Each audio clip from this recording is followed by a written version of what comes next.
basically covered a bunch of like stuff that is just concerns. Asked us if we had any concerns, and then like dismissed us to go back to work. And I was sitting there going, "What twilight zone have I entered?"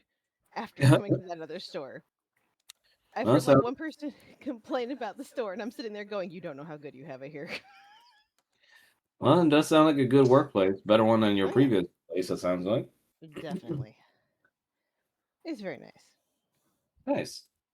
I'm glad that you're having a better time with that place. Oh, definitely. And it's close by. It's so much nicer. All right. Is everybody in? Mine is still downloading world data. Oh, okay.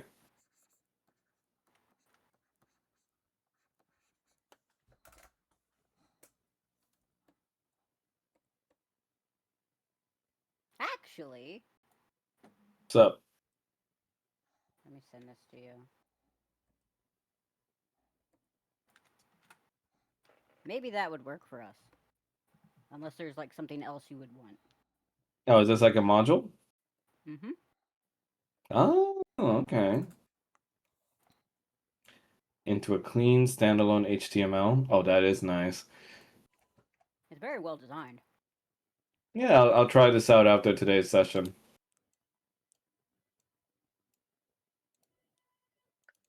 Is there like a JSON file in there somewhere, or?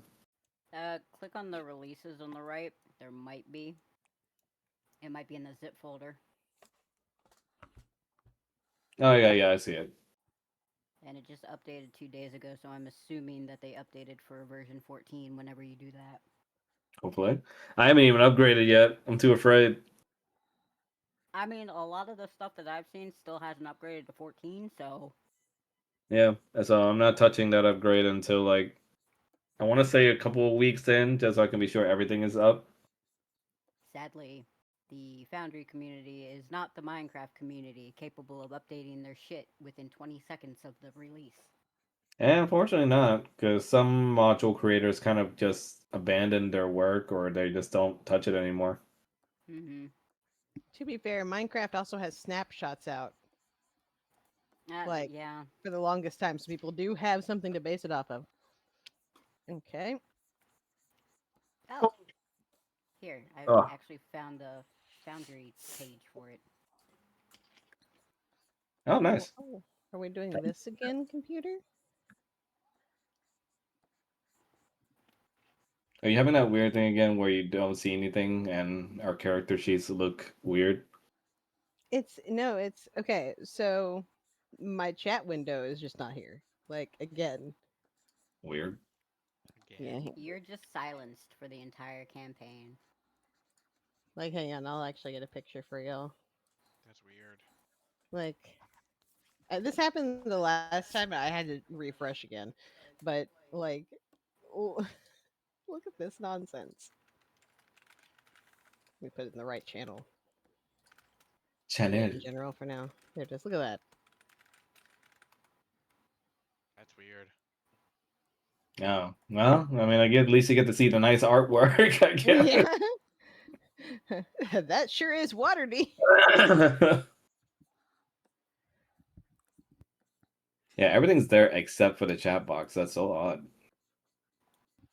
Yeah, I'm going to reload it. Okay. I guess I should get started on the recap then while you're doing that. Yeah. Now! Oh, you good? No, why? Oh, Is everybody streaming? I'm streaming and I'm pretty sure Mel is since I got the notification from Twitch on my phone. Okay, good. Nice. Alrighty. Let's get started. Why We'll did put I on do the that? music.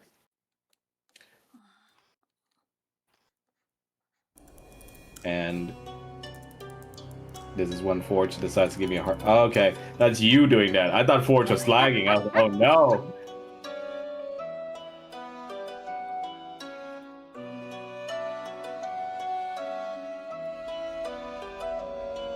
Music playing. Yep.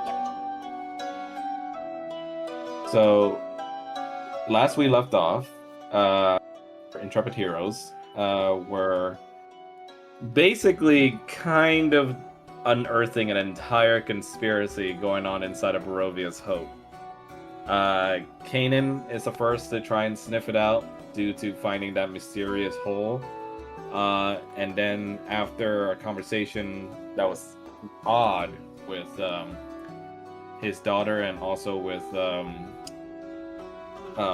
Oren, he decides to look into things a little deeper and enlists the help of Paul, who, as he put it, is the person he trusts the most, and also because he's the one that's paranoid enough to that would believe Kanan and what he's saying. That Yeah, something's weird about some information that's been going around the community that's not matching up. Oren's existence, his sister's pregnancy that is like could or could not be real. And they went ahead and went. The very existence of the chapel. Yes, the very existence of the chapel was put into question. Some people remember it, but most people say there was never a chapel to begin with. So they went investigating. Roger finding it very, very concerning that Paul and Kanan looked that worried, so he went along as well. They went to the infirmary where Falmouth was, and a entire shit show happened. Some people were punched, attentions were had, and eventually, with the help of Soma, you guys were able to realize that there is an effect happening to people that Kanan and Paul were resistant to because of their mind shield and rings. And after a struggle with, trading off the rings, and then also Roger using his earring and also the Zone of Truth spell from Kanan, you guys were able to finally come down to the truth thanks to Asmodeus pitching in. Oh, sorry, the Spader, aka the most paranoid man in existence, who informs you that the creature you're hunting is called a false Hydra, a creature of many heads and a grim visage that eats memories and also people once they are robbed of everything in their minds. You prepare some medicine for yourselves to counteract its song, which it uses to make people forget and also to rewrite their memories. And also you're equipped with some tools from Lavinia, such as a bola of explosions and also an infusion crossbow, and also a grappling hook. And with those tools, you guys managed to delve deep into the creature's lair after digging a hole into it.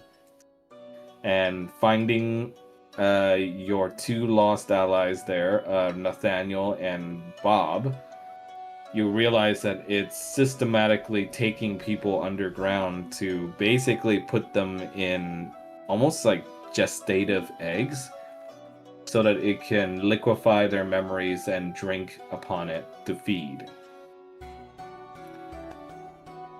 And after finding out even more dangerously that Kanan's sister Sedna is connected to this thing and considers Sedna his friend, you guys delve deeper to try and stop the creature, only to find at the bottom of the hole that you delved into is a familiar memory from Roger and Paul's past. The salty sea air hits your nose, and the slightly humid but wafts of air coming from the sea, coming from behind you, goes past your hair just as you remembered it. You look around and you are in the dock ward that is close to the southern ward, which is pretty much the midpoint between where Paul and Roger works.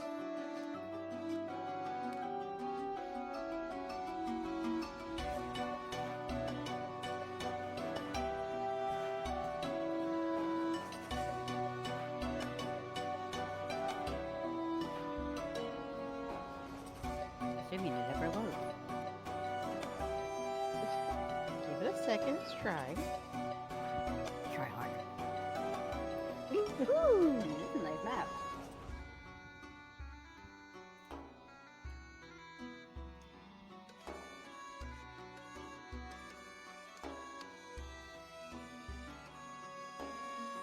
Like how yours loads, and I'm just like, a nice map. I would love to see it sometime. Where the fuck did you find this? This map? Yeah. One of the Patreons I subscribe to, animated maps, basically. Also, nice touch of the clarioscuro music. Yeah. Bardcore. That's from.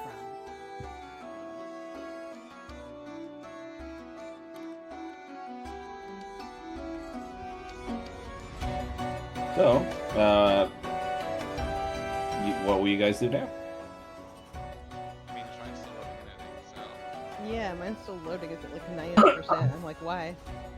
I do not know.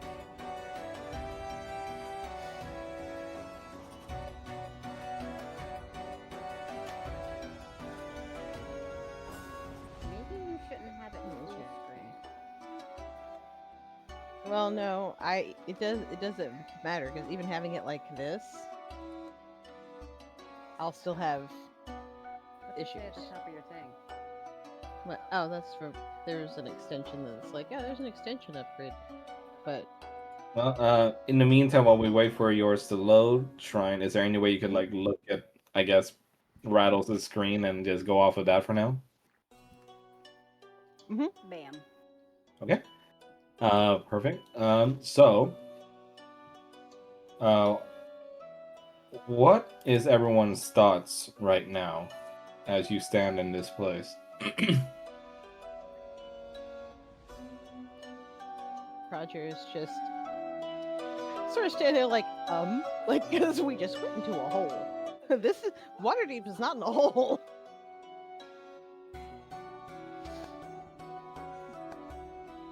And also, maybe feeling a little bit homesick because this has been where he and Paul have been living for the past several years together. Paul, meanwhile, is experiencing like relief, seeing something that's recognizable, but also at the same time apprehensive as fuck.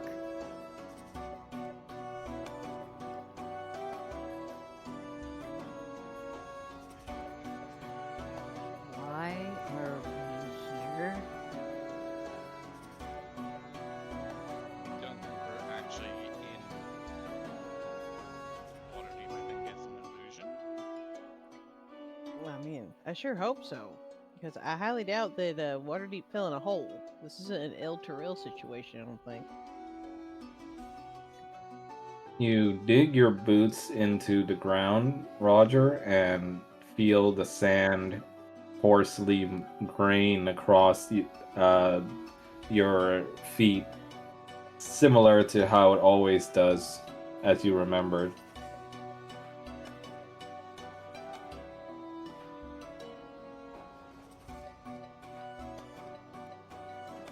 But if this thing is eating memories, like, I don't know, do you think it's using Sedna to make this feel like this? I don't know, but how would Sedna be able to access this memory?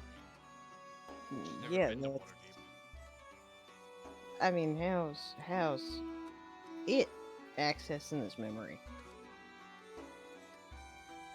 Because What you were under its memory? spell before we had told you what happened, so it might have stolen some of your memories. Possible. Oh, I hate Kanan, that. You sniff the air here, and a memory comes back to you, long forgotten. You and Ashera, during the first days of marriage, you had talked with yourselves that Waterdeep might have been one of the places she'd like to visit for your honeymoon one day. Kind of a crappy honeymoon. Like, who the fuck wants to go You- to Waterdeep? You remember your wife saying that she had some relatives here and that she always did like the smell of the salty sea air. Mm. Who wants to go to Waterdeep? Roger and Biggest Paul metropolis, offended. like Sword Coast. It's the biggest metropolis in the Sword Coast. So what? It's a dump. Wow. Damn. Calling out our whole fucking living situation. This is why people. This is why people are like, we can't invite you over. The house is a wreck. I mean, you two are fine. It's just Waterdeep is a dump. He's like, no, I like you two, just not the place you come from. Well, to be fair, we do live outside of Waterdeep, technically. You look around, Roger, and you're starting to remember more. This is technically really close to where you work. And you can probably remember the route too. Oh, I'm sure he can. We're sure he can. But yeah, Roger's gonna stand there for a minute. It's like this is Dumpy. yeah, uncomfortable and a little weird, but also makes me kind of homesick. So I'm gonna go ahead and draw where you your workplace is. Oh, thank goodness, the thing is loaded. There we go. Oh, nice. Now I can actually see the map. Hooray! Hooray. Paul is going to Hooray. fly up to the roof of the nearest building and look out to see if this is like actually the city or if it's just a portion of it. You look out towards the horizon and you see, as far as you can tell, the southern ward and the dock ward, and also the various ships at the dock ward, but nothing else.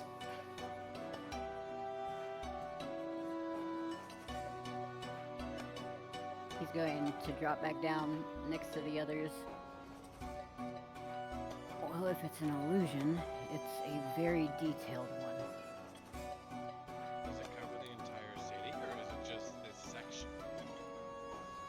Well, I can't tell the rest of the city. I mean, it kind of looks like it, but I definitely recognize where we are. Oh yeah, I mean we're literally right down the street from where I work.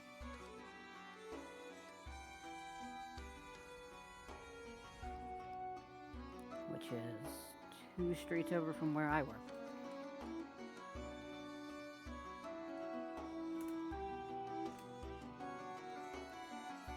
I've only been to Waterdeep a couple of times, so I don't really know my way around, to be honest.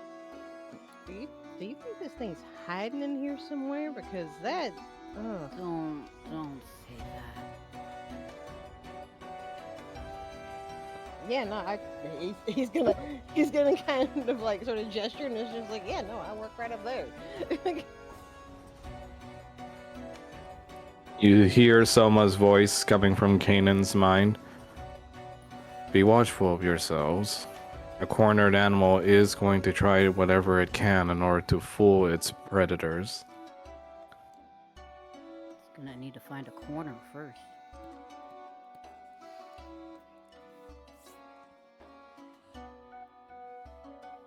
So let me change the map. Roger just gestures and it's just like the Jade Dancer.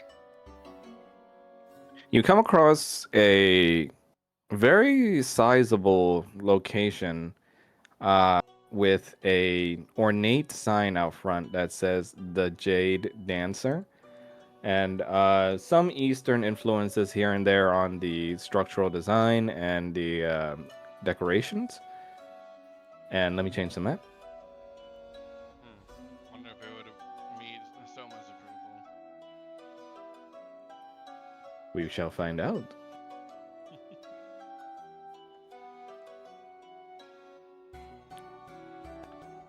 Oh wait, wrong map. There's a token in this team that gives you visibility.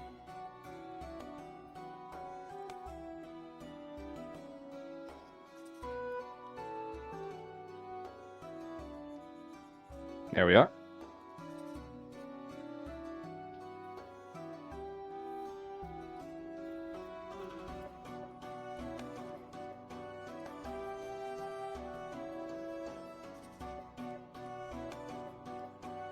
Do things seem normal?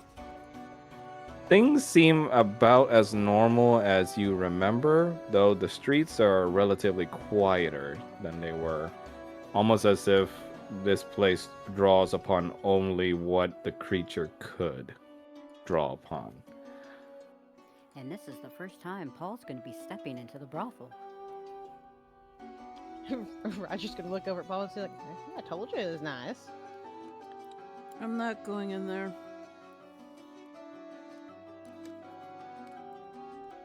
Okay, yeah, it's nice.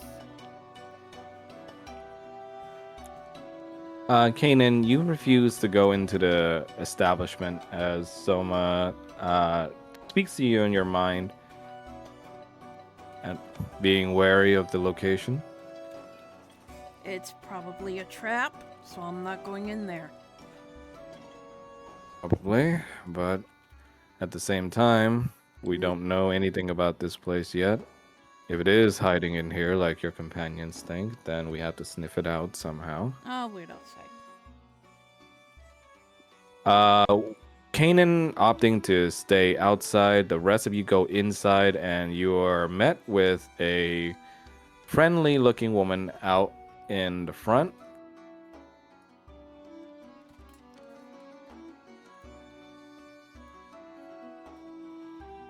She looks at you, looking to be a dusk elf with provocative-looking clothing, as she says, "Hello, customers. What?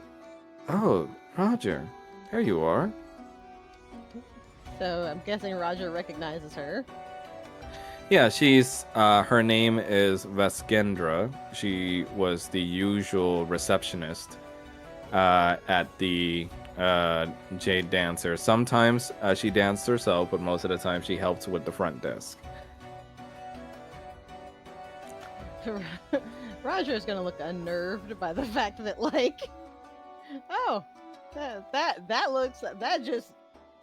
that's spot on. I don't like that. But he's gonna be like, Skindra, nice to see you. Just bringing a couple of friends in to show them our work. I can see that. She takes a look at the two men and goes like, "Oh, a little bit colorful." Yeah. You here for dancing or for private entertainment, boys? Well, mostly they're here to see the place. They haven't, they've heard me talk about it, but they haven't actually seen it. Oh, okay. Just showing them around. Well, you just be careful, right? Now, if the boss man catches you slacking off, then, well... I don't think I'm scheduled today, am I? No, He just kind of but... grins at her. No, but your favorite's up today. Is that why you're bringing them? Oh. Huh? His favorite's up today. Questions? He winks at him and goes like, "You should go see him." She's gonna lean towards Roger. Roger shrugs. Like, he's got no clue. You see the lady looks up Paul and goes like, "Ever thinking about going into dancing?"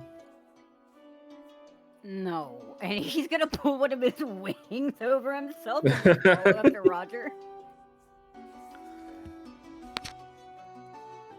You go up into the main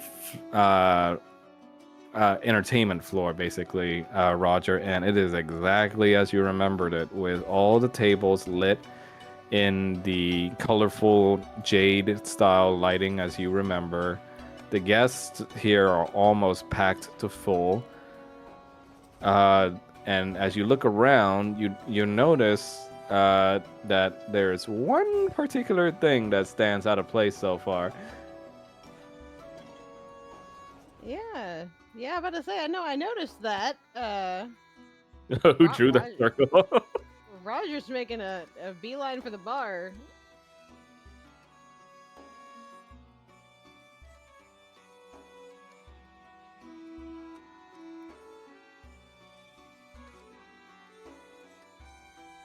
He's just like, Morton? Oh, hello, Roger. I didn't know you were scheduled today. Not. What are you doing here? No, earning my keep, as it were. He adjusts his glasses. Oh, I see you have some friends with you. Roger looks over at Paul. Paul is just kind of standing there staring at Morton and just glances over at Roger. This is definitely an illusion. So, what do you say, Rattles? This is definitely an illusion. And you see, Morn takes a look at you, Roger, and goes like, "So, what can I get you today, Roger?" Oh, nothing right now. I just wanted to show my friends where I work at. Ah, okay. Well, how do you like our establishment? I suppose.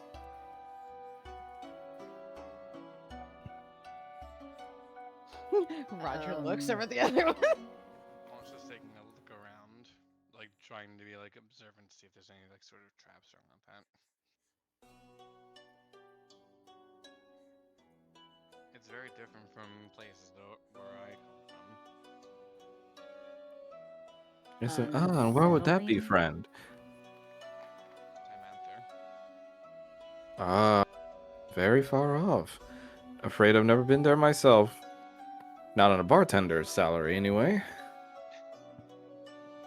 No, I got a question for you, Morton. I'm just curious. How long you been working here? Because I know I've been here the last couple years. He looks at he said, well, just about as long as you have, my friend.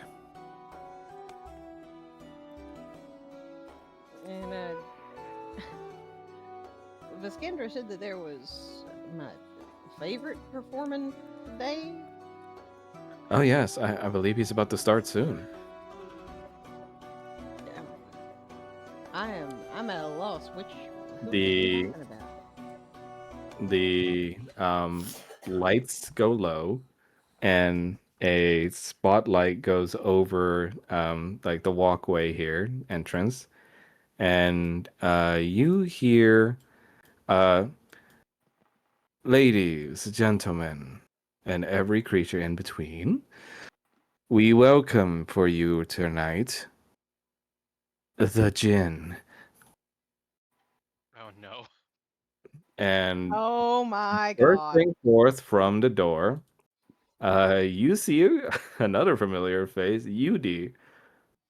You see he makes some almost like sandy effect come off of his burning orange hair, and he comes out doing an extravagant smile and winking towards some of the ladies in the audience, and uh, lavishly dancing up on stage with the pole here, of course.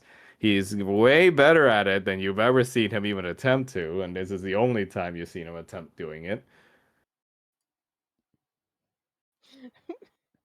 Roger is just gonna clasp his hands together and he's gonna look over at Paul and be like,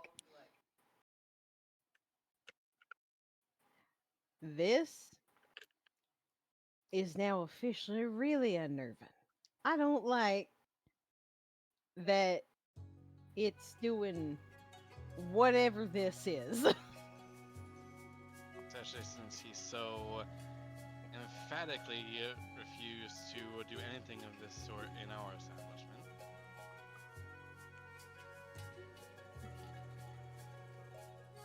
I don't like that we're in Waterdeep at all right now. No, I don't either.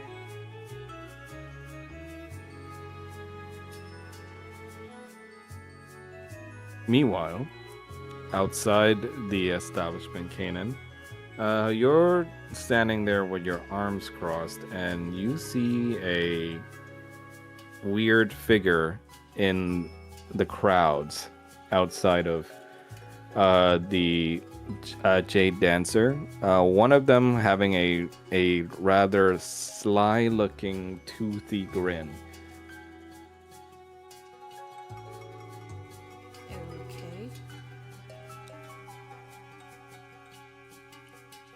You see they hold with them in their hand some sort of device. Looks like a sphere, but you're not quite sure. And he is met in his other hand by, surprisingly enough, your sister Sedna, who only smiles and goes with him into another building that's across from the Jade Dancer, it seems.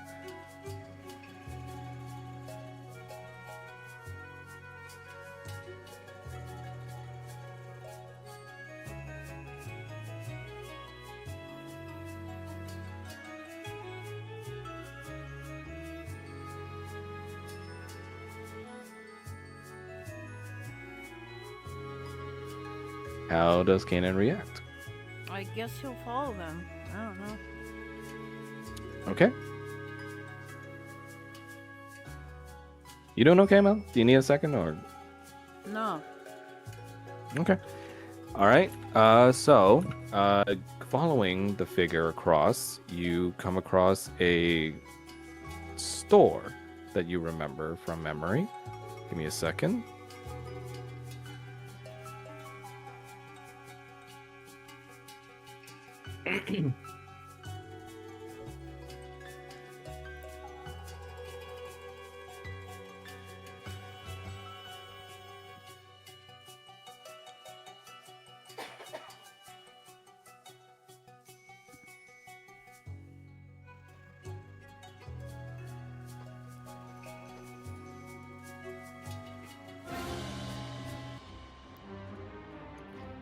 What the fuck?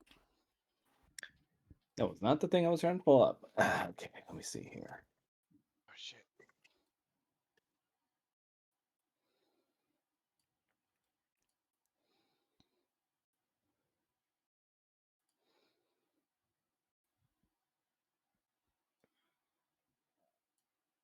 I see that. I do not like that.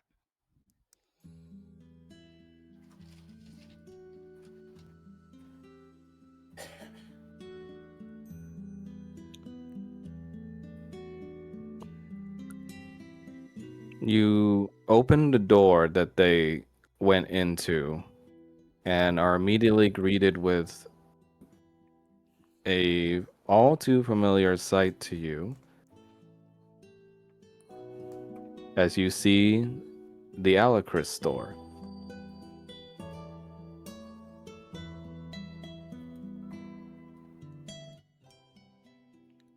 Huh, funny. You got the details all wrong.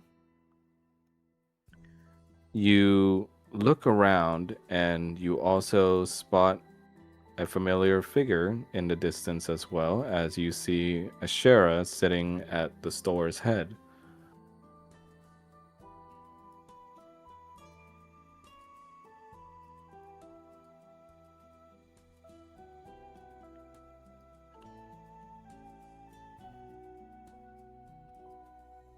Oh, hey, there you are. Weren't planning to leave me all alone in here, were you? What are you playing at? I'm playing at trying to talk with my husband, who left me to run the store while you were going out to get stuff. There's something off about you. She takes a look at herself and also raises a brow and goes like, well, that's a little rude.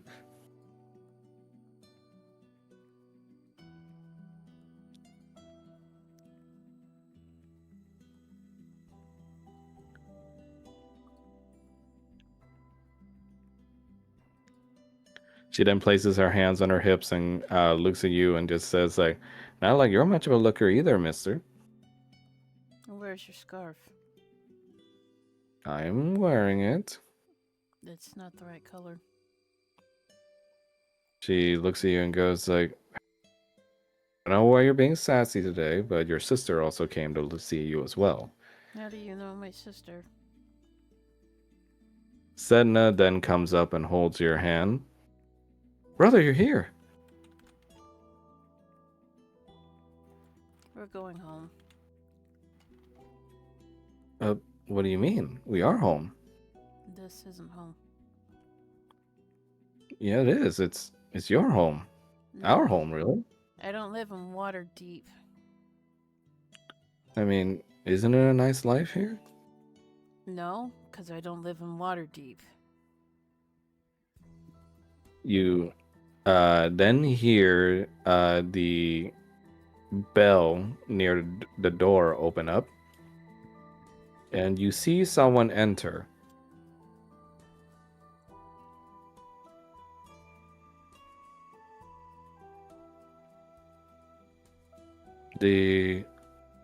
Your heart seizes a little as some chills go up your spine as this individual enters.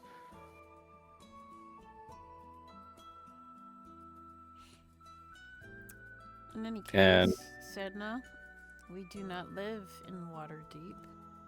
You might have a store here, but we don't live here. It's a dump anyways. So we're going go ahead. home. Go ahead and roll for a history check for me, Kanan. Okay.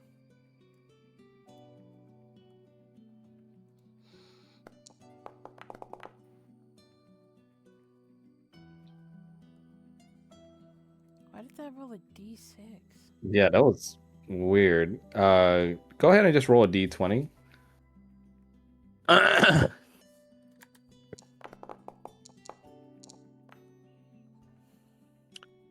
So on a 9, as the figure that entered the store looks around a bit, you don't seem to quite recall who he is, but the memory is scratching at the surface of your head, even as you're talking to your sister.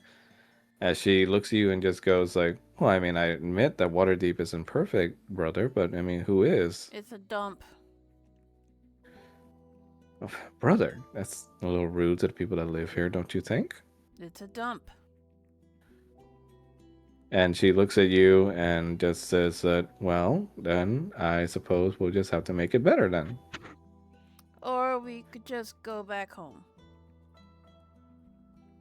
And she looks at you and just goes like, why are you so insistent on denying this place, brother? Because it isn't real. What do you mean? It's not real. I mean, it can be real. But it's not. I mean, isn't this what you want, brother? Just being with me and your family and your wife? Of course. But he looks at Ashera and just looks back at Sedna like with a stone face. She's dead. But what if she can be brought back? She can't be. But in here, brother, she's real. She's not real. She's been burned to ash. I mean, and you see how Shara reaches out and touches your shoulder. He's gonna point a sword at her. Step back. As you do so, various traumatic memories flash back in your mind of Ashera being ran through by you. As Sedna just holds your arm and just said, brother, stop it. She's not real. And this is all And, an illusion that you and that creature have conjured up. It's time to go home. She looks at you and goes like, why must you be this way? I'm just trying to make a happier world for everyone. Remember when you did that and You almost killed us. But now can be different, brother. This isn't for me this time, it's for You all of you. swore to me that you wouldn't use your magic in this way anymore. So why did you break your promise? She looks at you and goes like, but this isn't breaking that You promise. are breaking that promise. This goes beyond magic, brother. With help, I can make a new life for us here. I don't want a new life. I want to go back to our old one, and it's time for you to stop playing pretend and grow up. She looks hurt by your words, and I'm gonna need you to roll for an. Let me see. Roll for persuasion.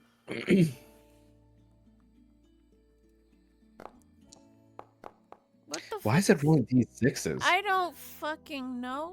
I think something's wrong with the 3D dice, because I mean you are rolling a d20 in the And I chat, but lost if the you're rolling a ability to. Wait, what the fuck? what happened? No, it's just. Found you being asinine. Oh, okay. Well, on a 26, you managed to break through to her somewhat as you see the light on the top of her head gem weakening. Also, not to mention that my dice is the wrong design. Yeah, I'm assuming this is all due to weirdness with the updates because everything had to be updated to V14, and I haven't upgraded to V14 yet. But you know, we'll deal with it because the chat box rolls seem to be accurate still. Okay. So the area begins to rumble, even where you guys are at, Roger, Falmouth, and Paul, as this place seems to be fading in and out of existence as your sister holds her head in pain as you see the light of her head gem begins to be strained further. And you hear the creature speaks out to you all. That's not very nice now to hurt my friend like that. Let my sister go, and I will make your death a quick one. Such fierce words. And she literally tendrils come out from under the floor, crashing through and biting onto Sedna's arms and grabbing her below.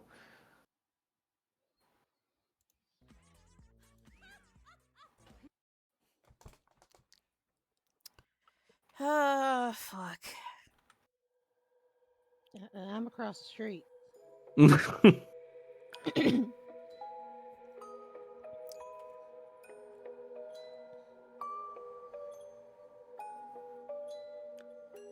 The ground closes up where it grabbed your sister as the creature says that, I'm afraid troublemakers are just going to have to be disciplined.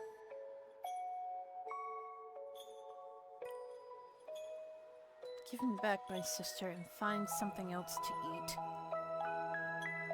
Oh, we would never devour her. I'm not talking about her. She's too important to us. And like you. You try to eat me, you'll get a severe case of diarrhea. And you see the Ashera ghost seems to draw her giant. I believe it was an axe that Ashera used, right, Mel? She uses a giant axe, yes. Yes. She draws her axe ready to battle you. Only to then be surprised by something behind you. As she lifts her axe up to combat you, a shining light from behind you breaks through her form and reduces her to basically the same black goop you saw from before. Disgusting. What the fuck? You look behind you and see only the figure that stepped in. Oh, that was a little bit close there, wouldn't you say, Kanan? Who are you? No, I mean, I taught you the trade, boy. I thought you would remember me. And upon those words, please roll for a history check now with advantage. Oh my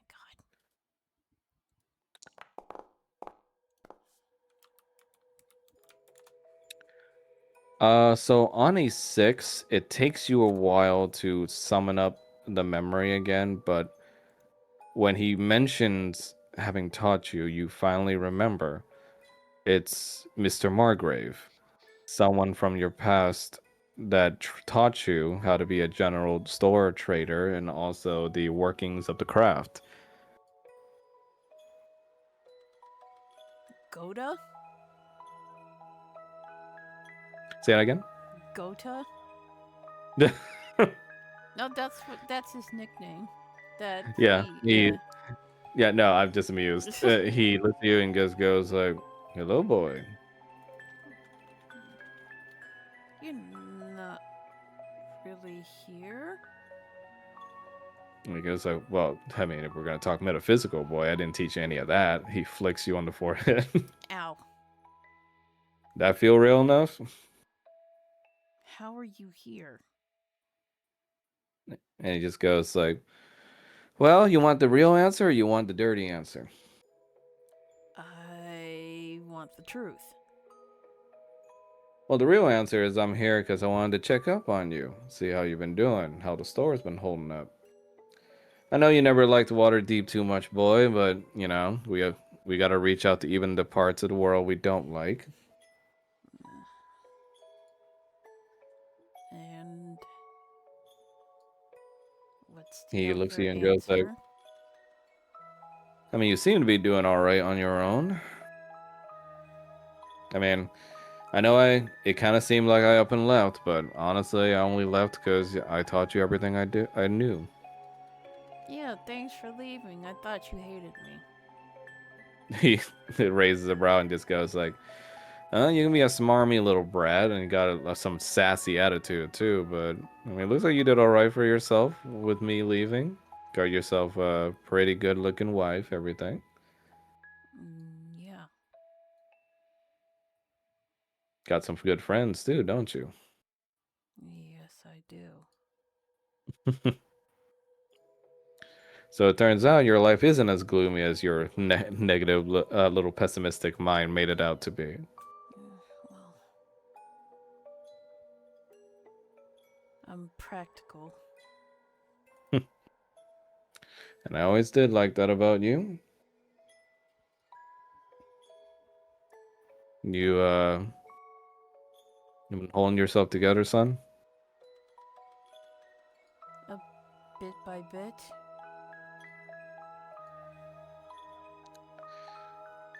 He looks at you and say, "Listen, I know there was a drama with your family and all, but you know, remember, they ain't here. And they don't got anything to do with the life you make for yourself." It's not like I care about them anyway. Yeah, that's all that fine and dandy, but remembering who you are can be kind of a boon too at times. I know who I am. I'm just I don't know. Something on your mind?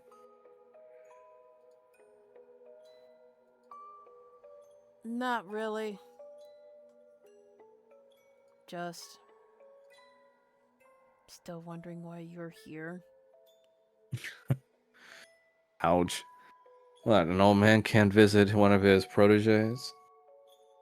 Does that mean you're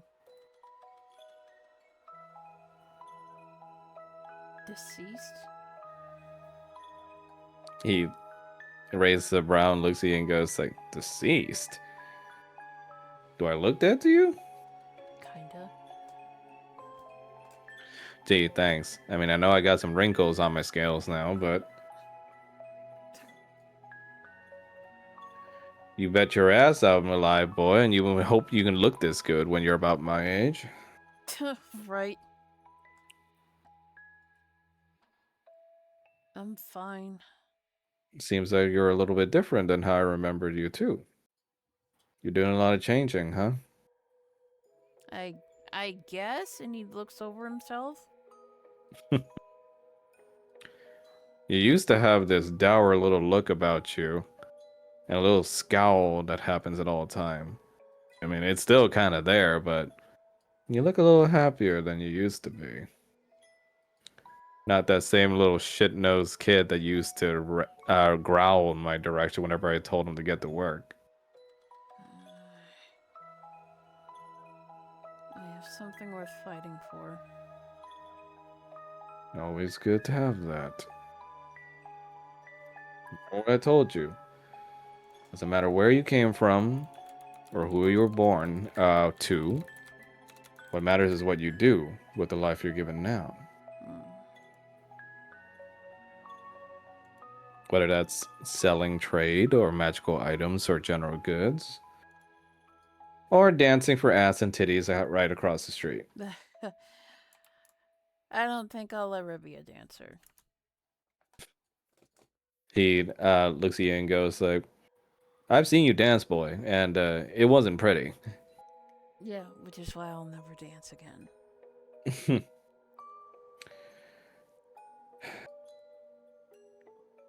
He sighs and says, I felt kind of bad leaving you on your lonesome. Well, it's not the first time someone's left me behind. No, I mean, you seem to have made a good will for yourself and for others around you. At least you stuck with me until I was old enough to take care of myself. And I still am. Always. Been looking after you your whole life, essentially, kid. Excuse me. Oh, my nose. Fuck. Allergies. Again, I'm across the street. No, I'm just. I sneeze and it's like burning my nose. He looks at you and just smirks and just says, "Got yourself a new wedding necklace and everything." Yeah, well, I gotta prove to the lady's old man that I'm worthy enough to marry her. Ah, okay. So you're basically gonna die then. Not unless I conk him out first. I mean, if he's bold enough to do something like this and challenge you, I'm assuming he's a pretty big guy. He is a really big guy. He looks at you and just goes like, "Well, you know the deal. Stiff upper lip, wipe out the blood off your cheek, and tell the universe to go screw itself. Yeah, like always. But never forget that you're a good kid deep down." Oh, what the fuck? Yeah, I guess. Winston, come here. Come here. Now, I know it's a little crass to say it now, but if I had kept with you your whole life, then you would have never.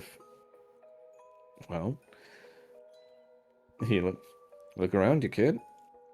All the people you met, the strength you acquired, the resolve you found for yourself. I would probably still be in Baldur's Gate. Yep. Either doing tricks out on the street, or actually no, just probably doing tricks out on the street. You're not worth anything else. Fuck you. He chuckles in his familiar way. Why do you smell like ass? You need a bath, dude. Oh, that's a little rude. Not you, the Damn. dog. Not you, not him, the dog. I know. No, he kind of stinky. Sorry, just imagine Cannon be like the dog, and it's like, there's no dog here, son. Oh. And he looks like, So now listen, I gotta head out now, and I'm probably not gonna be back for quite a while. When will I see you again? When you're ready to.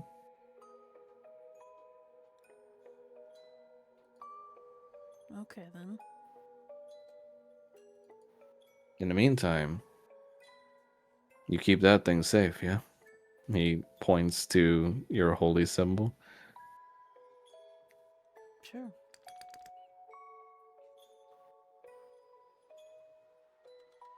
He Doesn't work reaches. anymore, but He tilts his head. Does it? it doesn't work anymore. I lost my cleric powers. He reaches out and pets your head. I'm not a dog, Goda. When he pets you, you feel strange. Wait, which head is he petting? Whoa. The one between your shoulders. Oh, when you said you feel strange, I was like, huh? Wow. The brothel is across the street, ma'am. I mean, well, that doesn't stop people. He. You feel warmth take over you, Oh, I gotta pee. and I need you to roll for insight. That warm feeling, I gotta pee. Why is it green now? What the fuck? I don't know. I'm sorry, but right after saying I gotta pee and then why is it green now does not help matters. Nah, I drink a lot of water, so Your pee shouldn't be green to begin You don't with. quite know where the warmth came from, but you can feel your body feel livened up in his presence. in thine presence. What did she do? As he, huh? It's like, what did you do? I feel something. I suppose you can call it a little present from me. I expect to see you at my wedding. Sure. How many wives you plan to go through, kid? Ha ha ha ha ha ha ha. I almost forgot how much of a dick you were. And he goes like, "Yep," and I'll still be bigger than the one you got in your pants. Ah,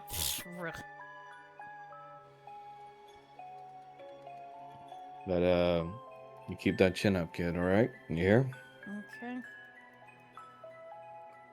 Remember everything I taught you. Yeah. Stab. He leaves. And in his wake, you can go ahead and roll perception. Disgrace. Evil is plain as the I'm sky. holding back. This dice is bothering the shit out of me. What'd you say, Rattles? I said I'm holding back. On a 22, you feel like you see golden canaries follow after in his steps. Kanan tilts his head to the side. Wait, what? How many canaries are there?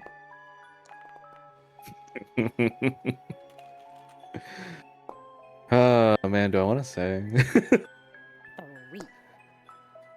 Roll D100. Okay.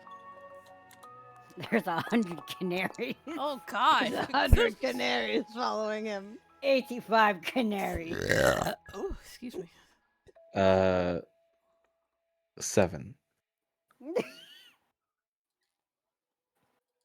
Does Kanan realize what the 7 canaries mean? I mean, I think he would know, cause Bahamut follower, blah blah blah.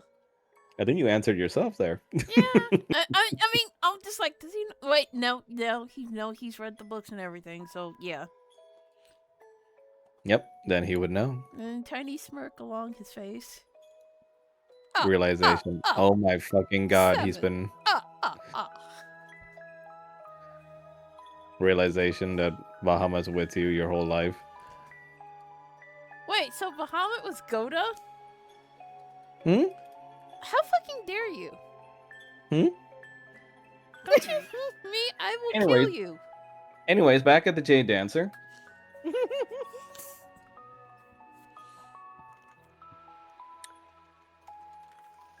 So after that rumbling you guys experienced over the land, the team over at the Jade Dancer sees everything come to a stop.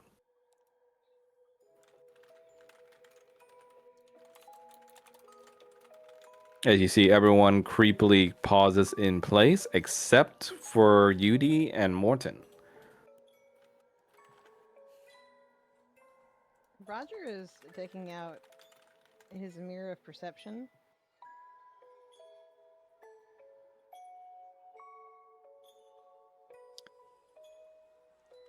And he first wants to take a look at Morton in it.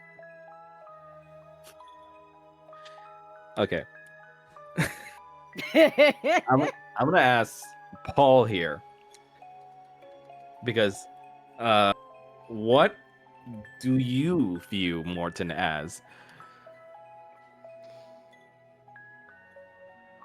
In what way? What would you see in the mirror if you pointed it at Morton? I would hope a half orc. Okay, but remember, the mirror shows how people perceive you.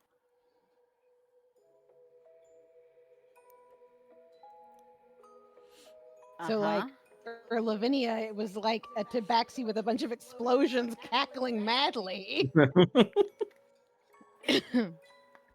I would probably be Morton getting very excited about a new recipe. There you go. So you see a half orc in the mirror being giddy with big spectacles that are a little bigger than his head, looking over new recipes and also caskets of wine. Okay, so He sees this and says, like, "Oh, my glasses aren't that big, are they?" no, it's an illusion, and Roger's gonna pause and try to take a look at one of the people in the audience.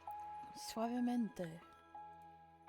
You do so, and right when you do so, a creature immediately goes up to your mirror and bashes it against your hand as the theater guests begin to turn into white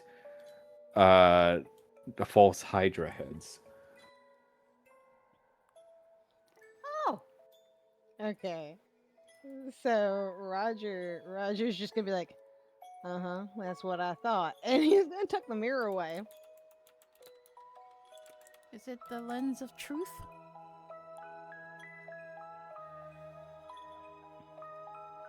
Well, I mean, how would you perceive any of the people in this room if that's what it actually is? Oh, you mean like what did they see in the mirror? Well, when he was looking at it, it was one of the heads, right? You said Yeah, yes. people changed heads. Yeah. Roger's gonna tuck the mirror away, and he's just gonna be like, "That's what I fucking thought," and he's gonna look over at Paul. And you hear the This isn't real. Well, we knew that much. you hear the creature's voice overhead on your side at the brothel. It's like you just couldn't play along with the world we set out for you. Well, because it ain't real. You and that other one so obsessed with reality. What has it ever brought you, really? It's brought me plenty. You have a chance before you to live in a world custom tailored to be everything you could have ever wanted. Well, yeah, but again, it ain't real.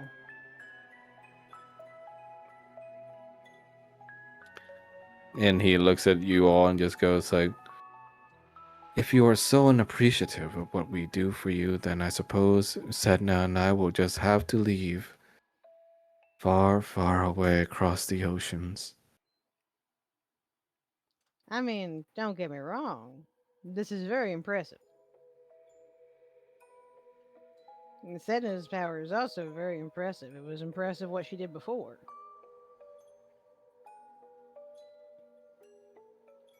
But people like being themselves in their own bodies.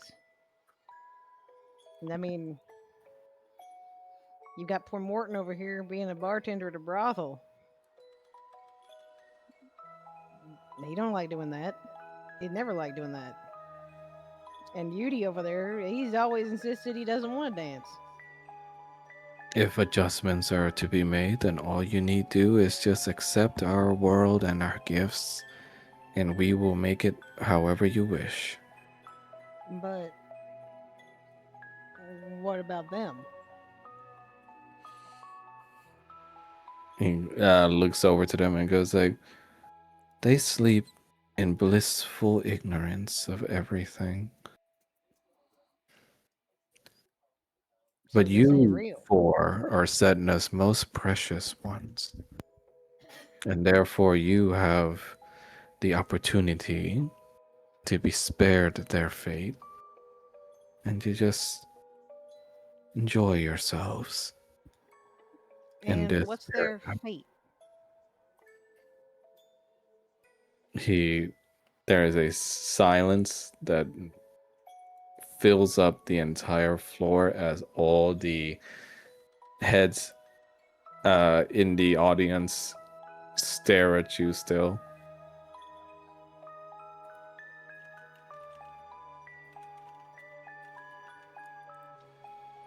They will play their part. Now let's get down to the brass tacks of it. What you're saying, what you're asking, is that the four of us agree to play along and be in this happy fantasy dreamland while you eat everybody else in this manner. A fair trade, would you not think? No, not in the God's damn slightest.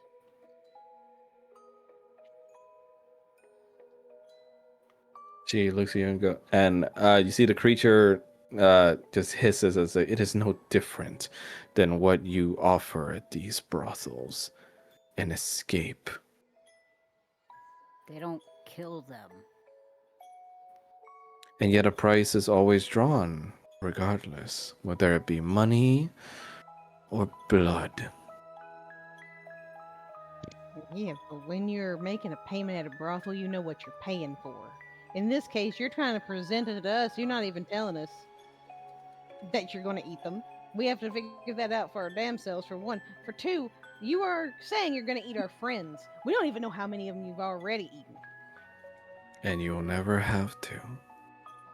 Oh, yes, we will, because I'm going to pry it out of you. Ah. Come then, Sedna.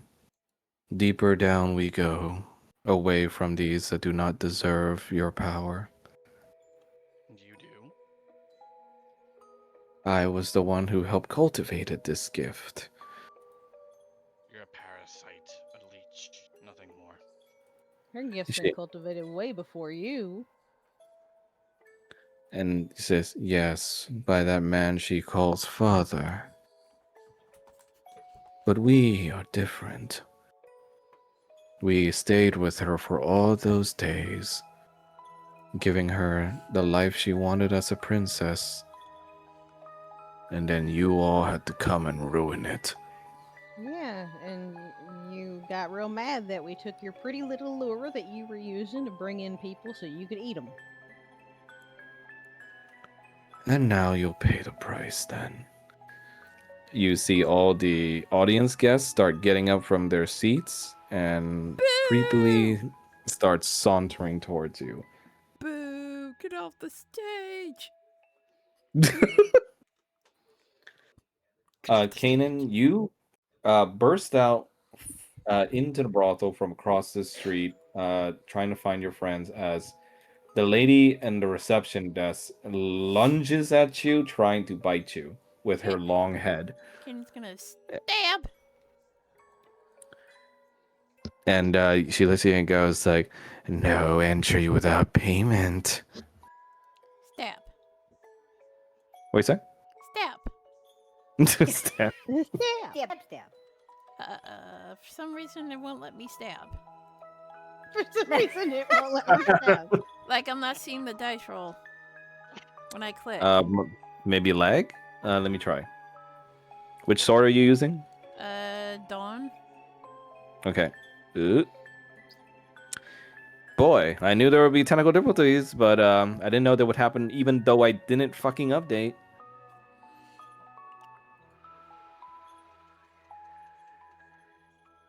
Oh, for fuck's sake, it's not working for me either. Okay, here's what we'll do.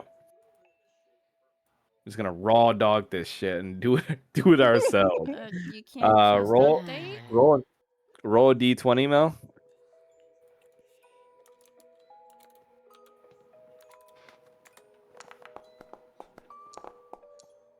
Okay, so plus 13 to hit, so that's going to be a 23. So that's a hit. Go ahead and roll for the damage, which is for Dawn, 2d6 plus 7.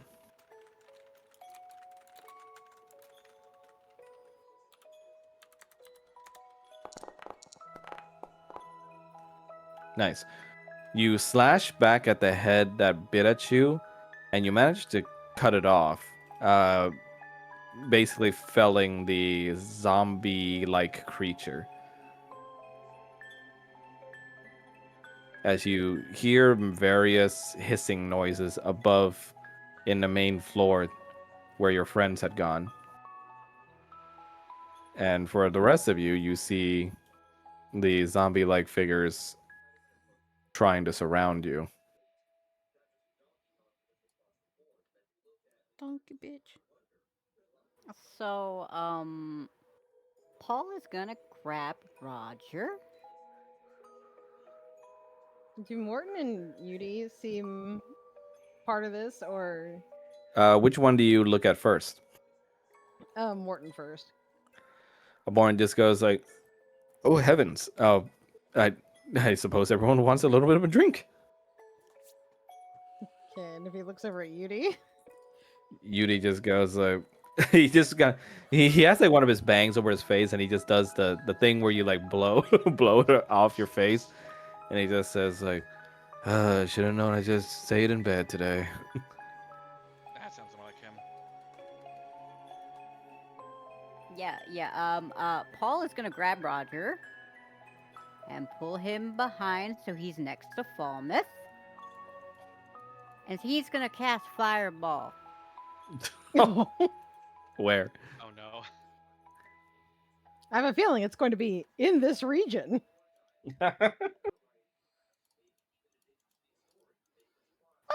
He didn't ask how far it was.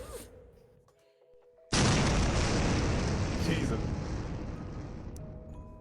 Yeah, those guys are dead. Like that. Like they're like normie zombies, so they're let me trust me, they would not have passed that deck save. Why don't you just eat the boulder? He's gonna feed the dragon.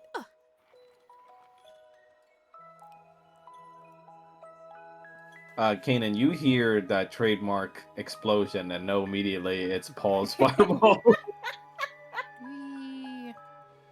Wee. I shall cut up the heads. No fear. One fear. Okay, go ahead and roll for it. I can't roll because the fucking Oh, but, thing's you know, broken! the manual roll. D20. We're doing this manual now. We're doing it live. Uh, So, Yep, that's a hit. Deal 2d6 plus 7. 2d6 plus 7. I can't believe I'm gonna have to type this shit out. Well, my dice came back at least. Oh, that's good. Thomas Thomas. apparently is back. Oh yeah, that zombie's dead.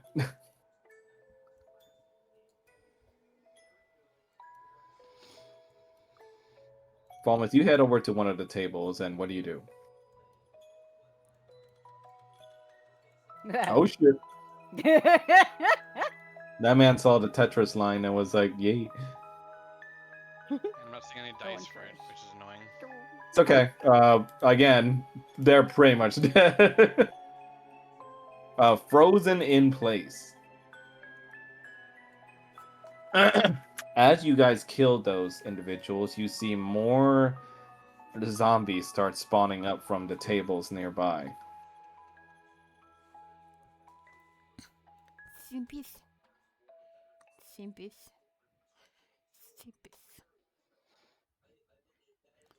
Simpis. Roger's gonna be like, I don't know if we should grab Yudi and Morton, or, I mean, given this is all fantasy, and they said they were sleeping somewhere, these may not even be them. Yudi Well, sees they're you not guys attacking killing us. these creatures and just and violence happening, goes like, "Look, I know I'm a little sleepy, but it can't have been that bad." Well, they're not No, that's attacking him. us. Pretty sure it's Hmm. them. Well, yeah, but remember, it said that they're sleeping, so if we know how Sedna makes things, what if this is just, you know, them being here but not here? And how do we suppose we wake them? I have no idea. Era goes like, "Well, a good punch to the face has never done me any wrong." Almost just looks between Yudi and Kane, and I'm like, I'm pretty sure it's gonna be feasible in some cases. Morton just hides underneath the bar stools and just goes like, I'm not sure if there was any dissatisfaction with the service, but I'll be down here in case you need me." Paul is gonna look at Cannon. You are not punching him. Roger's gonna look over the bar and look at Morton and just be like, so how did it feel being called Grumsh? Oh, terrible, actually. Wait, huh?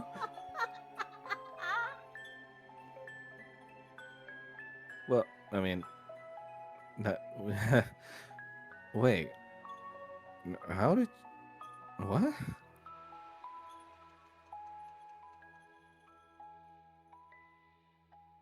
Huh? Pretty terrible, actually. But Do you remember where that happened? I'm, huh? And he's gonna try and remember.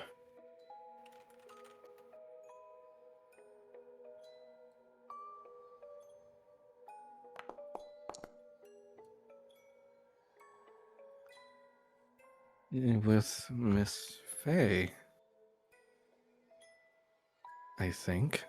Yeah, Can't remember right. what she looks like.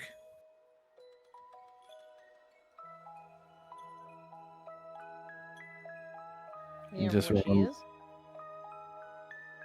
is? very beautiful. I mean, I suppose. I can't really say too much. She's my sister. But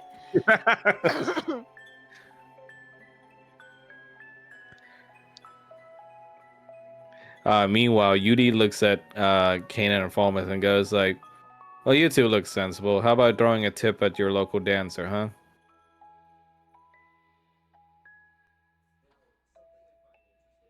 No. So Yudi, What do you say, Falmouth? so Yudi, Huh? Would you happen to remember the name of your sister? Huh? Yeah, Calypso. Pain in the ass, but I mean, I guess I love her. And what was it she was trying to make you do at our place? Wait, what?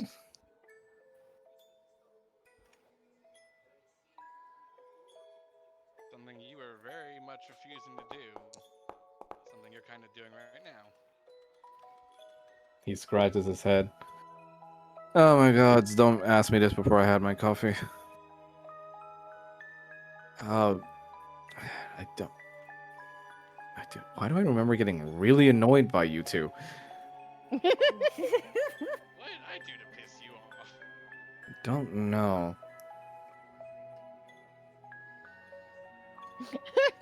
Roger's gonna look over and be like, "Hey, Yuri, how you feel about babysitting?"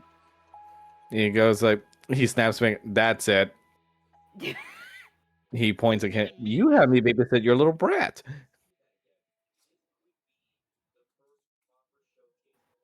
And he looks around and is like, where the fuck am I? What am I wearing? Yep, This that's is the other them. thing you. This is the other thing you refuse to do for Calypso. Oh, what the You did fuck? the baby. You did the babysitting to get out of doing this at our place. And he goes like, I'm not gonna ask. Can we get the fuck out of here? That's what we're trying to do. The zombies start heading towards him and trying to climb on the stage.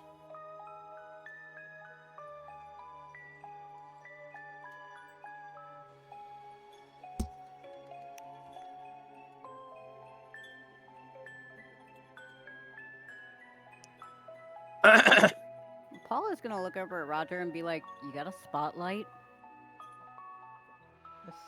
A spotlight? Okay, I'm not being. It's not letting me attack any either. Just like with Mel. Yeah, just tell me what you're going to do, and then just roll manually for it. We're doing this the old-fashioned way, guys, today. Okay? I'm trying to use Oathbinder to attack the one closest to me, Okay. and my dice isn't even showing up in the chat. Ugh. Yeah, it's showing up in the chat. So Okay, go ahead and roll for damage. it's not showing up on my end for chat, which is Yeah, annoying. I'll just let you know what it is. Just roll it.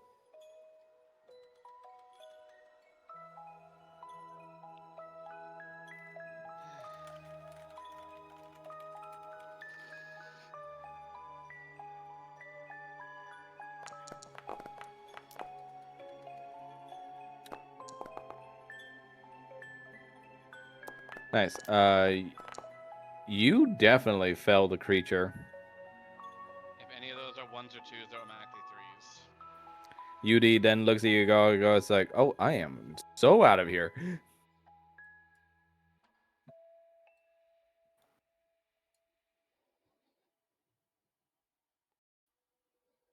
And UD tries to run this way, but is intercepted by this zombie over here. Paula's gonna vortex warp him. That's gonna be without resistance. So where are you warping him? He gonna go right next to Morton. He gets warped and begins vomiting violently immediately behind a stool. Ugh! Jeez. Teleportation doesn't agree with you, I guess. Fuck no, it doesn't. What do you think? I live in a Yup. lamp. You'll get over it. Oh, you fucker! I hate you all. Saved your life, didn't I? Ugh.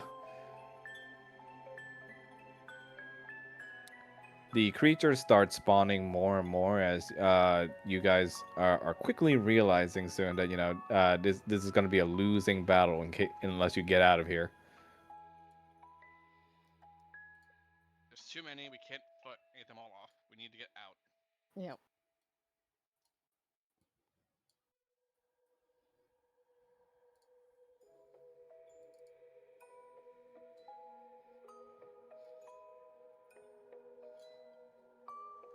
Roger's just gonna be like, "You two, come on with us." Nearest exit, Roger. Besides the one downstairs. Is there a nearest exit besides the one downstairs? I'm going to assume there may There's a not bunch be, of doors. actually. Morton Yeah, but crawls underneath here, and Yudi does as well, all the way over to where Kanan is. like, yeah, there's a bunch of doors, but this is a three. Like, the Jade Dancer's a 3-level place, and it's a tavern and like brothel, so there's rooms and stuff. So I'm going to assume that all the entries are probably on the bottom floor.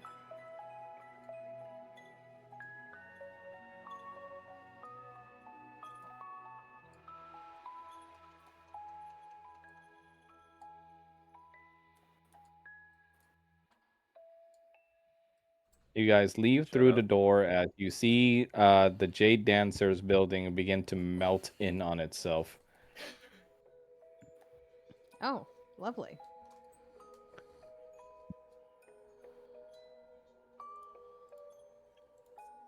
You all then remember the creature's voice, or what it had told you, as it said it was going to take Setna far away across the seas and deeper down. Or across the seas and deeper down.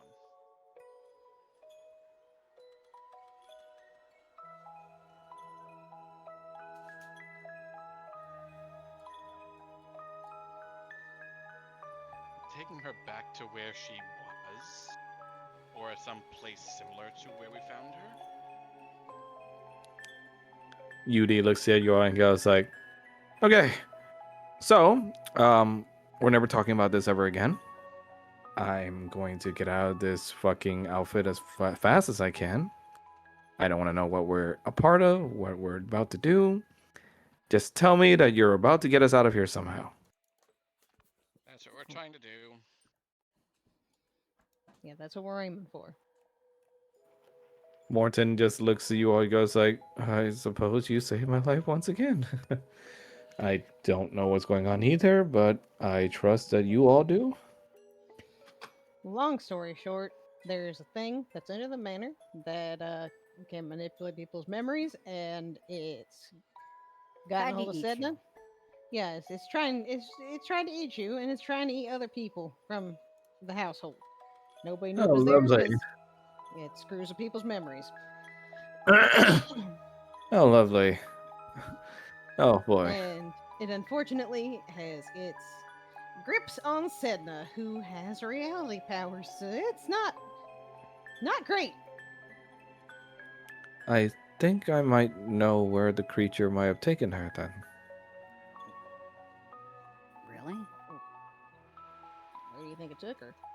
In these, my head is hurts, but these memories in my head remember that there were 2 ships at dock right now. If it's taking her somewhere across the oceans, as you say, then you'll probably take one of those. Okay, that gives us a lead. And I mean, even if it Waterdeep is could, a port city. There's a bunch of ships here.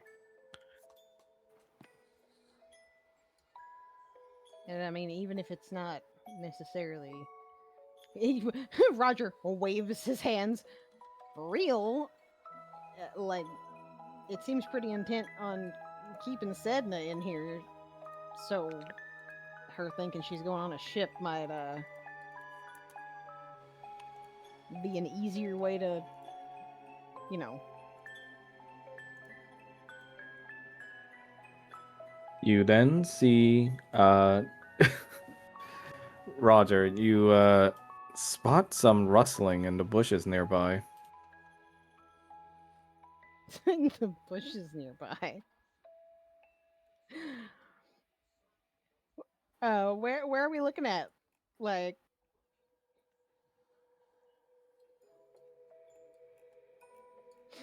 Roger's just gonna be like, "All right, come on out, whoever the fuck you are."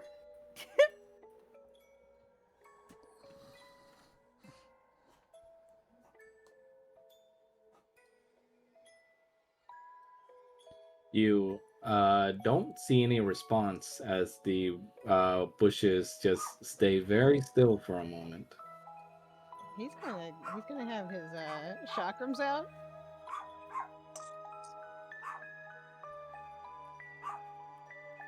and And he's then going to like sort of part the bushes with them.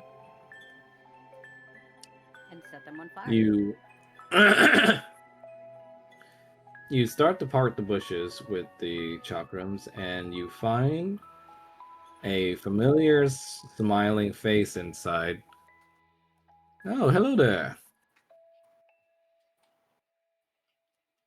Familiar smiling face. And you see a pair of sloth fingers come out. Oh, okay. Wait. Is it where where we can see him too, or just I'm him? about to say, can the others see him? You all can actually see him this time. Roger just points and says, "I'm not crazy." I never said you were when you first told me you saw him I back on the I side. know, I know. I'm not crazy. Ilmater, can you not scare us right now? Yudi just goes, kill it! Kill it! What is that Oh, thing? no, No. he's fine. He's fine. who's the sloth? Ilmater, apparently. He waves pleasantly at you, Kanan. Hello, child. You're really Ilmater?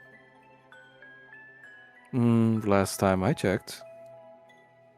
I didn't know you were a sloth. Huh. I get that a lot. But, I suppose this is a more appealing appearance than how I usually look. His movements are very slow, but they're almost kind of like hypnotic in the way that he moves so like slowly and yet still does what he needs to do. First Uncle Goda, now Ilmater? This is getting weird. Who's Goda? He's my old mentor. Oh, he sounds like a very lovely fellow. Yeah, I just found out who he really was, so this is kind of weirding me out. Was he an Hmm. orange cat? What? Was he an orange cat? No. He had 7 canaries following him. Oh, okay. Okay, that The does mater make looks like, hey, looks like, oh, that sounds like an almost obnoxious amount of birds. Yeah, they're not birds. But hello, my children. I'm sorry to disturb you. First, do you mind putting out the fire in that bush? It's very, very unseemly. Roger's gonna go ahead and do that. I thought you liked Hey. suffering. I was looking for something. I was hoping you could help me find it. What, pray What tell, is were what you you're looking looking for? He looks at you and goes like, a pair of tickets I had. Tickets? Tickets? Yes. Small little slips of paper. You've seen them. Well, you know what tickets are. What were they for specifically? Oh, a pleasant little boat ride. Owen just looks at Roger and at Paul. Roger's gonna look at phone like, Okay, well, I guess we found the ship. He that then looks they're at gonna Roger and transport us. goes like, oh, give me 1 second. He How then much time is pulls that behind your sloth? ears and pulls out the tickets. There oh they my are. god. Roger's just sort of, he can't help it. He just kind of laughs and shakes his head a little bit. Last place you'd ever look, like I said before. It's true. Though I suppose there's one person you're still trying to find, isn't there? Yeah. Yeah. Well, boys. He cracks his back a bit. In my old age, I know I seem a little springly still, but it's gonna take a bit for me to be okay with those sea airs affecting my bones. Why don't you take these tickets instead?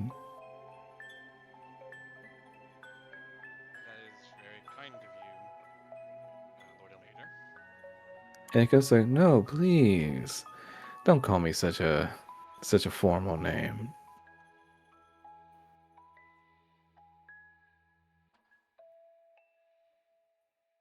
Roger's going to accept the tickets and he's going to pause and be like, "Did you ever find your cat?" No, still looking, unfortunately, but I'll find him eventually. Much like how you'll find what you're looking for, I suppose. Cat? Roger's Um, gonna Roger's gonna look at Falmouth and be like, "Yeah, Tear." Wait, as in the god of justice here? yeah. He takes a look at Falmouth and goes like, you're a very smart lad. He slowly pats you on the shoulder. Okay, but given the fact that Why I an always see orange him, cat? I always see him being ET sized, so the idea of him patting Falmouth on his shoulder is just like he climbs halfway up Falmouth very slowly and pats him on the shoulder.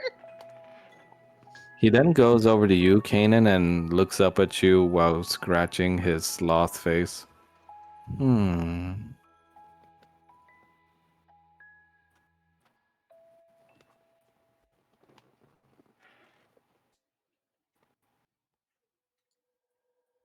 And then he just says, you have a very harsh energy about you, my boy.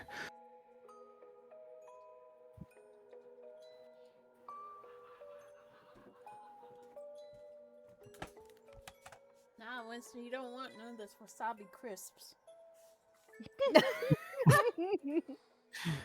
Did you hear what I said, Mel? Sorry, what was it? He I scratches his sloth face as he looks up at Kanan with his short stature hunched over a bit. Hmm. You have a very harsh energy about you, my boy. What do you mean? Very much anger. Yeah, He's always I like get that that. a lot. He says, reminds me a lot about someone in his youth. Who? Yeah, who remembers? I'm old. But something that may help. He takes out from his coat what looks to be a pair of horn muffs. What are those?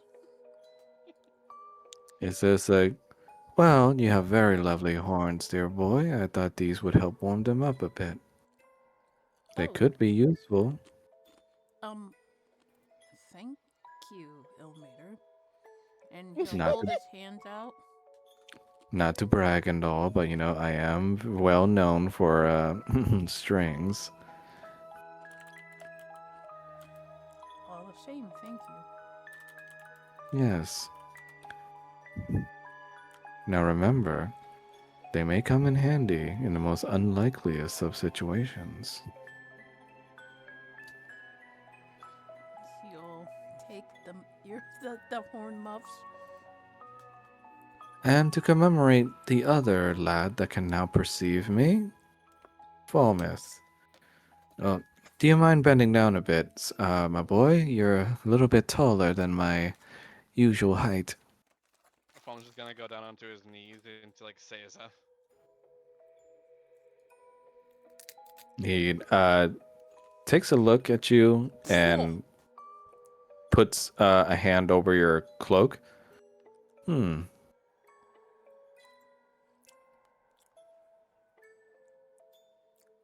Very battle worn. You've lived a rough life, haven't you? I have, yes. Well, to fulfill a promise to an old friend, I have something for you.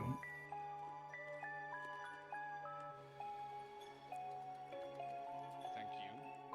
I am grateful for your consideration. He then presents you what looks to be a blanket.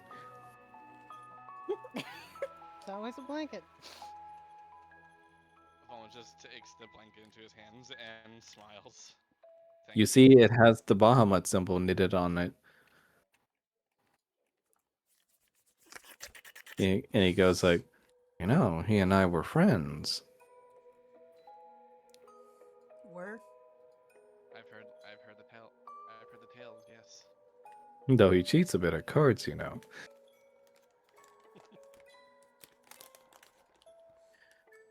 But carry this blanket with you always, my good lad. With all the coldness that you bring about, you might need a little warmth yourself. Thank you. I will keep it close. Yudi looks at everyone and goes like, anyone gonna explain to me how a god is a sloth? Paul is going to take out the orb and just tap Beauty with it. Gods Oh, come in shit! many shapes inside. Oh, never mind. And he gets put inside the orb. Oh, jeez, you didn't have to do that mid-sentence. He'll like it in there. It's like his lamp. It's like Morton goes like, seaweed, crunchy, wasabi. and then you get handed the tickets, Paul, and you see the tickets are of ship you very much are familiar with, the Heartbreaker. Paul is going to stare at the tickets for a moment, and his expression turns into one of absolute terror. What? He looks at He's you and going goes to like, hold them up. So he looks at you and Roger goes like, "Oh, I know these cruise ships are usually sort of a bore, but I assure you, it's not as bad as you're thinking, my lad."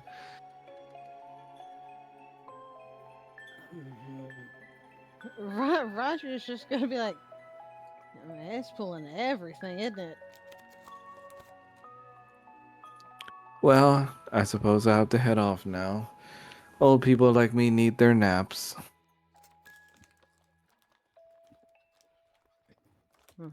Thank you. Thank you. And Kanan, Huh? do remember to hold your mentor's place in your heart from time to time. I intend to do that.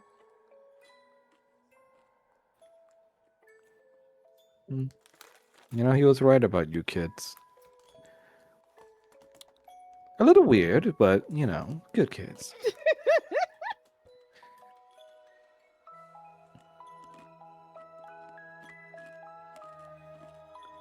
And you see he disappears in a wisp. A wash of affirmation washes over you, Paul and Roger, as now your friends can actually see and know he was real. Yeah, but Roger's just like he like he's gonna look over at Bubba's like, I know that you didn't say I was crazy, but still, I you gotta understand. I thought I was crazy for a while. I mean, you and Paul have met Bahamut as well. Morton raises a finger. Could I go in that ball too? Yeah, let's get him in the ball. Thank you. Also, Maximus, you want to try a quick dice roll to see if it works or not? Yeah, I love that Morton is like, put me in the fucking ball before I have a fucking stroke. Okay, yeah, it's still not appearing on my screen. I'm gonna try and refresh. While you do that, I'm gonna change the map. Roger's gonna look at the tickets though, and he's gonna be like, he's really pulling out every stop.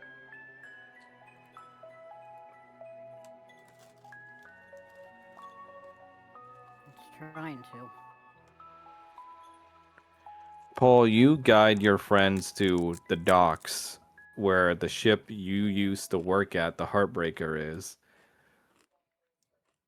And you see here, as usual, there is some guards guarding the way to the ships, as various cages full of exotic creatures line the docks, as well as many tents and also displays for people either selling their craft or trying to uh, advertise some sort of exotic element from various different regions of Madrexis.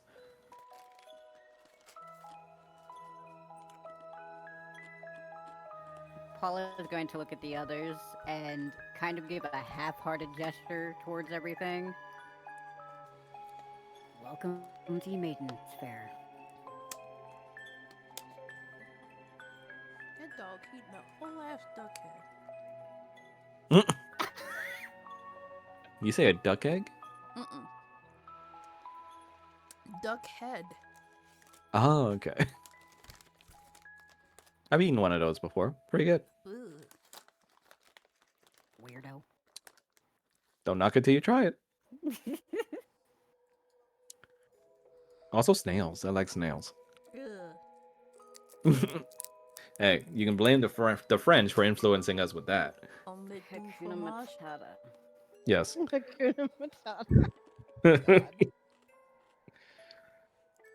As you see, the usual statue automatons line the docks as well as indicative of Waterdeep culture back then.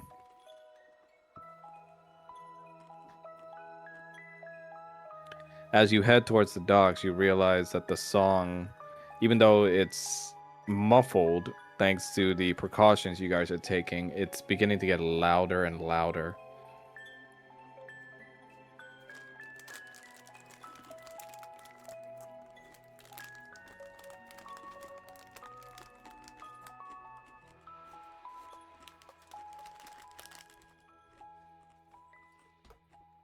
Now, is there anybody actually here, or is it just completely like You see bare bones guards. of sorts? You see guards and also an automaton that looks like it's going under repairs here on the left side. The guards see you approach and says like, "Well, say your business." He's gonna hold up the tickets. Ah, Heartbreaker. All right, head over there, over to the left. I know where it is. Oh, and watch yourselves. Yeah, the captain's a little new, but you know, just watch yourself around her. Paul's gonna stop and turn. New? Yeah. Listen, I don't make the rules, all right? Just yeah, watch yourselves. What's her name? As he opens his mouth, you guys see across the veranda on the ship a Vulpine face pokes up. Hello, boys. Oh my No. god. Paul is going to turn and look at her. You see herself, Sandra Biscuit, woman of the sea. Forgot that her Get last off name was my Biscuit. ship. Excuse me, but it is my ship. But you know, if you want to talk co-ownership, we could talk something out. No. And she looks at you and goes, "Are you that cute new chef that's supposed to be working with me?" I'm not new, and you're not the owner. Roger behind Paul. He's just gonna be like, I will say that if I had an option between that and the original captain, I mean, Yes, she's an improvement, but still. And she looks over at Falmouth and Kana and goes like, "And who are you two?" Spoken for. And she looks at you and just goes like, "Well, just because there's a goalie doesn't mean you can't score." What the hell is a goalie?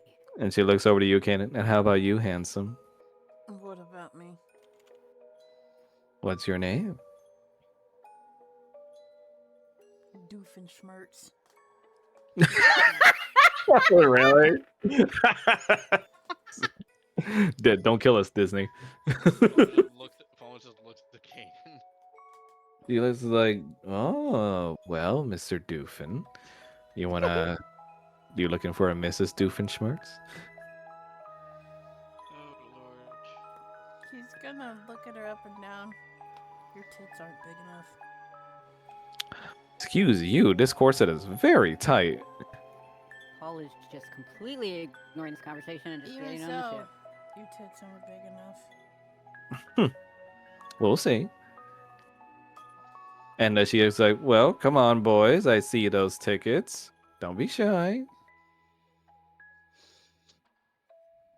I'll be right back. Okay.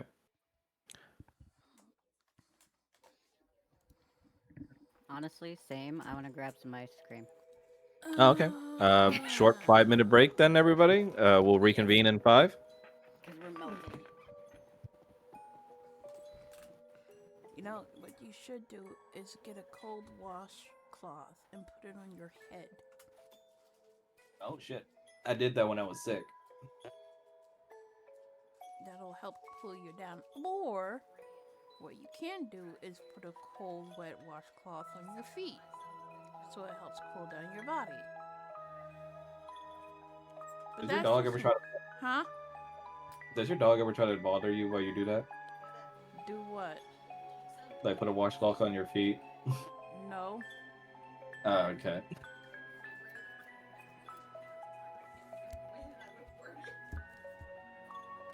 But yeah, I usually also use an ice pack that I got in the fridge.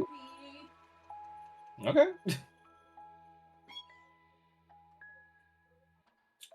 Don't know what I should eat today, though.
See, no, what I used to do was I used to fill up a bowl and fill it with ice and then have my feet in it for the entire summer. It I'm sucked. back. Welcome back. I'm gonna order me ordered some the wrong chicken.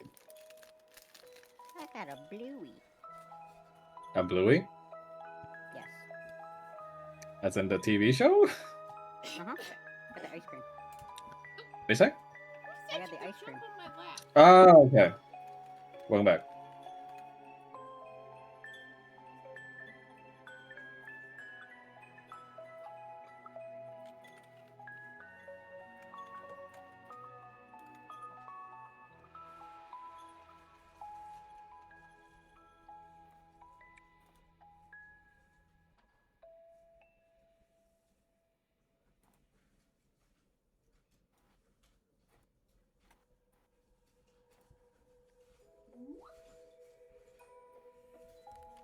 Oh, okay, cute. Hopefully, it's not as shoddy looking as the ice cream truck ones. Well, luckily, one of the boxes seems to have Bluey intact. Another box we had, they weren't so lucky. Oh, I hope they come out with another Bluey season. I'm still waiting for that. I hope so. I got them all on my computer. So I got a question for you, Rattles. Hmm. Is your favorite Bluey character Muffin? No, Who's your favorite Bluey character? Bluey. Oh, okay. I thought it would be Muffin, because Muffin is a fucking chaos gremlin. I like Bingo Bingo is smart. She's a good girl. because I'm the youngest sister. She also makes Like- weird noises like you. I do not Like make. Muffin's fun, but nah, I like Bluey. Boop, Mm. boop, boop, boop, boop, boop, boop, And I love Dad. Okay, Oh, I'm back. their dad is awesome. Oh, singing things. Oh, Okay, I'm back. singing I'll things. come back. Thank you. Singing things. I love that episode. Well, what was it like Bingo said about herself? It's like, I'm weird too. This is difficult. Oh, yeah. No, wait, no, she didn't say she was. She says like, I'm annoying too. I'm different I'm annoying. just different annoying. Yeah, I'm so glad she grows up to be like a super smart scientist.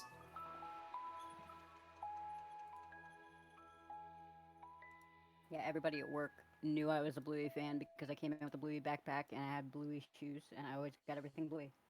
Nice. Are you caught up with the Bluey episodes? Yep. I am a own all the mermaid, seasons, got her both the legs. Australian version and the English version. Nice. I am a mermaid who got her legs for only for a day.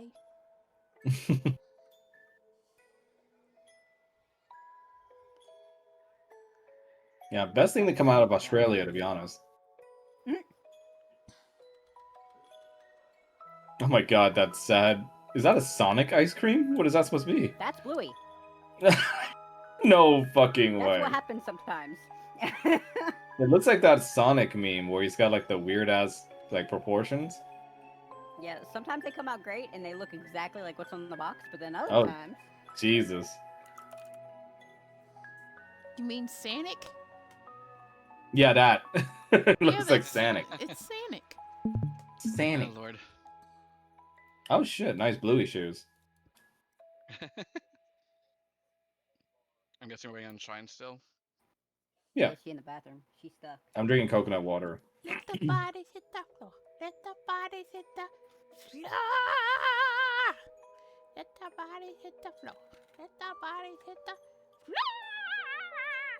I hope we get an episode one day where the kids explore their mom's place of work. Let the bodies hit That would the be fun. floor. Let the bodies. Yeah, because we know the dad's like an archaeologist, which is like, holy shit, dude. He digs up bones. That's so clever. Yeah. And I think mom is an airline attendant, right? Or which was it? I can't I don't remember. Yeah.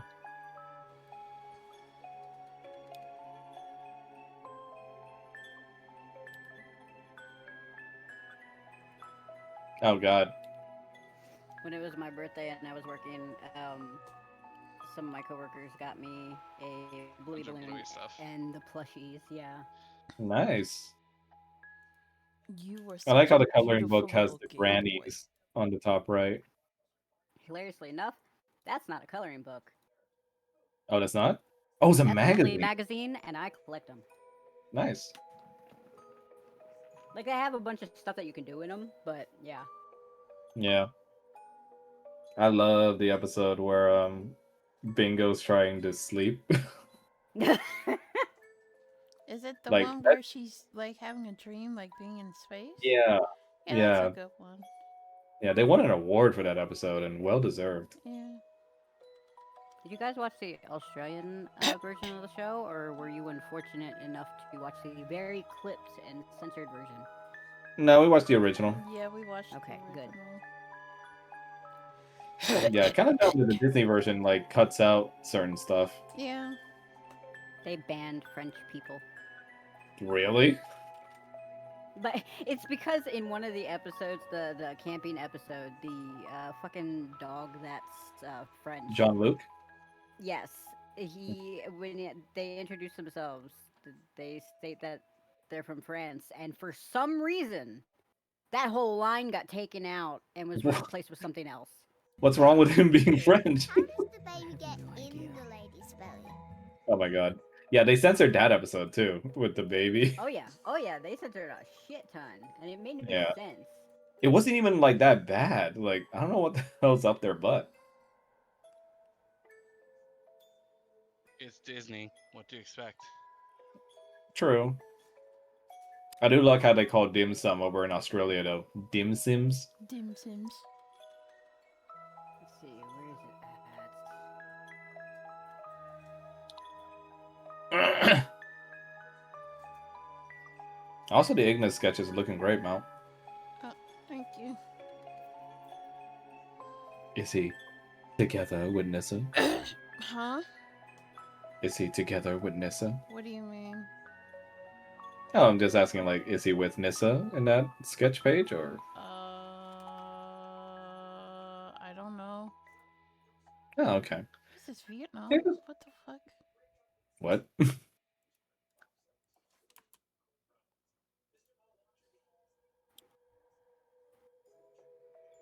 That's not Vietnam, is it? No, it's not. I don't think it is. No. No. No. That's I just think you think. that's just white yeah. people being silly. Yeah, I'm just like, you would not get away with crap like this on Vietnamese streets. We would fucking run you over with our mopeds for being dumb. I've seen like those videos where Vietnamese like mopeds will like have like refrigerators like Oh, tied yeah. to them, and then Yeah. or like barrels of hay Yeah. or like a TV, and I'm like, what? Here's the thing, though. Don't fuck around with like Vietnamese traffic, though, because we Vietnamese people are not patient people. I remember one of my earliest memories. For some reason, my uncle took us to a beach along like the Mekong Delta, Mm-hmm. and we took a cab, I think, because you know, it was a long trip, and none of us wanted to just waste fuel on the mopeds.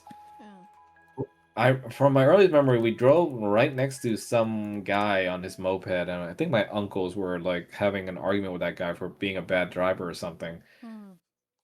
My uncle rolled down the window to say something to him, and the guy smashed his fist through the window that was next to me in the Ew. back.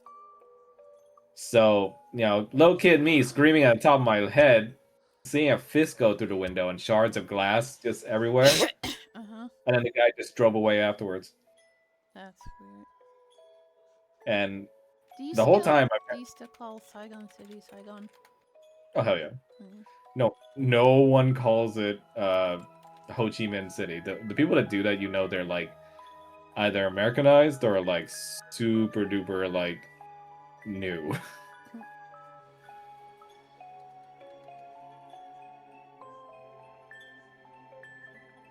Is Shrine back here, by the way?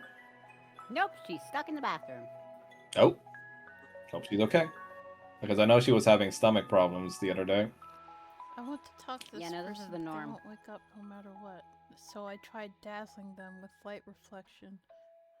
Dude, you set the dude's bed on fire. No, I'm so confused. she's probably watching a clip on YouTube. Oh, That he set the dude's bed on fire. Oh, in Crimson Desert, yeah. It's like you're not supposed to shine light on something that's flammable. Yep. You can also do that and cook meat on the floor with it. Hell, that's gross though.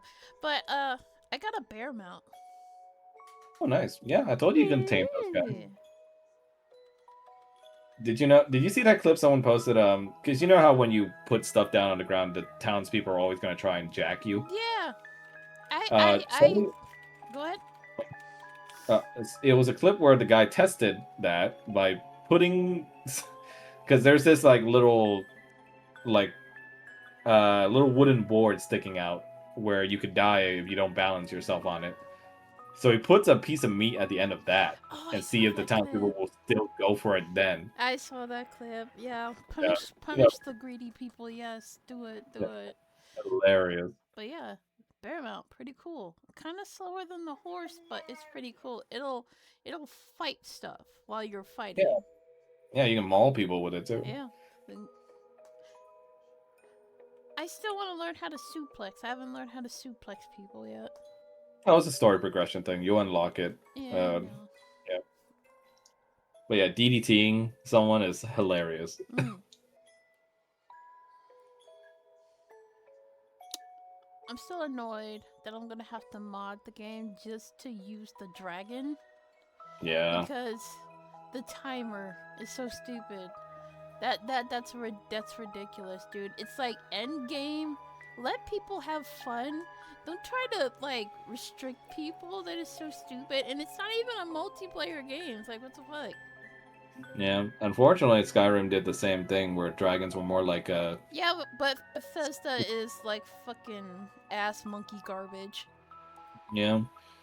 I mean, I would have thought like they would have honed down on their selling point because like everybody saw that you can ride dragons in Crimson Desert and Yeah. was, oh, shit, I want to play this now. Yeah, and But it's like the map is so huge. It's even yeah, with the teleport. Sometimes people just want to ride the countryside and look at different stuff, but it's just, it kind of reminds me of Dragon's Dogma too, where like it's just so unnecessarily manual with some of the yeah. crap. you do. Yeah, and And I it, hated that Dragon's Dogma 2 didn't have like some kind of mount system because that map was kind of big too. So yeah, but that game's stupid anyway. So it was just a beta Monster Hunter Yep. Wild. So at least we finished it, so nobody can say we didn't try it. yeah, and then fucking where was the DLC that they promised? Like, there's no DLC. Yep. I mean, I'm sure at some point randomly they're just gonna be like, "Oh yeah, remember that DLC we were talking about? Like Yeah. here it is." I don't But even like, pay attention to that game anymore. Like, I uninstalled it. Okay, I'm Yeah. done. yeah, I lived, bitch. welcome back. Welcome back. Are you okay? Yeah, I'm fine. That's good. Okay, so everybody's back. Yes. Yeah. Prattles in a deep distance, I guess. feeding the cat. Okay. Well, let me change the map as you guys board the ship. Yes, I fed both of them. Just making You sure. literally saw me with 2 plates. I didn't see you at 2 places. It looks like with 1. That's why I asked. I mean, yeah, they're dating. To answer your question, Oh, Ignis and Nissa? yeah. Cute. Yeah, like, species that aren't related to each other, they can't produce children, so they would have to Where the adopt. fuck did you find this map? It's so nice. Yes, it Looks is very in nice. grayscale for some reason to me. Uh-oh. Why? Oh, you're stuck in that. Oh! weird I might have not turned on global lighting. Hold on. Shit. We're on the. We get on the ship and the lights just go out. We're Is like this what? a What? Is this a Wait ship a from minute. like the ghost? Is this the ghost ship map that we used from like that one shot? Nah, I that, don't that think one's so different. because that was I don't think so. animated. Yeah, that one's different. This one is actually a full-on, still alive ship. Break you upon my wheel.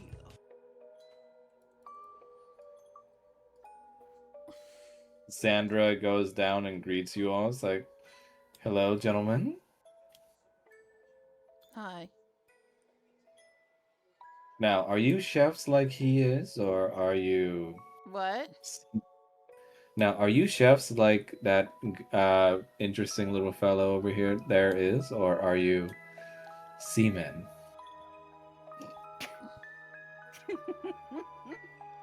I'm just hired help. Same. Roger is gonna look at her and just be like, "How's your son?" He looks at you and goes like, why, he is fine. Thank you so much for asking. Are you interested in him? No, just wondering. Because let me tell you, you are completely his type. Yeah, I'm also that one's type. He's gonna point over at the ship. And goes like, oh, well, honey, you know, you got 2 hands. I mean, that is true. But last time I spoke with him, your son wasn't interested. And goes like, shame. I mean, I can give him a talk and convince him if you'd like. No, that's fine. I don't think he likes my profession very much. And he goes like, "Oh, but he's perfectly fine with seamen." That ain't my profession, darling. Oh, well, I mean, like with all the other hired help, I suppose you can make yourselves home while we set off. And where are we headed off to exactly as far as our destination? And he goes like, "Well, we're a cruise ship, darling, so we're just gonna be making a circle around there for a bit, around the islands, and then we're gonna come right back here."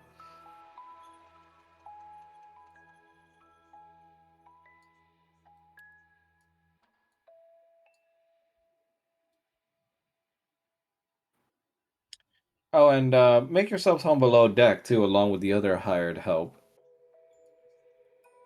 Roger's gonna lean on the railing next to Paul for a minute and just be like, the last time I remember standing here, you were taking your chickens for a walk in the middle of the night.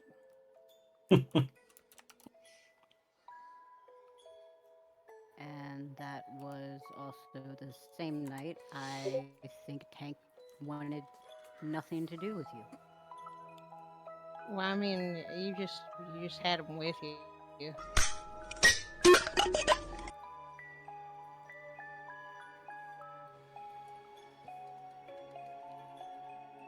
I was actually beating myself up that night.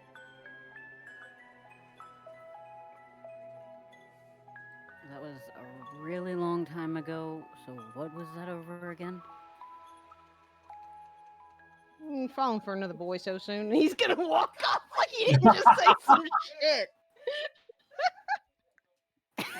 Paul's gonna follow after him. Molmeth, you're standing over the grating here, and you hear some familiar voices down below. How do we actually get down below is the question. And he goes, Stairs. the door here. Oh, the door. Okay. And also the stairs here if you'd like. Is this one of those we move on to the map and it. Yeah. No. I'll have to change the map if you're going Oh, down there. okay. All right. So, Kane, are you joining them below deck or are you staying above deck? I guess he'll join below.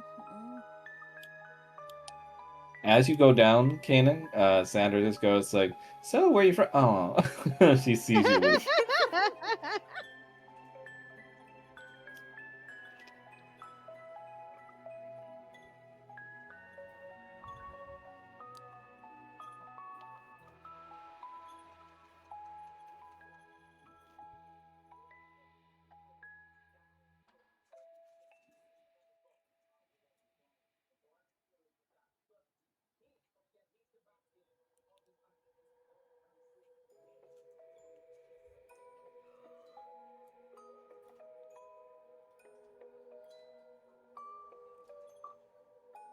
As you go down below deck, Falmouth, your eyes are immediately covered by a pair of hands.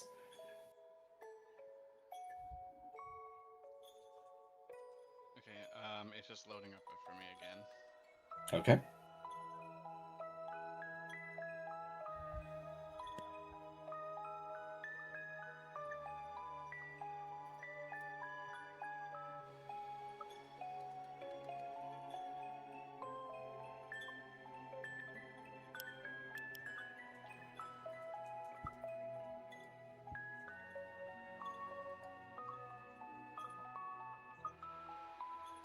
All right.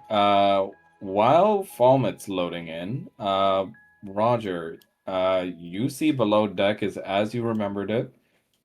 Uh, the only thing that's missing are the handfuls of cruise ship goers lining the halls.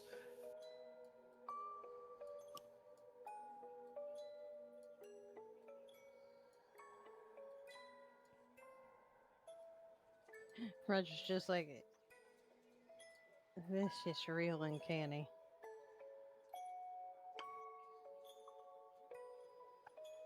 It's sad. Why I say that?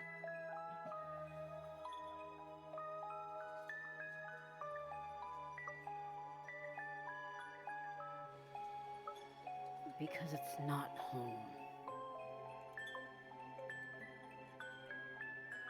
Roger's just gonna lean against him for a minute. Yeah.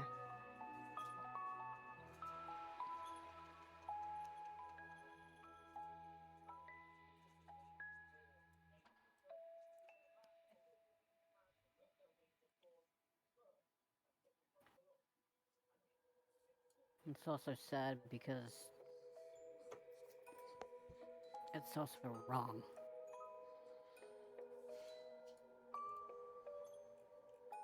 I mean, yeah, it's been wrong, but what are you talking about in specific? He's gonna point behind them and in front. There were only 2 cannons on each side in the front, and there were 3 at the ends.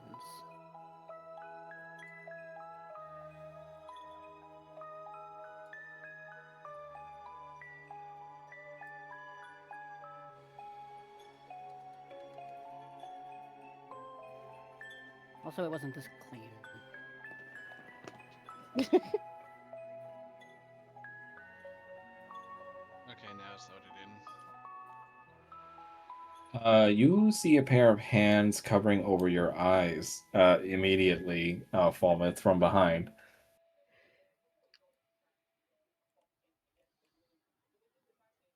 Who? And you hear a faintly familiar voice says that, "What's the password, big boy?" Almost like it just immediately goes like rigid. Can't be. Come on now. It can't be hard to guess. No, I know what that. And he goes, well, maybe that armor going around, you might be getting a little slow in the head, too. Ha ha, Moronar. Hey, there it is, big boy. He takes his hands away from your eyes, and unbeknownst to you, he had rubbed sparkly green eyeshadow over your eyelids.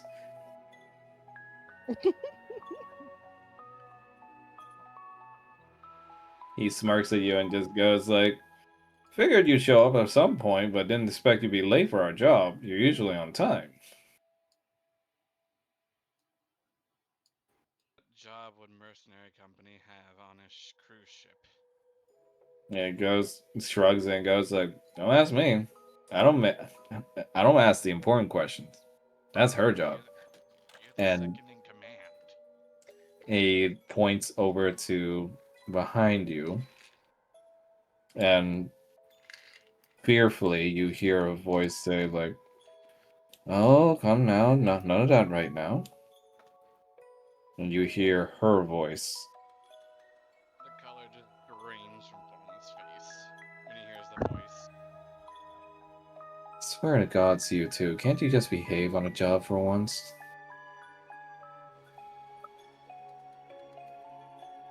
Fallen just turns and looks at her. She's as real as you remembered her. Every feature seemingly intact from your memories. Well, you're not getting seasick, aren't you? No, just this isn't possible. What is? This, you, Moronar, and then he looks over and he sees the purple tiefling. Kalaya, none of you should be real. Okay, I think you're getting a little too seasick here. Have a seat. I know we don't usually take seafaring jobs, but, you know, we take where the pay can get us. And honestly, comfy little jobs like these are nice from time to time. At best, we fight like, what, 1 or 2 self-wagons?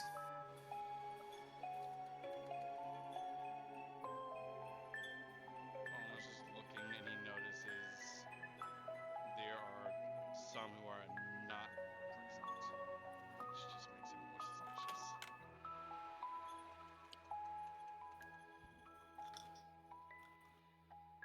Kanan, you spot at the end of the ship your sister, just creepily calm as she sits on one of the hammocks.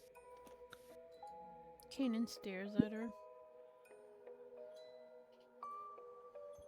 She seems contemplative as she swings back and forth on the hammock and looks down at her feet.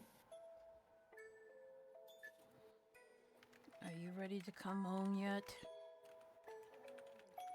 Roger and Paul and Falmouth, you guys hear Kanan say that as he's looking towards where Sedna is.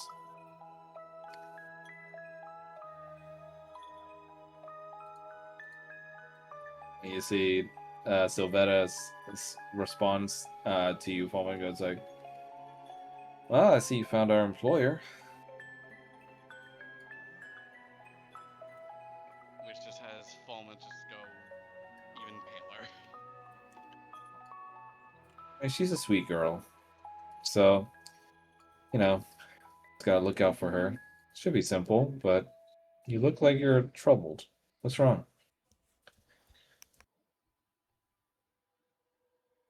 Being ghosts. I'm sorry?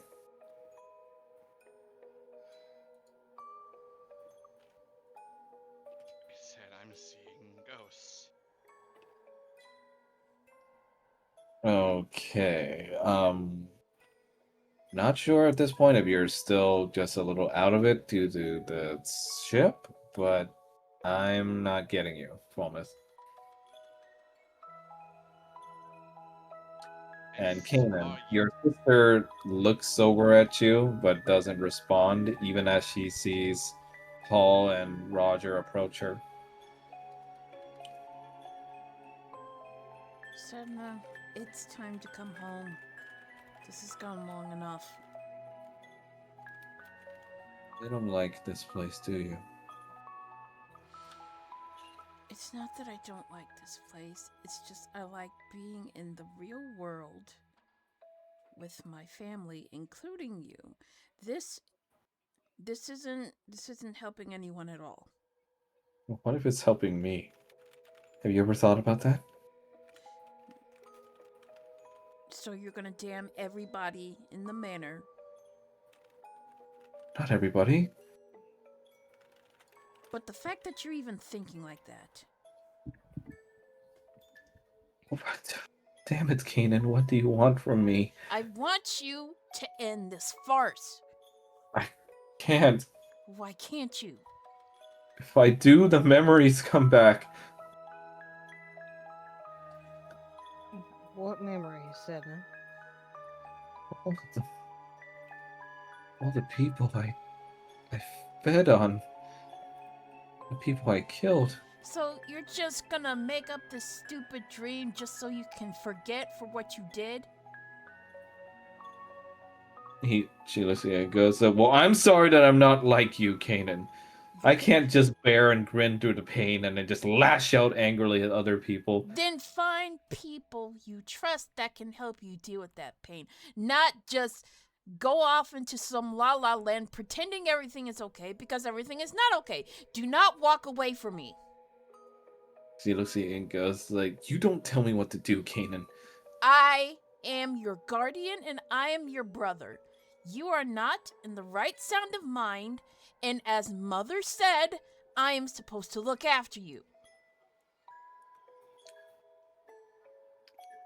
And she looks at you and goes, and Mother doesn't tell me what to do either. She left me in that tower for all those years, and now she just acts like everything is okay. She regrets it. I don't care if she regrets it, Kanan. I was alone for so long. You're not alone anymore. Why go back to this? She looks at you with a bit of desperation in her eyes. Because it's what I know. I'm not like you, brother. I don't know what to do with this pain. It was easier back at the tower. You learn to endure. That is what you do. That is what mortals do. They endure. Well, I'm not even sure I am mortal anymore, brother. I mean, look at me. I'm a, I'm a freak of nature. You're my sister. You want to know what else came back? What? The memories of the experiments. I remembered every child that died to make me, to make whatever that dark force was underground when they had to dig deeper. Sedna, please. Do you know what they promised me? No, what? That every minute that I could continue talking to that entity, one less child would have to go. That's not your fault. It is the people that used you. That is their fault. It is not your fault. But this, what you're doing right here, is not going to help anybody. And it's not helping you. You're like a drug addict relapsing. It is not going to help. She shivers and starts to clutch her arms, That is and exactly what you're doing. You're relapsing. she looks at you and goes, "Oh, that's easy for you to say. Like you've never had this before. I've seen the way you look when you kill and maim and murder, brother. My sins are my own, but I learn how to deal with them. And this is how I deal with it. Why can't you just be happy for me?" Because you are killing everybody!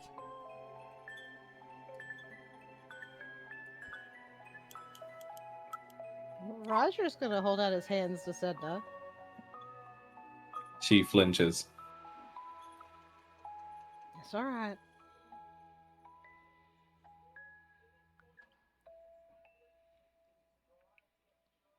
Roll for persuasion. Hold on. Guess we'll see how this goes. Yep. I like how it rolls the proper thing on the sheet. And Kanan, please roll for intimidation.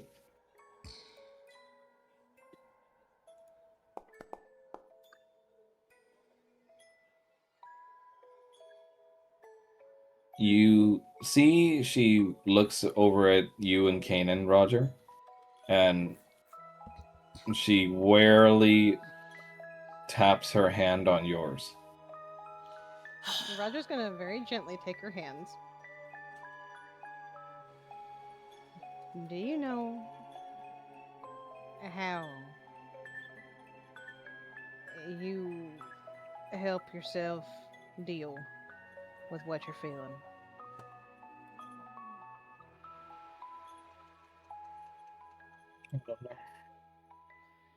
You feel responsible, right? It just kept eating away at me in the night, and I tried my best. And she looks over to Kanan. I tried, brother, I really did. But the memories just kept coming. I was fine at first, but I realized it's only because my friend was keeping it from me. Your friend is using you, and he is eating people. Listen, Sedna. You feel bad for everybody that died, that you fed on. You feel bad for the children that died, even if that wasn't your fault. But you gotta understand that your friend here, he feeds on people too. And he makes sure nobody can remember him. He's offering us to let us live here and all this, but he said as much himself that he's going to eat everybody else in the manor.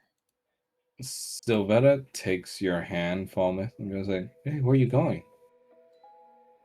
You're not real. Falmouth, You, I saw your head, held your head Morinar's head, Falaya's head. You are not real. Flashes of trauma return to you, but she holds her hand tighter. But I'm right here in front of you. You should. You are not. But I'm here. Oh, you are not. This is fake. She holds your hand tighter with both hands. As Morinar puts his hand on your shoulders. Hey, man. Calm down, yeah? I want to yours back. Meanwhile, Sedna looks at both of you, Kanan and Roger. I know it's probably terrible, but It is terrible. I... Sedna, if that thing eats my wife or my children, it's gonna be all on you. I didn't mean to. I Sedna. know you didn't mean to, but you have to make it right.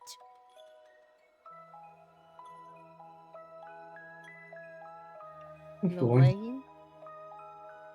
that you handle having blood on your hands isn't to forget about it. You made mistakes. So, you make up for them. Try She to help us. She grips her head as her gem starts to flash uncontrollably as the ship grinds to a shaking halt as you hear the voice returns. Don't listen to them, Sedna. Wouldn't be surprised if this thing wasn't making you think more about this stuff. I can make the bad thoughts go away, Sedna. They only want to make you think about them all over again. That's not true. I want her to take responsibility for her actions, not run away from them. Oh my god, that is loud! What? I didn't play anything. Not you. I was like, wait, what? I thought Kane was like, that's a song in my ear. No. I'm not yelling at you, babe. I was in mid RP. We want her to live.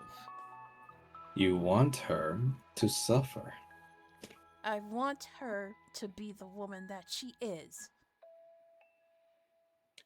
And I She want said- you to fuck off. And you see the ship start filling with water as you see the visages of Sylvetta and Morinar follow behind you, Falmouth, and goes like, Falmouth, why do you deny us?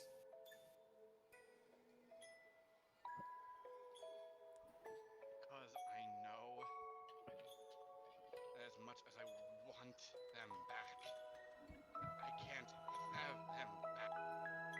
Not after what that bastard did to them. Well, you can have us right here. Falmouth, please. This is the only world where we can live again. Why would you take it away from us?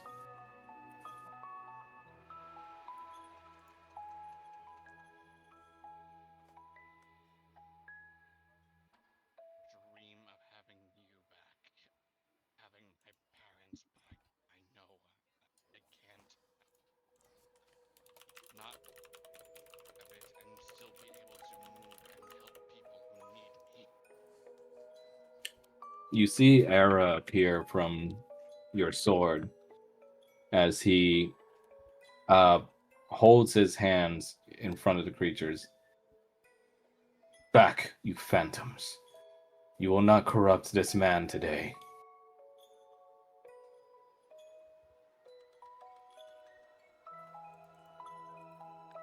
And you see Sedna begins to sob as the gem starts getting brighter as the ship starts to sink deeper and deeper.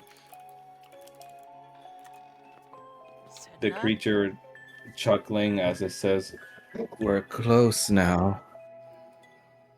So very close, Sedna." Edna, you are not this thing's puppet.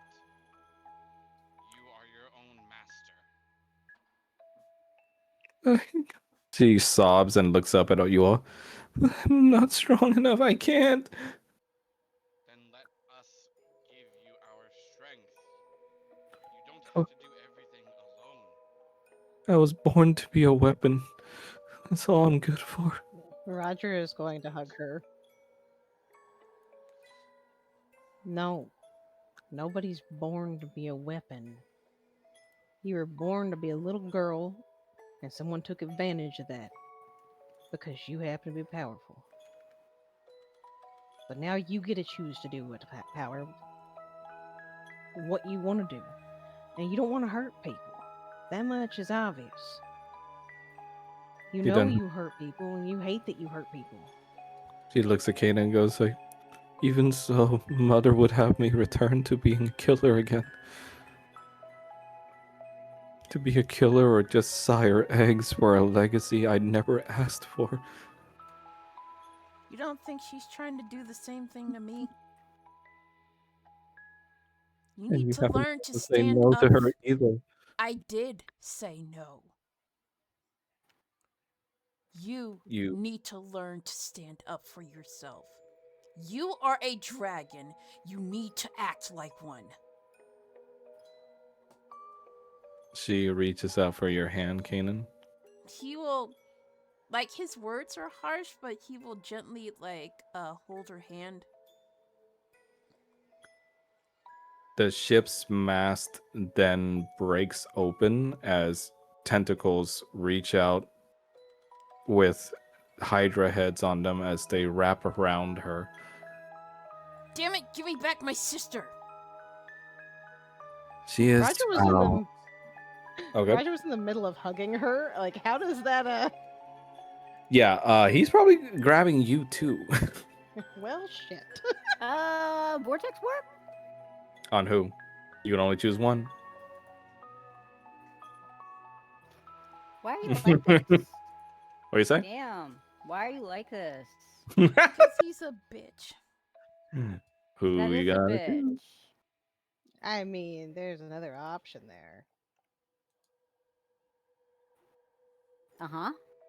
Hold on. I have to double check something. Bard time. It's bard time, baby. Roger's gonna try to dimension door him and her. Oh shit.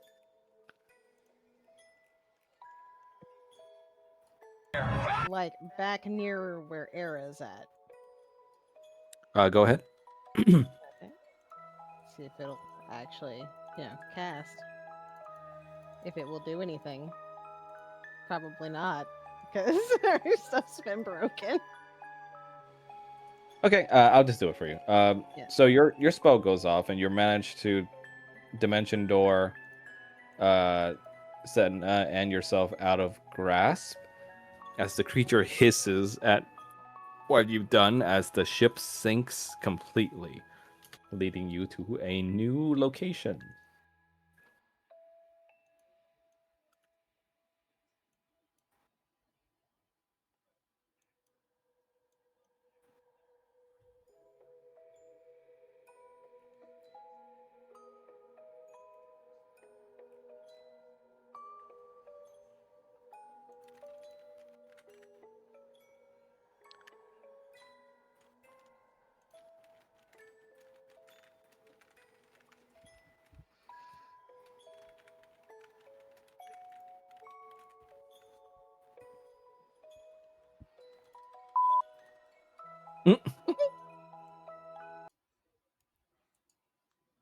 Space.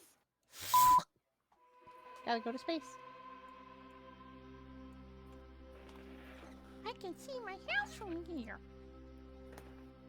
A grand almost like kind of a lump comes out from the clouds in this astral-like space. You guys find your feet touching solid ground almost, except there's nothing beneath you. Oh no. And you see the coloring of this place is similar to the purple liquids that you had used where Sedna used to be, Paul.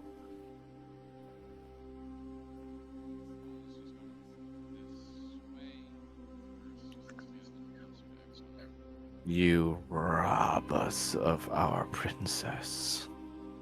She is not yours. She has always been ours from the get-go. Who else but us could have kept her alive those lonely years in the tower? And now you don't have to anymore. And she says, oh, but with the powers we've absorbed and those memories so deliciously indulging upon us, our powers will grow even past the confines of this gilded cage. You see a single claw slam its way out of the out of the clouds, and you see another claw digs its way out, and the main false Hydra's head pokes out, looking almost like a draconic head similar to Sedna's, except its draconic face splits open in the middle to reveal its true face underneath. It roars in a broken cacophony mix of singing and also roaring like a dragon as it reveals itself. Why you got such a big nose? I don't think that's a nose.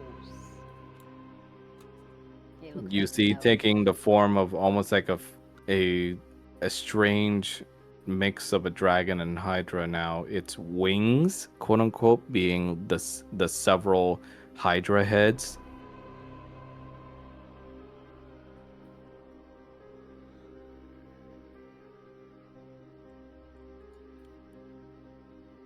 A long tongue pokes out from its maw. Now we shall feast upon you all. And with you gone, there will be nothing left to stop us. So much for caring about her, supposedly. Oh, you'll live. Lives long enough for Sedna to want a peaceful slumber for herself.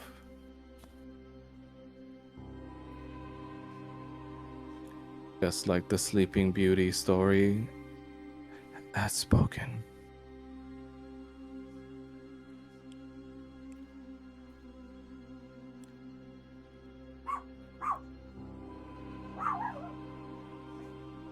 He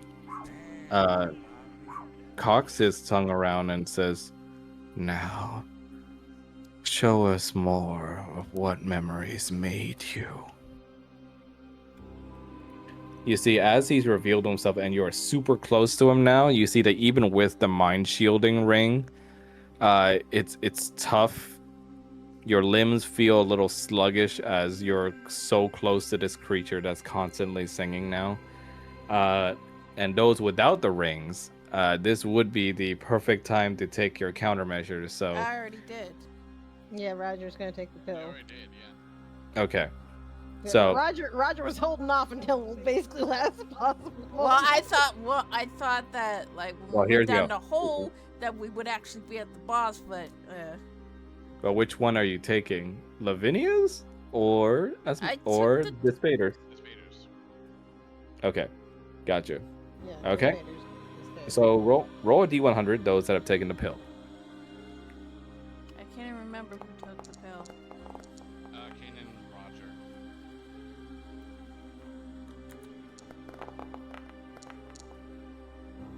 Do we really?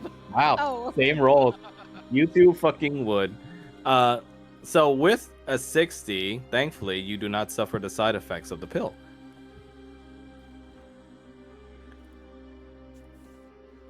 What were the So side I'm effects assuming of the the shielding rings go to Falmouth and Paul then, correct? Yeah, Paul still Yep. had his, and Kanan lent his to Falmouth. Got it. All right. So we shall begin initiative. And everyone gets If it 5 actually HP works. from Falmouth.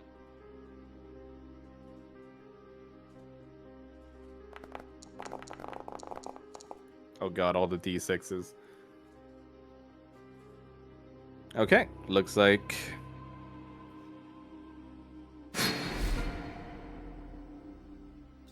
And let me change some music. Jesus Oh Christ. shit! Turn start. And everyone gets 5 temp HP from Falmouth. Nice. Everybody gets 5 temporary HP.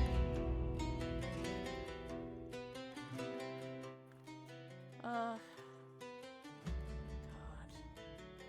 Kanan, looks like you're first on the initiative. Yeah, I know. Hold on. I'm trying to figure out what to do here. I'm not seeing my. Which has the better.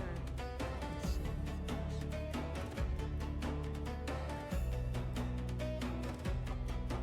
Fuck. What? No, just roll 20. Not roll 20.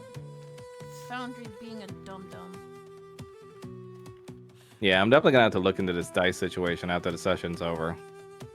Or you could just update that. If I do so, then it's gonna take even longer, and some modules are not updated to yet, Like, so everything everything will will break. break. So Like, Yeah. we can either have the dice broken or everything can yeah, be it's broken. kind of a rock and a hard place for me. So unfortunately, I have to pick the lesser of two poisons. Okay. Does this thing use magic? You know, I can't tell you that. I Okay. have some money. Alright, he's gonna go Wind Dragon. Oh shit. Okay, let me put Kanan backstage and bring out Wind Dragon after.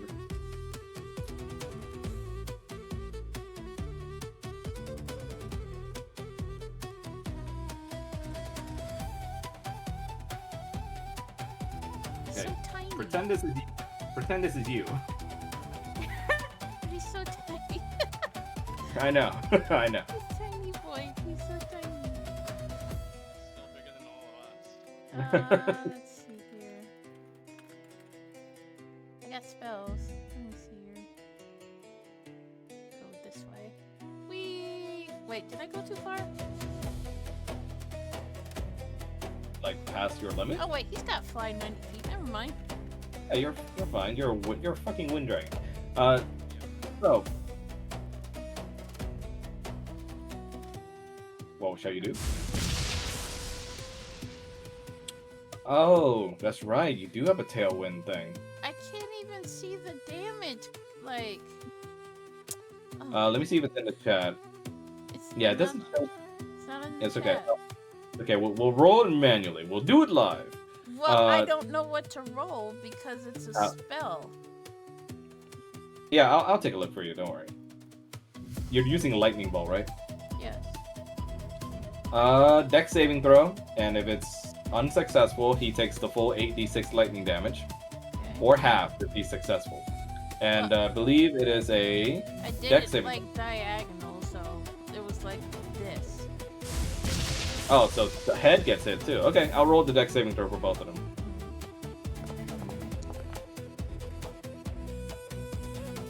What's your DC? I have no idea. Well, let me take a look. 18. So it fails. Well, let me see. The head needs to also roll. It also fails. So the head is going to eat the full damage here. So roll for 8d6. I thought you were gonna say the head was gonna eat the other head. What do you say? I thought you had said that the head was going to eat the other head. Now, wouldn't that make it easier for you guys? The main body, though, is going to use one of his legendary resistance stacks, Oh, that's dumb. and he's only going to eat half the damage, so which is going to be 13. But the head, though, yep. Okay, then he will do chromatic prince. Do it.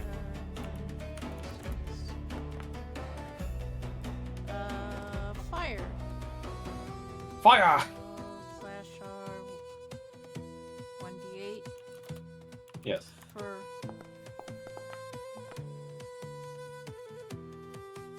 So 6 damage to both bodies. Yeah.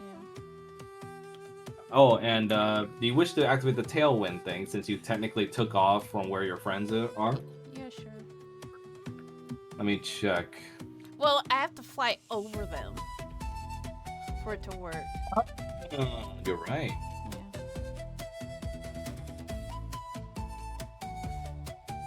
No, I know. It says when starting to glide or fly, allies within 15 feet of your takeoff point can move up to their maximum Oh. movement. That's We Gucci? okay. I thought you meant miraculous tailwind. Never mind. Okay, right. Okay, so friends, move up to your maximum movement speeds for free.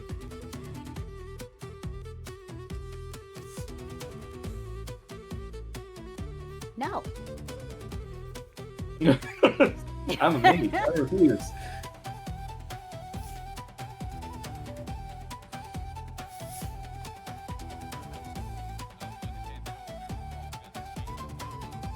Oh, hold on. Okay, fine. I'll move for you. There you go. How close do we have to be to you for bonus things?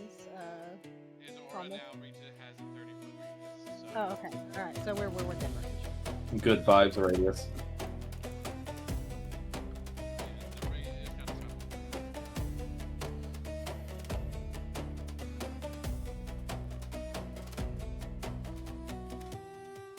So, anything else for your turn, Kanan? No. Vomit? Your go. So, Coleman is going to attack his main head here. So he's going to take out his Forge's Warhammer instead. And while using the Forge's Fury, and since he's using Bow of Enmity, he also gets to target other opponents. Everyone gets advantage on Nice. Let me mark those guys. Speaking of marks, that's right, I forgot. Mel, who's your left and right wings? The main body is the left wing. Paul's the right wing. Gotcha. Oh, you're a special boy today. He's a special boy every day. So if he's been damaged, then he gets some HP back because he did damage. Yeah. Okay, so Paul, I believe I wrote it down as half the damage you did to the main body. Yeah. So half of 13. Let me do a calculator But he real also quick. damaged the other head, so You are right. Okay, so let me do this. 13. Oh. You get 7 health back, Paul. And from the other head, let's see. 20. You get 13 health back afterwards, Paul. Oh. So he's at full health. Yeah. Okay. Okay, Falmouth, I have marked those 2 targets. Go ahead. It's still not showing up, so I'll just roll manually. Yeah, let's just let's just assume nothing's gonna work for that. So everyone just roll manually. And because I have advantage, I get to roll 10 and fire. Yes. Oh, 27 to hit. sorry. Before you continue, one thing I forgot to mention. As you remember, Lavinia gave you guys some toys. Those toys are in your inventory now. Take a moment to take a look at them. Oh, Kanan, you took her bola of explosives. Those grenades are in your inventory now under tools. Okay, well, we can't use them right now, so. Yeah, just letting you know they're there. And you also have a grappling hook from her, as you can see under tools as well.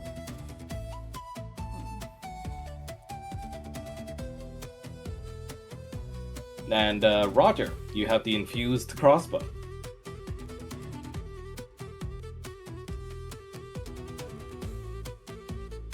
He sure does. Yep, should be in your equipment. So take a moment to take a look at those, and yep, that's it. Sorry about that, Falmouth. So that's a hit on a 27. R1d plus 5 fire damage and 1d8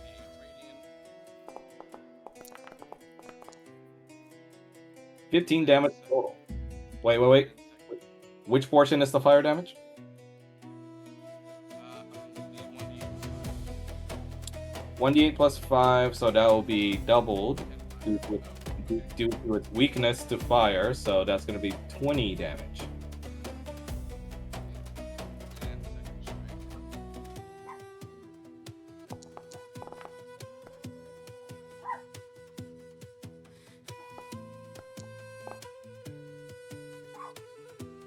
That's So a hit. It's weak to fire, you say? Yeah, Despater told you guys. No, wait, no, not Despater. Tiamat told you guys. Okay, and calculating damage now. Be sure to thank my mother later.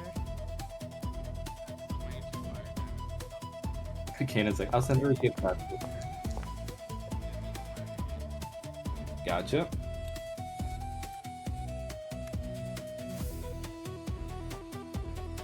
Alright, anything else?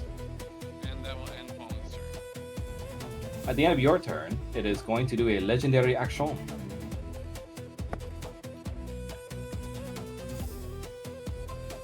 And it's going to do, let's see here.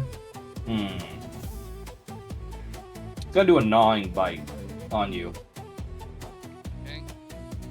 But it's going to do it 3 times. 2 extra times because both heads are still, both additional heads on both of its wings are still present. So it's going to be 3 bites total. Okay. Oh, that's right. This isn't working either. I'll roll manually.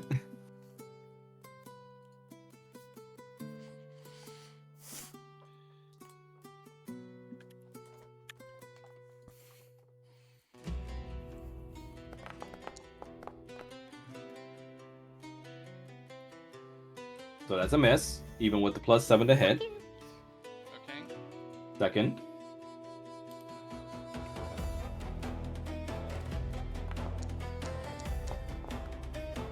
Okay. One's a hit. Dealing, let's see, 1d6 plus 8.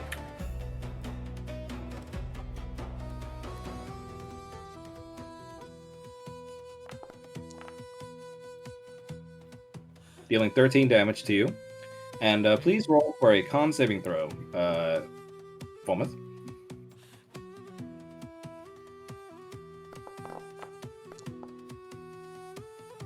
You succeeded, so you don't need to take extra necrotic damage. And the third hit.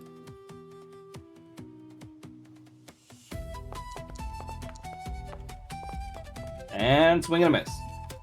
Alright, no problem. I will now move on to Roger. Yeah, Yep. I love that. Okay. So first thing Roger is going to do, let's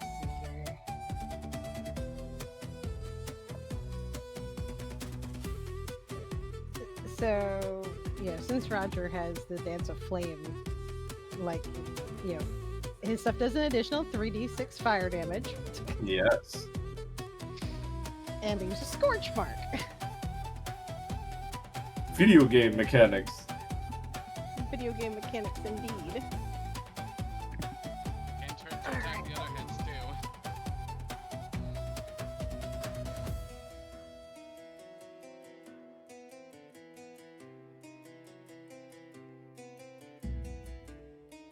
I'm double checking something real fast. Reading is good, yes. Yes.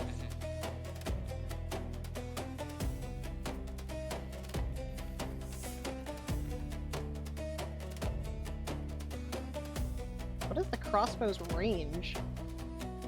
80 feet regular. Long range is 320 feet. Okay, so this thing should be in range. Yeah. Okay, Rogers. God help you if you ever have to shoot something that's farther than 320 feet.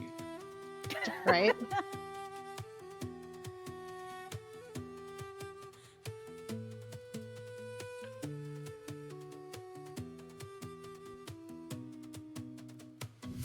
You bust out Lavinia's infused crossbow, and you see a little cat keychain at the bottom of the handle. He's just gonna be like, cute.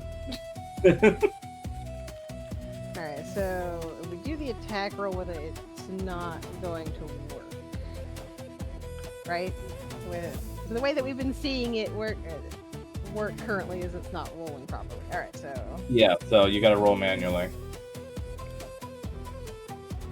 okay. It should say in your sheet though what the attack modifier is. Yeah, it's a roll d8. It's a 1d8 plus 6. So that's For the damage or for the attack? that. Let's see, for the this is just what's listed under the formula next to it. I don't know if that's just for the damage or not. Yes. Hold on.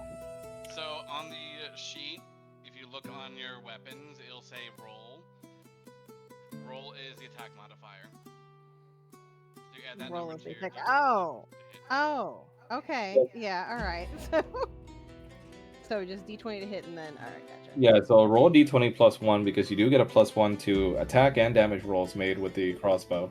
Well, technically, given I already have a plus 11 to it, I'm going to assume it'd be a plus 12. Yeah.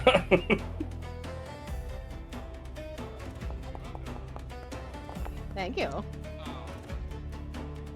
Roger, why do you fail at this? So which head are you No, talking? okay. it's a Well, big for- target, so it might have a low AC. Wait, which target are you hitting? Just checking. I'm aiming the one on the left here. Yeah, that hits. Oh, that hits? Okay, alright. So, Roger's You go also ahead get and advantage roll on the that. attack, remember? This is true. Okay, so, Yeah, you get advantage on the main head and the one on the left. yeah, Roger's gonna shoot the one on the left. Let's see, so the 1d8 plus 6 would be the damage for it. that I Yeah. rolled. And they also get, what, 1d6 of a chosen type of damage, which obviously we're going to go with fire. Really? Really? I mean, Alright. damage is damage, so that becomes a 2. Yeah, so 12 damage and then 2 fire damage. Nice. Hey, that's still good. Alright, let's see here.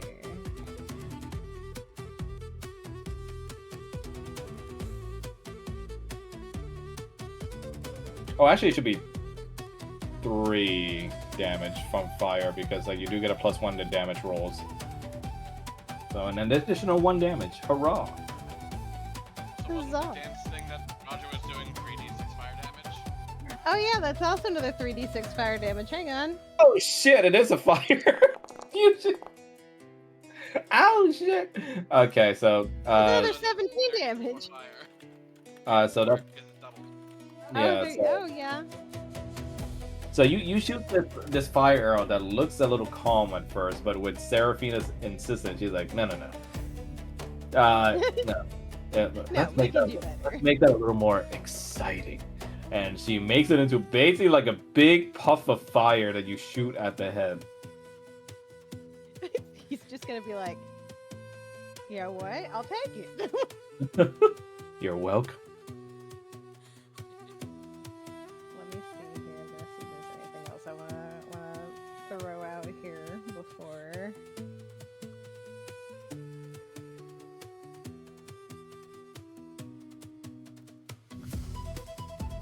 Okay, I think that's gonna be his turn for the moment. Okay. While he's still deciding other things for future turns. Paula Dean. We're gonna play Final Fantasy. Oh shit. Okay. gonna activate Infernal Progenies. Oh shit. Okay. And then, you know, his trademark. A level 9 magic missile. Naturally.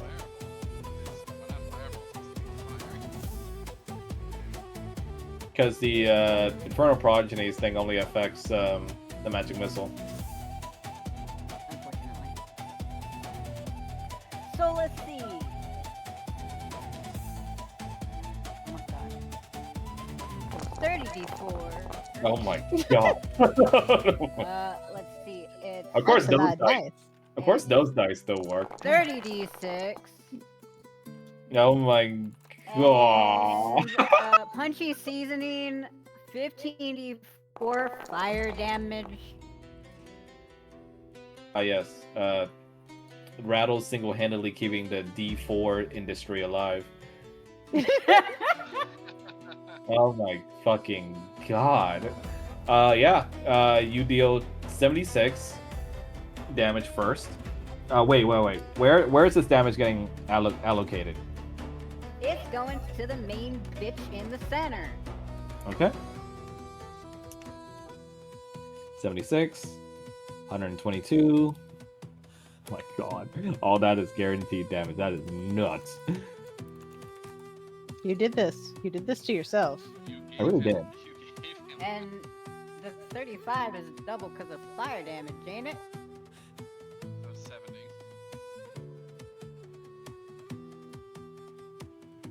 Yeah, no, someone to eat that. What was that? Mel knows what I'm talking about. It's like one of those. I forgot the artist's name. The Terminal Legend of Zelda. montage. Yeah. Like Ganondorf's gonna feed the dragon. Cause he's trying to say Ganondorf's gonna feed the Goron to the dragon. I love those videos. But yes, your missiles fly out with intensity of draconic strikes right at the creature, punching it through in its like almost like pale skeletal body with great force.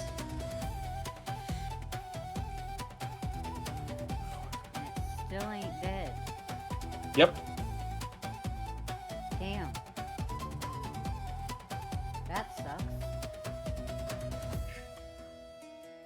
Okay, that's it. You dare say that after you dealt like pretty much 200 damage?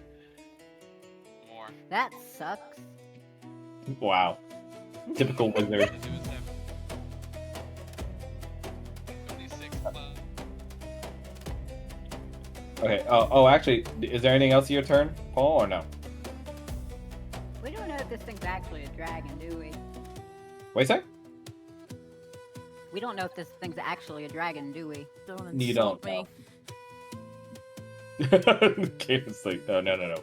We don't associate this thing with our race. Ah, but Paul wants to use this fancy spell. The Dragon Slayer? I fucking knew you would. That's what. This thing says the aberration still. Nice try. Nah, that's it. Okay. False Hydra head on the right over here is going to extend out its head and lunge at Kanan.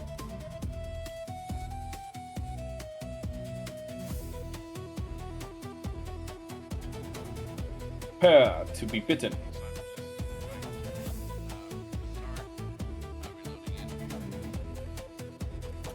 It's going to do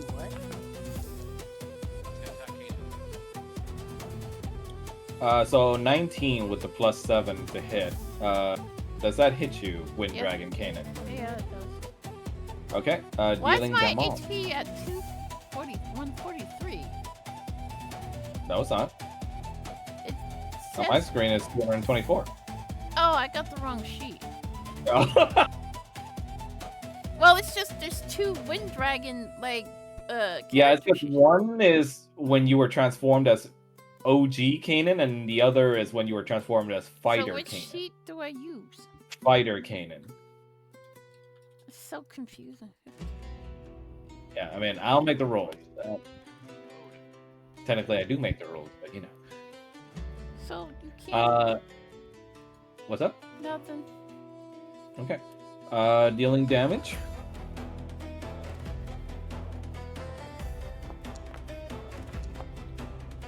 Dealing 11 damage to you, Kanan.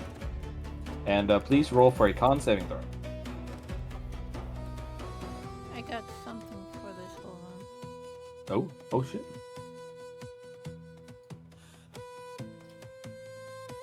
Is it a magical effect? No, it's it biting you with its head. Oh my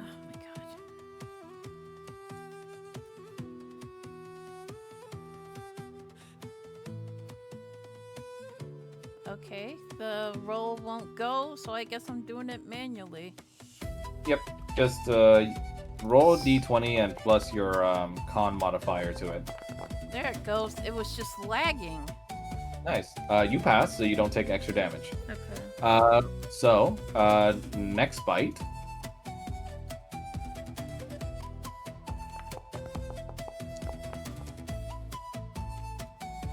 With the +7, that's a miss. And third bite. Even with the +7, that's still not a hit, so that's a miss. You hear the head speak out to you, goes like, "She is ours, dragon." Fight you, bitch.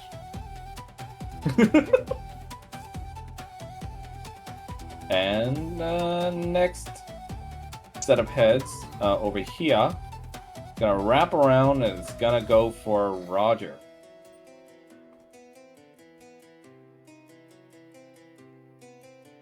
Squishy bard. Prepare to be bitten. Oh lord. I mean, he does. I mean, he's probably been bitten in his job. Unluck on that. Oh, not 20. Ugh. Unluck on that. Are you gonna unlock on that? Unluck on that. Okay. So that's rolling with disadvantage, right? Yes. Okay. If it gets another nat 20, I admit I will laugh. I mean, Kanan does have his guardian charm, but he still has like 2 charges on left. Oh, he has full because we had a That's does the 23 hit you? Does 23 hit me? That's what my AC? Yes. Isn't your AC like 18? Yeah, it's 18. Okay, so that does hit you. So Yes. roll for damage.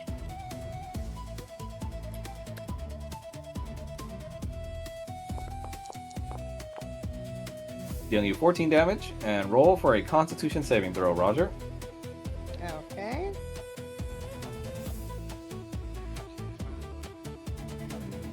Let's see if I can. If it will actually register a Constitution saving throw. So that's 7 with your modifier. That turns into a 9. Are you keeping that roll? With my modifier, it's a 10. Yeah, +5 from me. Oh, that's right. Okay. So plus Yeah, I was 5. gonna say that, and also Plus is 10. well, because the Constitution, the saving throw for modifier on this is +3. Also, doesn't Why he am get a I- bonus thing to saves from Paul? Doesn't Paul get Oh, a bonus like Constitution You're right. saves? I'm looking at regular check instead of save. Sorry about that. It is a +3. Okay, so that's +3 and also +5. So that's gonna be 15. Let me check the DC on this thing. Does Paul give anything to saves? I thought he did. +5. Yeah, that was a It's +5. +10. So it'd be 10 because you also have the one coming from Paul now. Oh, that's right. Okay, so okay, yep, that definitely passes. So no extra damage. I believe there's 1 hit left now, right? Or no, that was the first hit. That's right, because you unlocked on it. Okay. Second.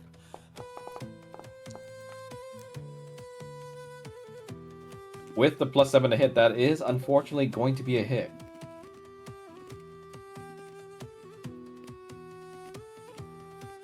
Okay, let's see. Dealing you 14 damage. Okay, so it's been 14 damage. It's been twice, yeah? Yeah, so 28 damage total so far. 28 damage. Okay. And roll for a con save again. Alright. And we're basically doing that with a plus 10 still, Yep. right? Yeah, okay. Plus 13. Yeah. I Yep. mean, Because you're plus 3, plus Kane, plus what was plus 5, plus Rock, plus 5, so basically plus 13 on fire. Third hit Wow. is a miss. Alright, so you took 28 damage total out of that. I'll get you yet. well, Yes. Roger is since he was hit, he's probably gonna hellish rebuke. Let me check my sheet for some reason. Why is it not showing up? Oh, there it is. Okay.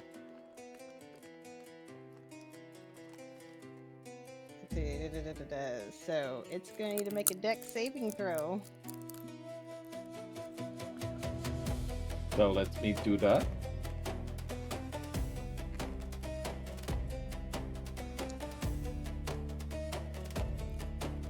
Oh no. Oh Yeah, no. yeah. Okay. That I So don't think that unfortunately- passes a 19. So unfortunately, the heads don't share the same legendary resistances as the main body, so I'm gonna have to eat. So yeah, that's full damage. Go ahead and roll for damage. Okay, so it's going to be 2d10 fire damage. Now, the next question is, does the 3d6 from the other thing apply? Yes. Oh, excellent! I say, biting It's my lip. also 3d6 fire damage. And as a result, Roger and Paul both get to use a spell slot of any level. Okay, so hold on. Let me do this one at a time. Okay, so the fire damage, this thing's weak too, so it's gonna get doubled each time. So that's gonna be 24 plus 18. So let me reflect that. Ooh, they put rice crackers in the. Also, it was the start of its turn, yeah? Where did they put rice crackers about? And yes. What? Okay, it also needs to do a constitution saving throw. The universal yum box that I got. Oh, you got it today? Nice. Well, I got it like earlier this week, but I didn't check the whole thing. It's like, ooh, rice crackers. Nice. Right now I'm eating wasabi tempura seaweed. Ooh. It's gonna shoot right up your nose. Yeah, it's not too bad. And now it has a scorch mark and constitution saving throw. Oh, you bitch. Bitch. Wait. No. Is that on the main? That's on the head, right? Not the main body. No, that's because it's on the main body. It is on the head's on the left, because that's the one that I attacked. Okay, so the scorch mark is on the left head then, right? Yes. Okay, so we're starting the turn of the main body now. So it's not good. It's not gonna go into effect yet. Okay. Well, because Okay. this is the reason why I was asking is because I had attacked that one beforehand and give it a scorch mark. Oh, you did. Fuck. Okay. Yeah, I that's gotta- my name. I gotta start marking these things. Hold on. Scorch. See, this is what happens when I get zealous with my fucking mark systems. Ha ha ha. What do you mean? Ah, I gave you this power. I made you. Let's see. Why the fuck is there no on fire status? I'm on You- fire. I'm on fire, but an extinguisher is not necessary. Okay, there is. It's called burning, I guess. Okay, there you go. Bushisa. You see the mythic skin they gave Ramel? Yeah. I'm not playing that game right now. Good. I uninstalled it. Good. Anyways, roll for 3d6 fire damage. Who, me? No, Rod. That's 8, and it's what, doubled? So it's 16? Yep. You bitch.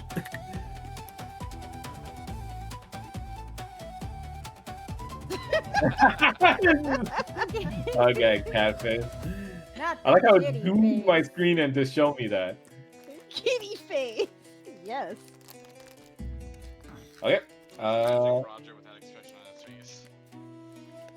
So I imagine he gets that expression a lot. so usually this thing would regen for about 60 health. But because you guys have been using fire damage, it cuts it down to 30.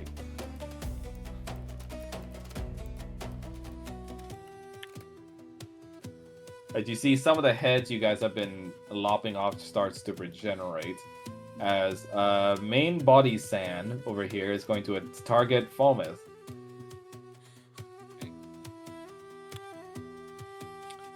Oh, we got an Asian And, rocket.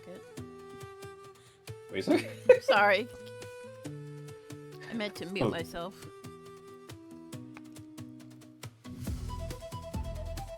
Now, it is going to use Bloodbath. Oh, that sounds fun. That's nasty. You see the creature crying out in desperation as it bites its tongue so hard until it tears off its tongue. And from the blood spray that comes out of the tongue, it starts thrashing its head around and spraying targets within a great distance with its blood. Like targets within 60 feet. So that's pretty much going to be all of you. Yuck. So I need all of you to roll for me a Dex saving throw with disadvantage. For blood?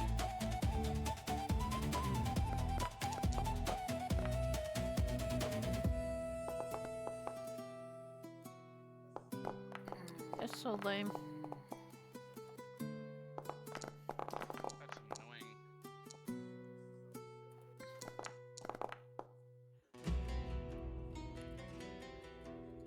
So let me see the DC on this thing. Jesus. Did you just roll fucking 30 twice? Yes, I sure did. How fucking dare you? You're like, I'm used to things spraying in my face. Yep. And Roger's also like, I- fuck this thing. I don't like this thing. Okay. Before I move on, does Roger wish to extend his help to anyone here? Anybody that he can, yes. Let's see. Because I'm not going to say what the DC is. I'm just going to ask now. Are we talking about extending help as in like? Like your reroll thingy. Oh. Well, I only have one luck point left, so I'm kind of hanging on to it. Okay, so you're fine then, right? Yeah, unfortunately, Right. currently we're hanging on to that. So, unfortunately, the recipient of this skill is going to be our two Dragonborns, Falmouth and Kanan. Both of you are sprayed with blood in your faces, and some of it gets in your eyes and causes you blindness temporarily. Blood? Really? Yes, Mel. Okay. Blood. That makes no sense. So you guys are blinded for now. You can spend an action on your turn to try and remove the blood from your faces, but it will just take up an action. We wasted turn. Nice. Yep. Hey, I didn't say this fight was gonna be easy. And then let me see. Does this thing have a nope? Bloodbath is its only move for now. It's gonna move a little closer to you all here. Look at that big boy. I love the way it's like slowly Yeah. advancing. Chonker. And that's gonna be its turn. Kanan. I guess I'll use my action to wipe off the blood. You wipe the blood off your draconic face.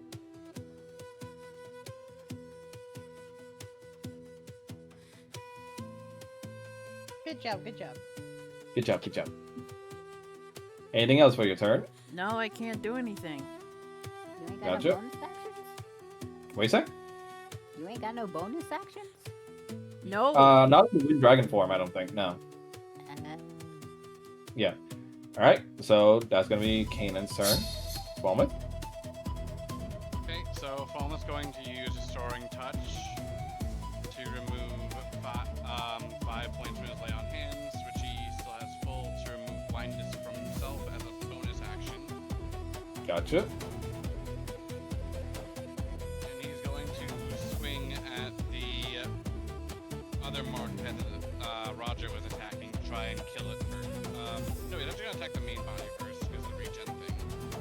Do Try it. and slow the region down.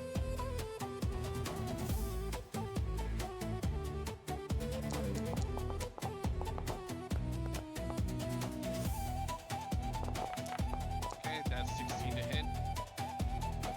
Let me check. The main body, right? Yeah. Unfortunately, 16 does not hit. Okay.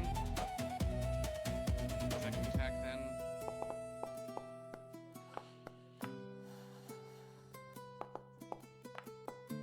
Okay, That that does is hit. 27 to hit. Yep, that's it.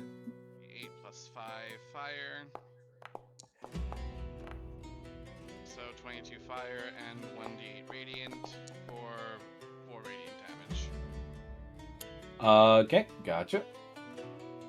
And that's going to end Fallen's turn. Roger.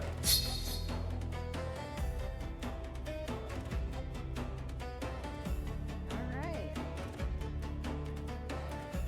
Well, let's see here. Hold on. Paul is messaging me. Oh, this is true. I do have an extra spell that I don't need a slot for. Yeah, Isn't you've that had to use that great? before. Alright. Well, then, I guess we're gonna cast Scorching Ray in that. Let me see here.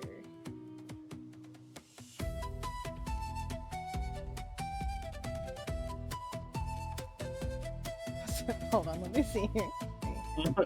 And the spell slot level, there's no limit on that currently? Nope.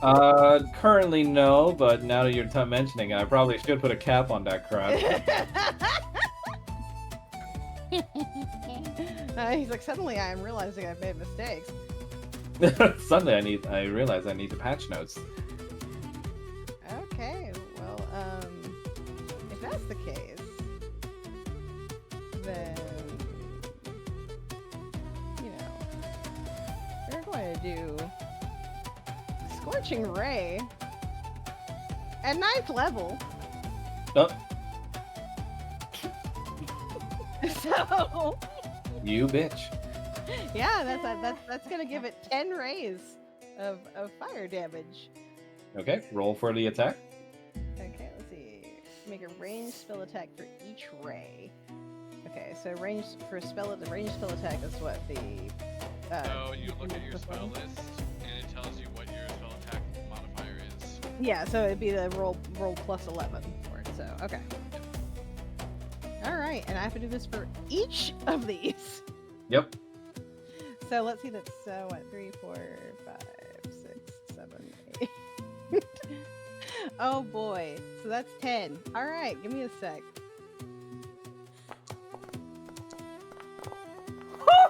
Oh my god.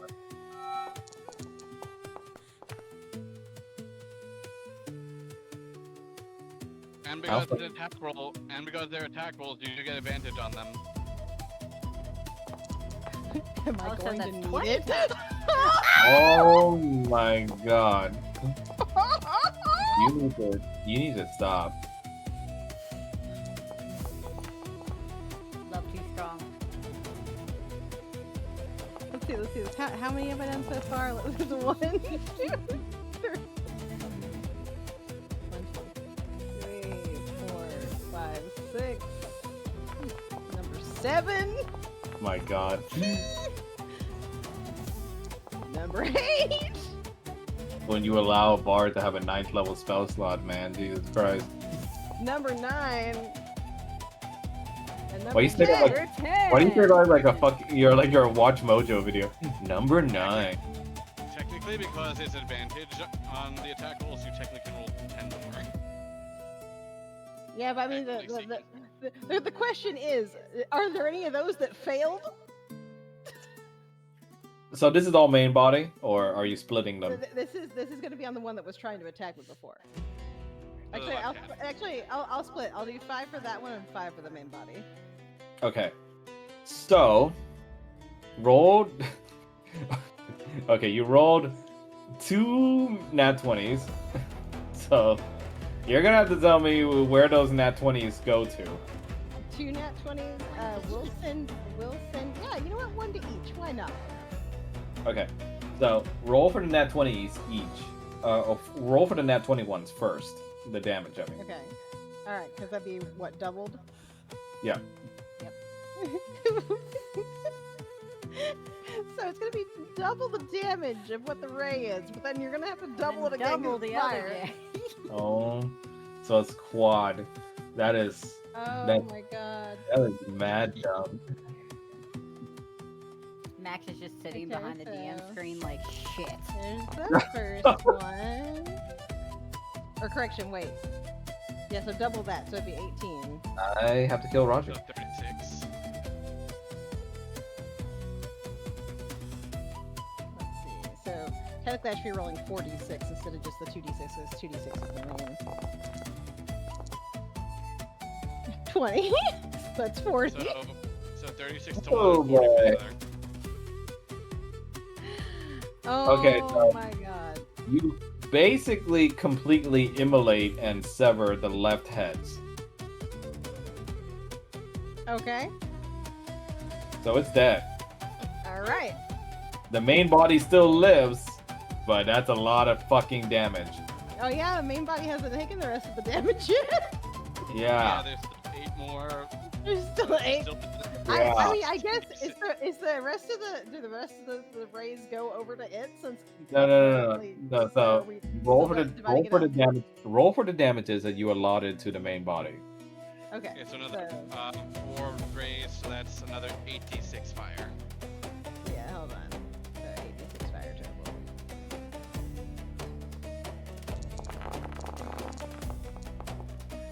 So another 50 fire damage. Oh, girl, you're gonna receive like an Overwatch level patch notes. I swear to God. I mean, it's not me. It's technically him because it's his ability, but Paul's ability that is allowing this to happen. Fucking hell. Okay. Yeah. That's a lot of damage. It's still alive, but fuck you. Well, I mean, it is instructions. Oh my god. And when Roger does that, he's just gonna be like, "How about you start telling us how many you ate?" You see, it tries to speak, but it already bit off its tongue, so it can't respond.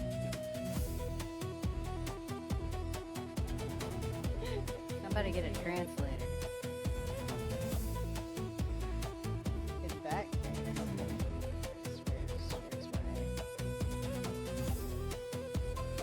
Wait a minute, doesn't this bitch talk telepathically? Yeah.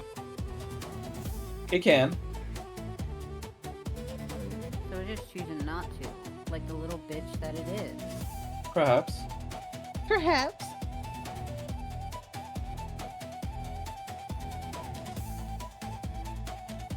Then Roger is going to also do it, like, because he keep in mind he's got his, hearing in. He's essentially going to yell at it mentally too. He's just like, so tell us how many you've eaten.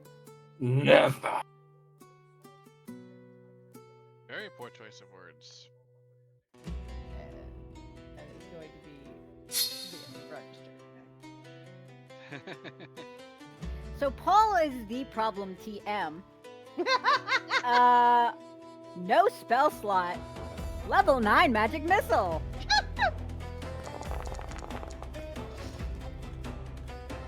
81. Our DM is like, I've made mistakes. For fire. The good thing I gave these things a lot of HP. And 76 fire. So, where are these damages allotting to? The big bitch up front. It's all on main body? Uh-huh. Chongy boy. Okay, so you're going to direct it all to the main body, and it's going to, of course, eat the damage, but it's also going to react with reactive heads.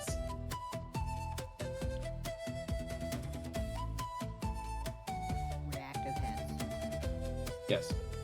So it's going to be burning, and while it's on fire, it's going to try and fucking bite you. It can only be used for For opportunity an attacks. opportunity attacks. But Oh, doesn't move into shit. range. Oh shit, you're right. Never mind. Okay, yeah. you see the creature's fur and body starts burning on ends and becoming charred. As it starts burning, you see like liquid-fied visages of people's memories start dripping out of it.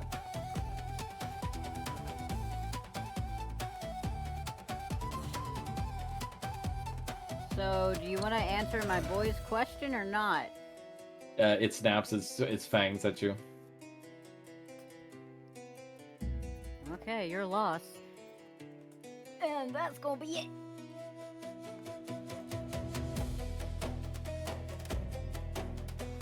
Hydra head remaining is going to try and attack Kanan. And since the one Hydra head died, the other one now gets marked as valid emitting target. Yep. So that's a hit. Dealing Kanan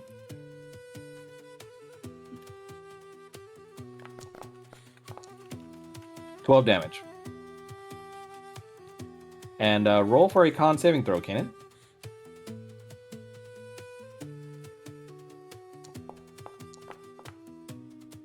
Nice. Nice. Definitely passed. Rolling for second bite.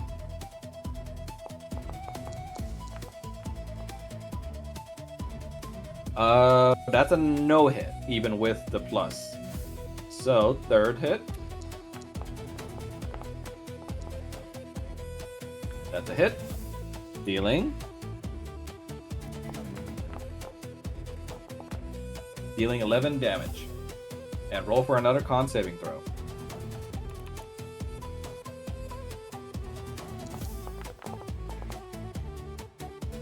That's a pass. Okay. Ending its turn. So this guy starts his turn. Scorch mark goes off. Roll for the damage. Shrine. Yep.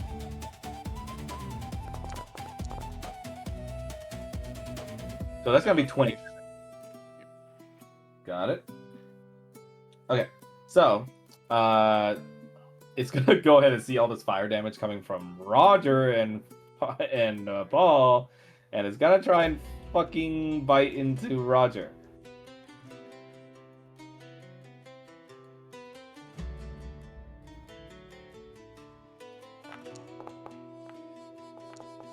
No one ain't. Are you for real? You're too small. Roger's gonna look up at it and just be like, "How many did you eat?" Second roll. Ooh, come on! There's no way. There's no way you. How many does There- it get to attack since we killed one of the heads?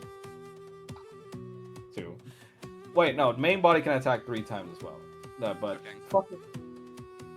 What? You really You want to cannot be aura farming this hard. I mean, let's see. Aw. Thank God. How... Okay, this one's actually a hit. Fuck's sake. I was I gonna. mean, yes, from I was just my gonna leave if it was another nat 1. Roger, because he's got his cantrip with thaumaturgy, is gonna make the fire that's around it like flare up Okay, brighter and so- just be like, "How many?" Oh So god. So before Roger takes the damage, Fawn's going to use Shield Warden. Come on, man. You could just let him eat 7. How could you? Okay, It's still So that- protection. so that's gonna be its turn. My fucking god. Kanan, your turn.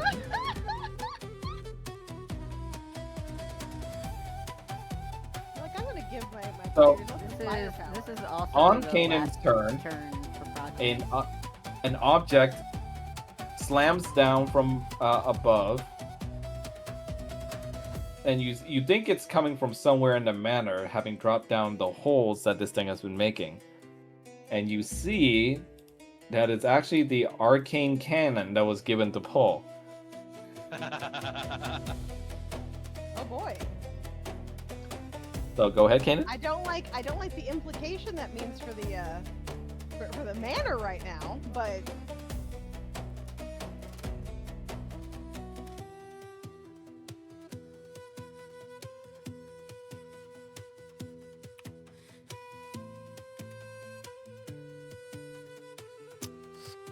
She's so fucking dumb. What happened? I'm trying to do a multi-attack. Oh, okay. Yeah. Just roll it manually and then we'll I calculate can't. it. I have no charges. And I can't add any. Oh, hold on. I'll take care of it.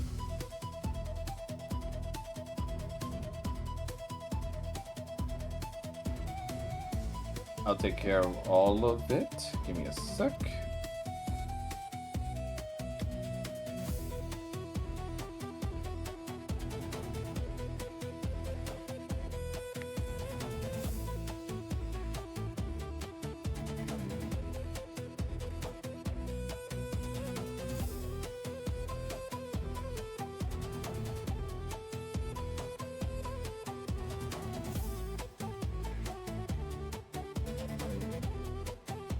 Okay, go ahead, Mel.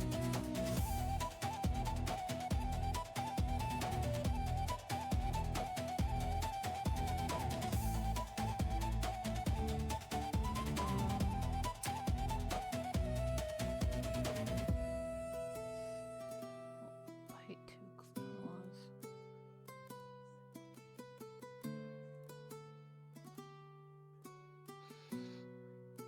And it's not rolling. God damn it. If it still isn't working, you can just roll it manually. That's what we've been doing.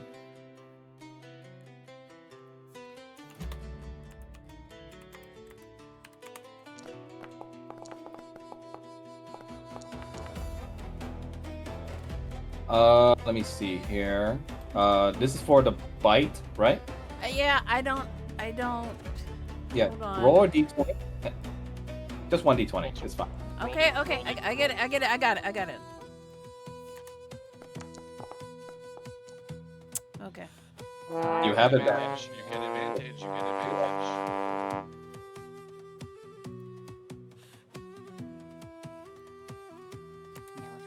Nail 20. Close enough. That's a hit. So it looks like you already rolled for the damage, so that's 24. However, thanks to Infernal Progenies being activated by Paul, you get to deal some additional force damage in there. How much was it again, Rattles? Oh, fucking no. There. Okay, there. All right. 3d4 additional force damage. Go ahead. 3d4.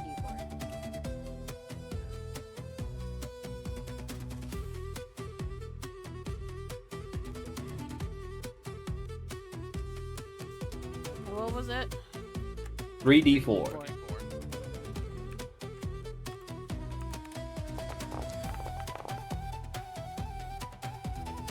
Ooh, nice. Big damage. Okay, so 28 damage off that hit. Okay, so now roll for your next, I believe the next two are claw attacks, so roll for claw.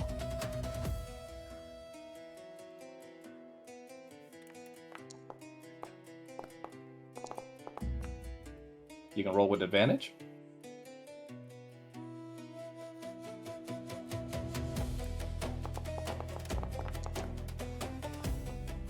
Okay, so luckily, with the plus 13 from the attack bonus for Wind Dragon, that's still a hit. So go ahead and roll for damage.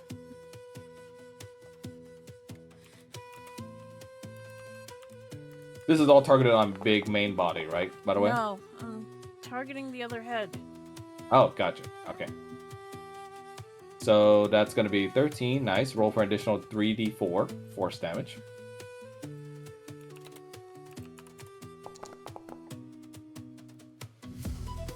Nice. So you deal an additional 21.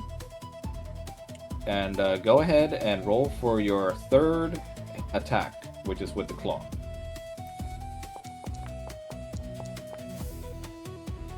Nice. Roll with advantage.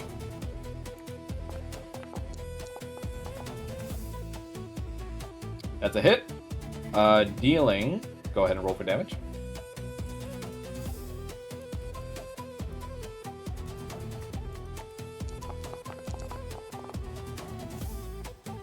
Dealing 11. And now roll for force damage. Nice. With that last bit of force damage, you sever the second pair of heads completely. Okay. Anything else with your turn, Kenneth? No.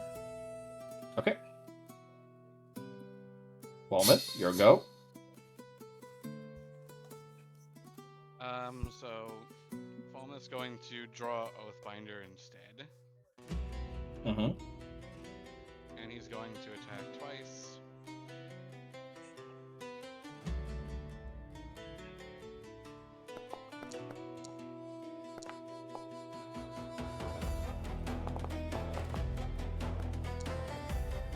That's a hit. Okay.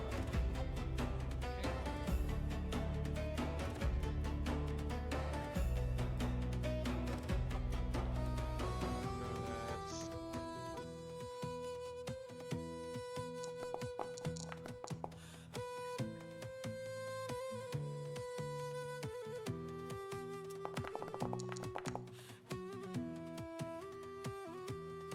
that's Nice. that's 13 plus 8 slashing is 21, and then the radiant is 1d8.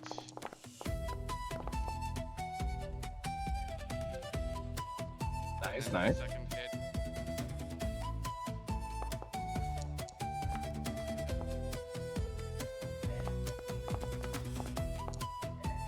That's a hit. okay.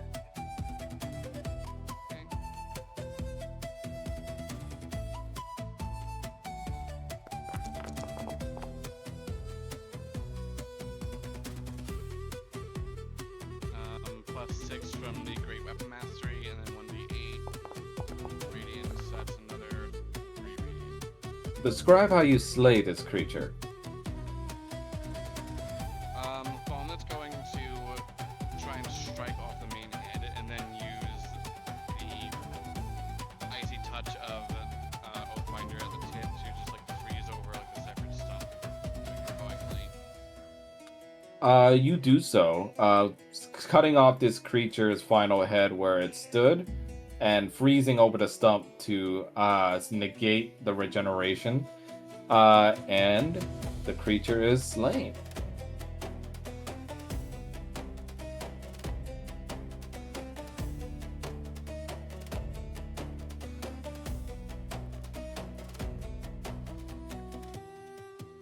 Good job, gang. Roger is going to take samples for Lavinia.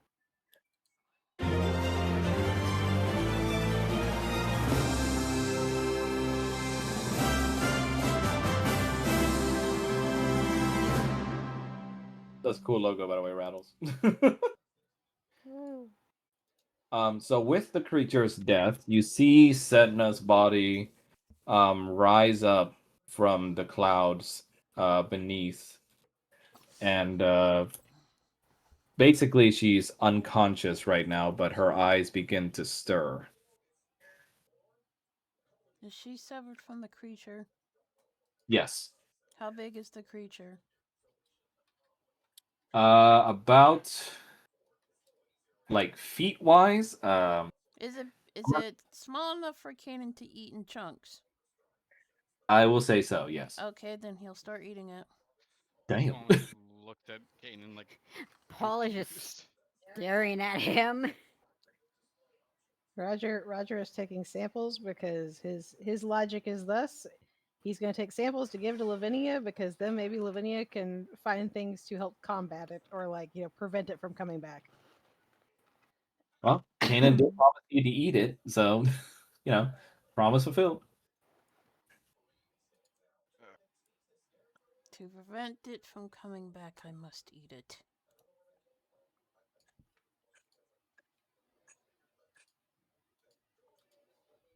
You see Sedna arises, and the gem on her head falls out and drops onto the floor.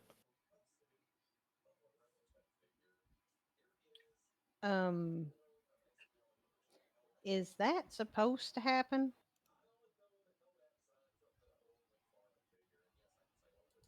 She touches her head, which the area where the gem was supposed to be is already closed up.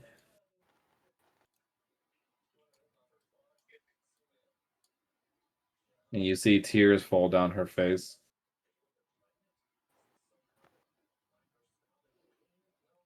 Is the gem actually like there, like on the ground? Yeah.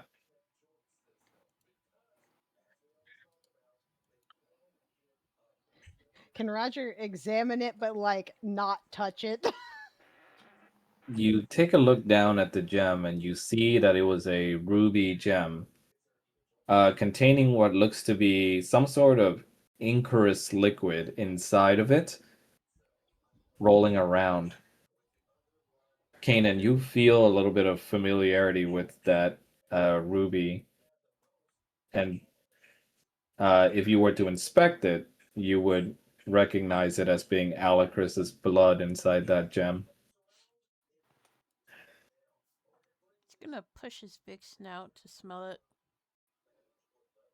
Roger's gonna scoot out of the way so he He's can gonna do. nudge everybody aside. Then he's gonna smash it with his foot. I'm gonna smash it with a hammer.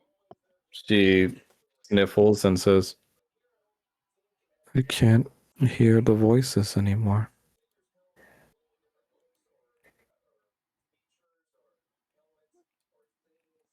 What voices? My friend's voice, father's voice. I can't hear them. How does that make you feel?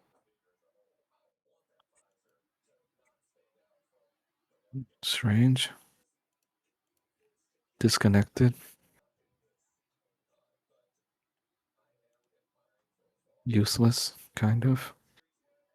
No, don't make you useless, darling. Things I did. Almost No, gonna it's And remove his cloak and just put it around Sedna.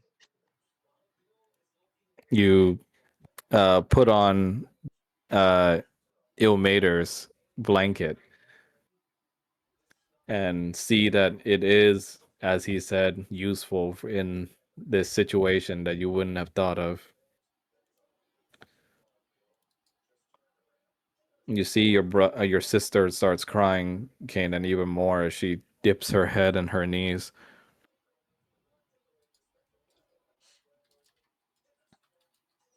He'll I nudge can't her stop. with I her. can't stop being trouble to people. He'll nudge her with his snout.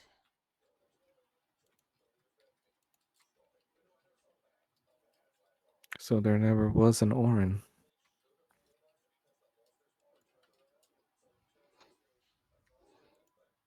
I suppose you were engaging in some pretty intense masturbation, darling. Um, that's the only thing I can figure. Kanan's gonna stare at Roger. And Roger's like, no, I'm serious. Not So the time. I'm not with child either. Which means you won't have to have a baby until you're ready. But the fact that I even made this fantasy up in my head. Wait. Does that mean Tiamat also hallucinated all that? Mother was visiting during winter solstice, so I'd imagine so. But she brought him with her. Or at least that's what we thought. My Or she friend, thought. sorry, the creature,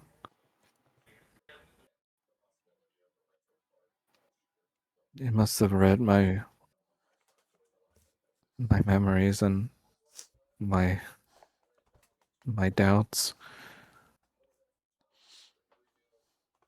Created the lie of Orin in your heads, but used my powers to manifest him. And because you can manipulate reality, it made it into something that seemed to be true, even to a goddess.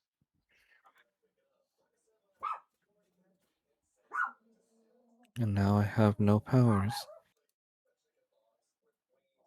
I'm nothing. You're not No, nothing. no Power doesn't powers at define all. you.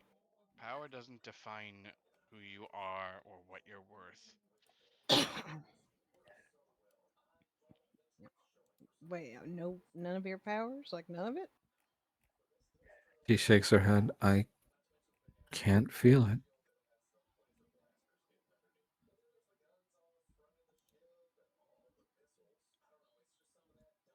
Well, you wouldn't be the first person we've met that is, lost her powers. He's gonna look over at Kanan, Looks at Kanan. and then he's gonna look back at her and just be like, "So, it's not like you don't have anybody to talk to about it." And before you start thinking it, no, it doesn't make you useless. I know you mean well, Roger, and I thank you all for understanding, but my mother will most likely see no more use for me now. Then you will stay with me instead of living with her. You would still have me even after everything I did? Yes. We literally took you in after you after we went through this whole thing the first time.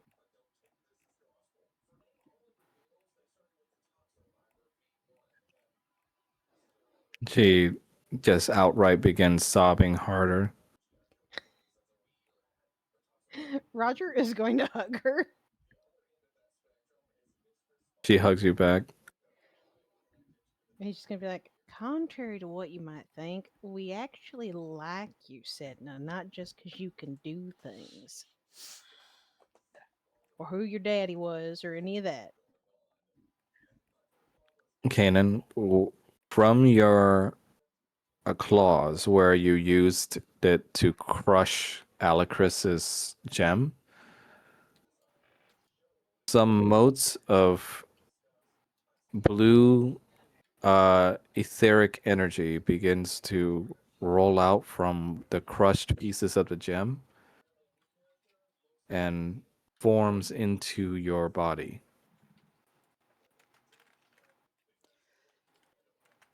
Ugh. Well, that did taste bitter. And for a moment, you are given almost like a trance like vision.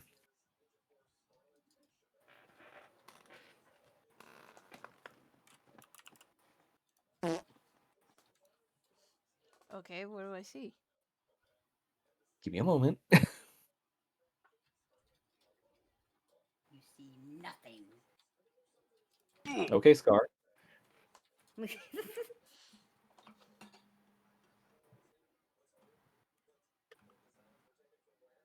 Damn, Poppy.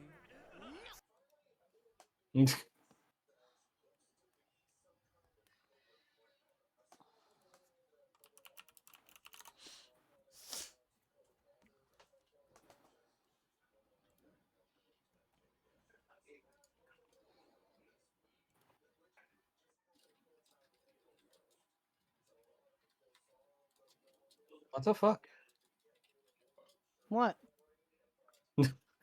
No, not you. Trying to make this thing come up. Here we go. Jesus Christ.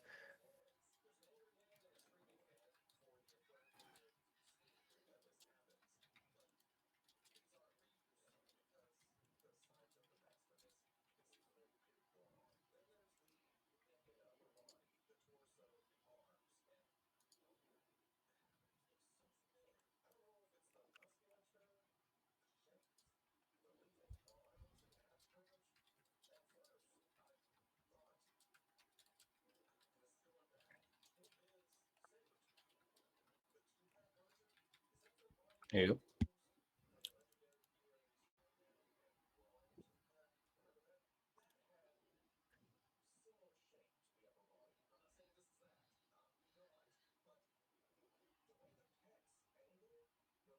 And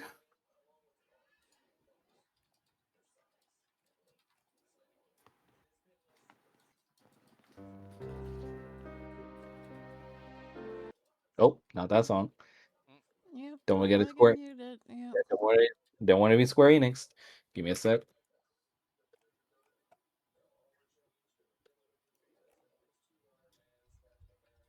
Thanks. What was that?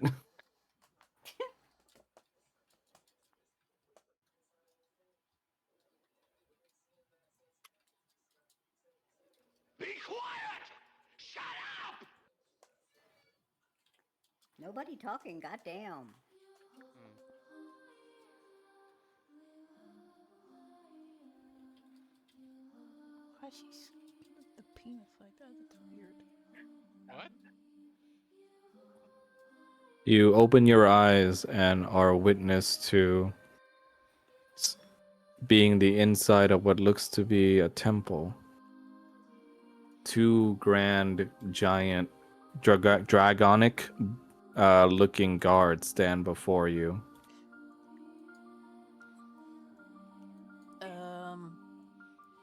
Where am I?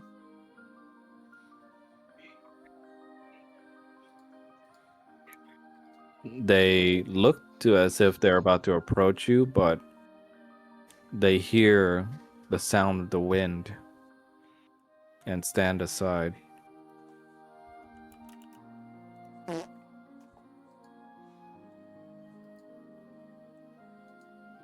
And you are born witness to his visage. Damn, Poppy. No. What? What? Puppy. Even in his presence, you can feel his might and power as he who is justice himself. Kanan is gonna put his sword down and kneel.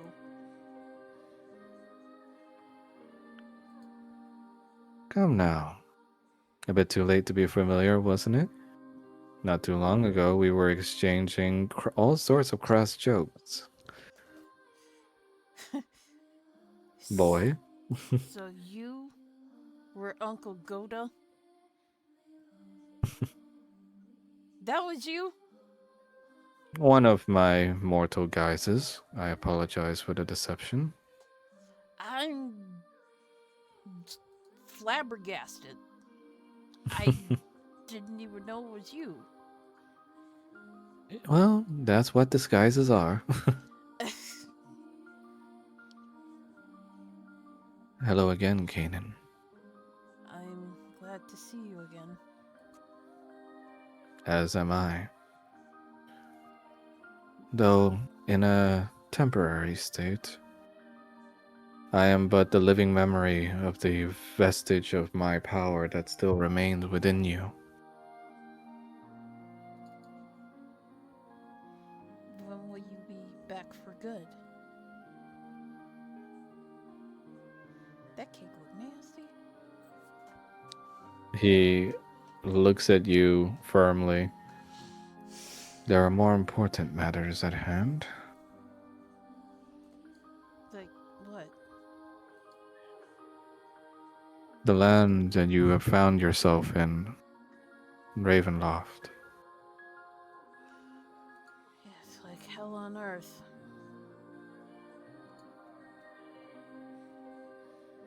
But even in hell, the people still persist and live on. Well, under the tyrannical rule of that vampire and his so-called boss, whatever that thing is. The dark powers that formed there are originally a part of my own sins. Pardon? He uh, sighs and says, reach out to your comrades. It will bring them here. Keenan will reach out. Oh my god, that sheep is shaved. Sorry. Japanese No, you're not. technology.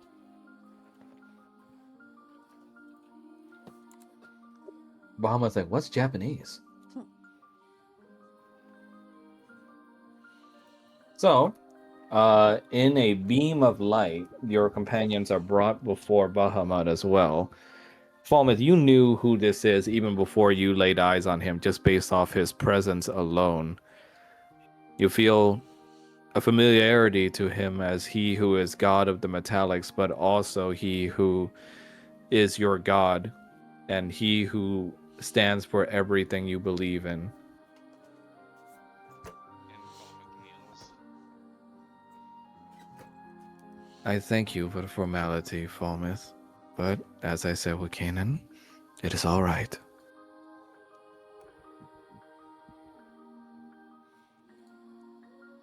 There are so many things to ask. I don't even know where to begin. Well, how about with hello? It is good to see you again, Lord Bahamut. He nods. It has been a great many days and weeks since we last saw each other. And now, I brought you here with Kanan as my link to inform you of the darkness upon which you face. You have borne witness to the suffering and the indignities the people of Ravenloft face, yes? Yes.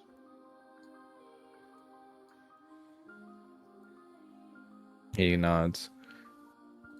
Strahd, and even greater so, the dark powers that rule over those lands now, and the cage that now binds those individuals, were unfortunately a mistake born of the sin made by me and countless other gods.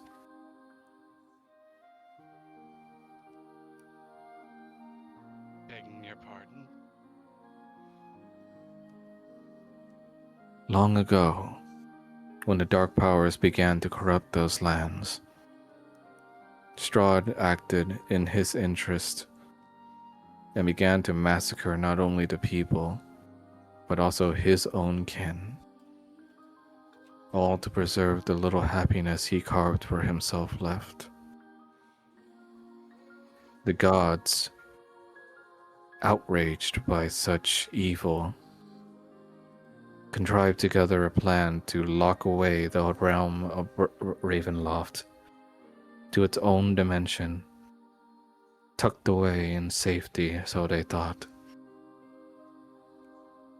But in doing so, all they did was create a cage in which endless suffering could be repeated over and over again. Bound by the rules the gods placed there, the people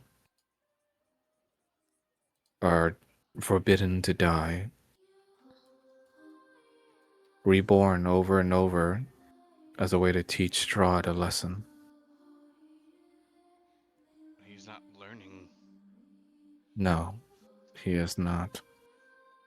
And what's worse yet, he has found ways in order to rob the people of even the reincarnation cycle. Countless heroes have been tasked to free them from this hell. But as you can see from the procession of ghosts heading towards Strahd's castle, countless have failed. After a while, the gods themselves gave up.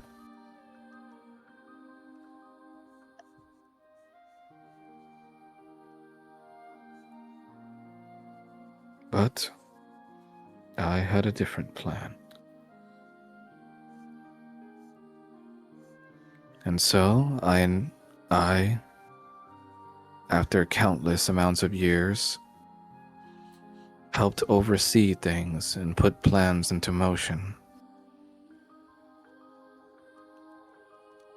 that would help gather amongst you all a band of heroes that would be worthy enough to not only free this land of Strahd, but to be understanding of their suffering and bring light back to the land. For this I have taken many guises in your lives and even enlisted the help of one of my closest companions, Ilmater.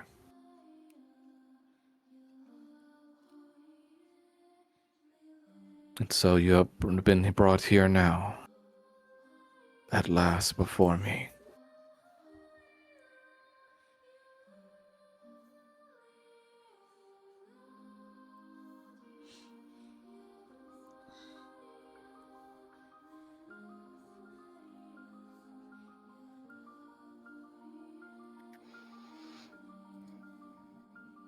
Uh-oh.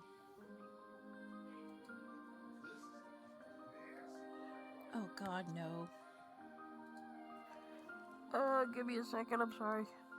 Oh, I thought that was in character. I was like, No, child. The dog farted and it stank. oh, Okay, good. Ugh. Maybe you just need to invest in a butt plug. For the dog? My God. Yes. you mean like one of those cat like jewel butt thingies? No. I God. mean, It's just when dogs fart, it's usually pretty stinky, so And Bahamut looks over to Paul. And of course, the Lord of Dis was more than happy to negotiate with me on certain fronts as well.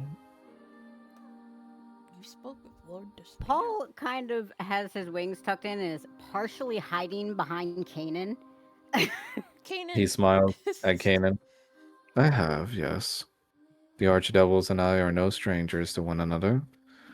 Dispater is one of the more agreeable sorts, I will admit. Kanan looks back at Paul and he kind of nudges him towards the front. Dude, it's fine. Dude. Didn't you want to talk with him, Paul? Paul's just gonna kind of look at Falmouth and just be like, I didn't think I'd get this far. I didn't think I would meet a celebrity. I mean, he's been Paul's just standing. he's been before. Paul's just standing there like, why am I not on fire yet? He looks at you, Paul, and just goes like, Justice is not merely a blind burning of devils, young Paul. Your form does not fit, nor does it dictate your heart.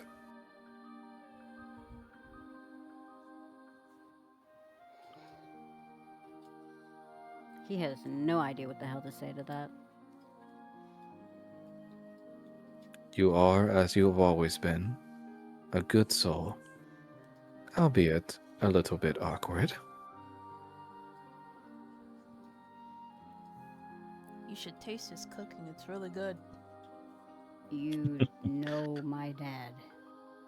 Well, I will admit the mountains of Celestia that offers anything and all that your heart desires does give me everything I want, but it's the little bit of personal touches that makes mortal food still as appealing as it always has been for me. You should totally make him a panini sandwich. Paul He's- nudges to Bahamut. He says that, in fact, one of my guides is a restaurant critic, actually. Huh? and he looks at you and goes like, I did like your octopus platter.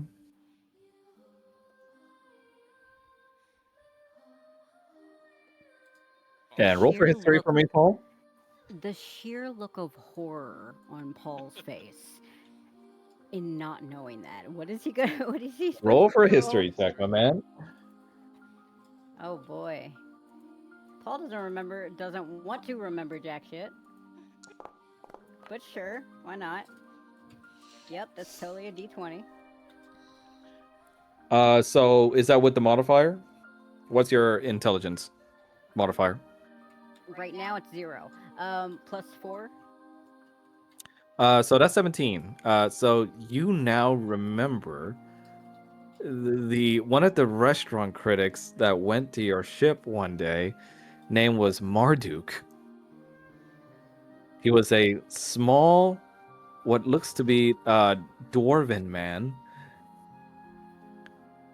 He had bright golden hair and a bit of spectacles about him, and you always thought it was a little weird how he had some canaries with him.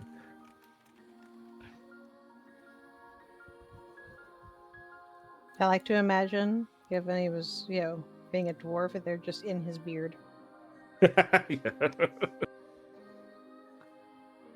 Paul looks like he's gonna start hyperventilating. Cannon is gonna squeeze his hand.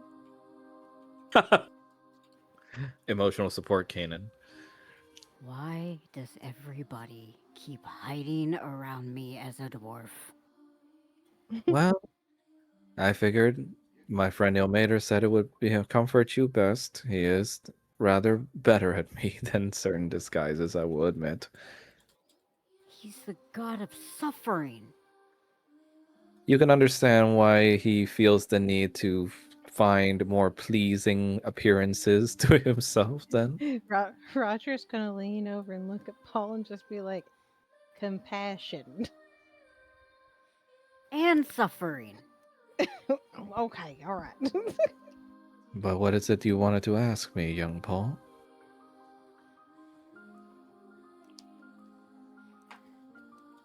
I don't remember. Well, his eyes go wide as he goes, well, I suppose I will wait then. Isn't it because you wanted to ask why you don't burn in churches or something like that? Or is it something else? I mean, I kind of stopped doing that for some reason. With Wasn't that Elmiru's touch? it is.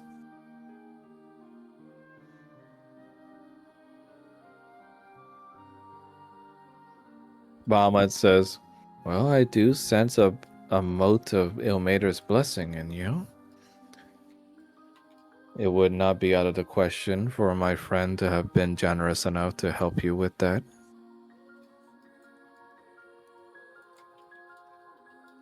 Paul is just gonna rub at his face and it's just like, do you like cookies? Do I like cookies? He looks and ponders to himself, I suppose I do. I What did hear kind?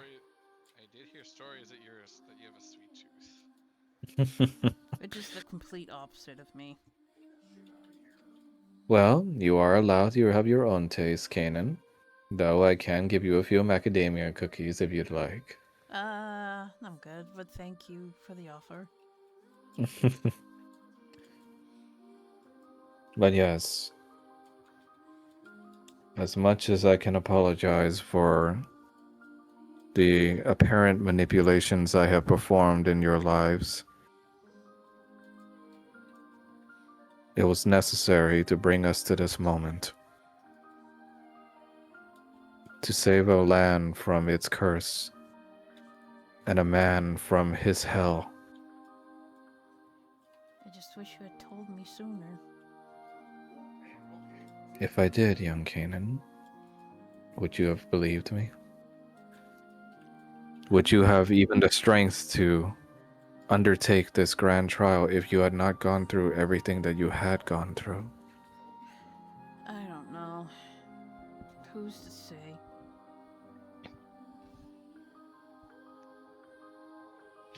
You and Elmater really got the same playbook on that one, huh? We've seen over the years what direct interference from a god can do to a mortal's life. So we try to not rob the people of their agency as much as we could, but also to provide a helpful push along the way. And he looks at you, Kanan, such as saving a life, for instance.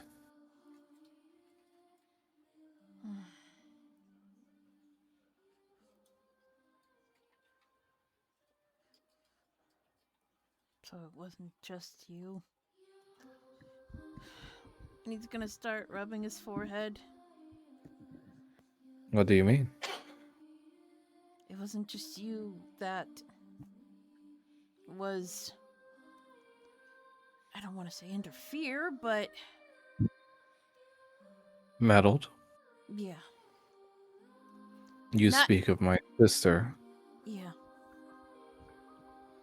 How is she?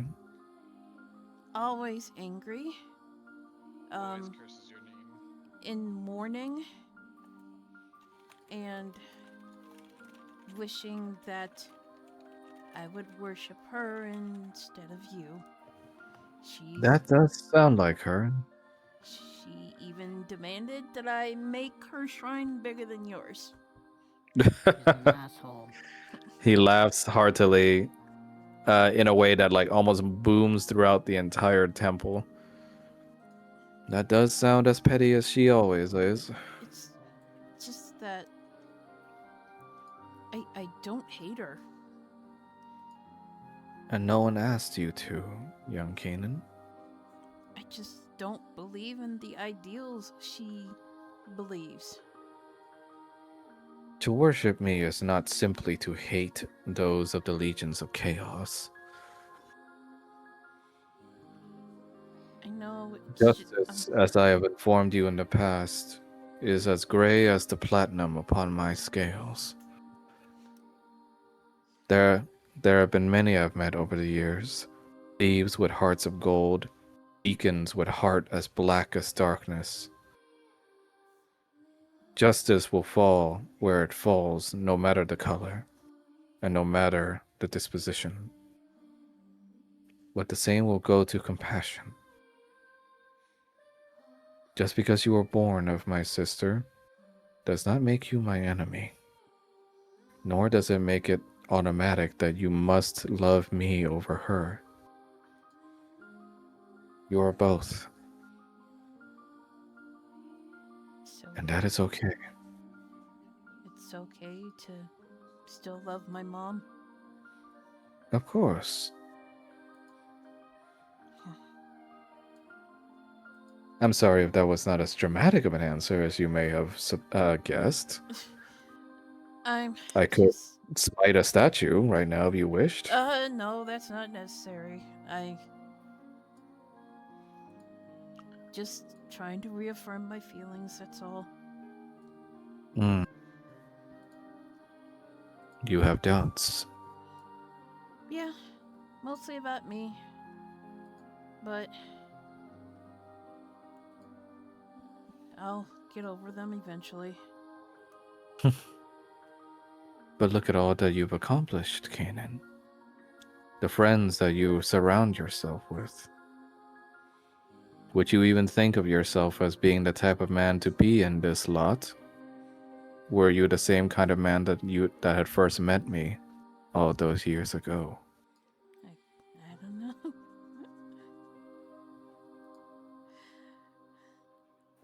You have accomplished much. But remember to prize your successes over your failures. Never champion your failings over that which makes you, you.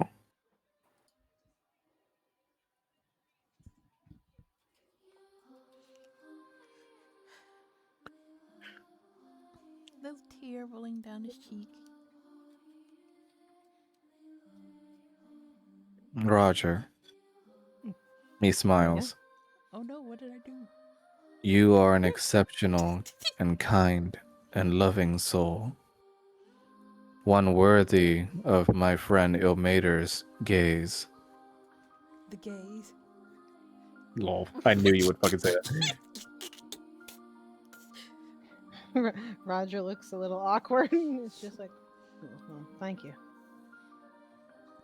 Even in darkness, you refuse to ever stand down from that which truly matters.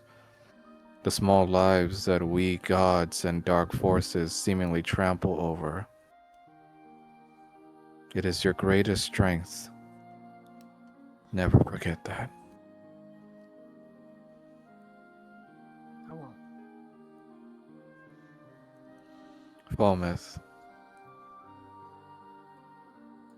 mightiest, even amongst my mightiest of paladins. And yet, I sense doubt in your heart as well. Fear, even. You seem so unsure of yourself, even now as you stand before me.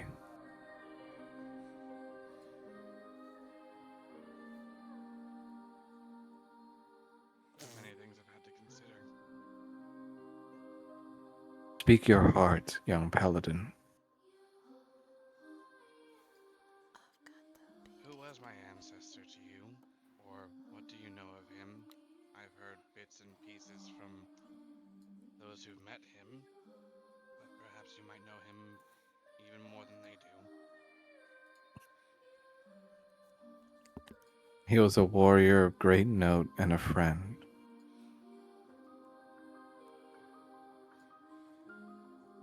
And I see that his legacy is not to be forgotten with you. But, young warrior,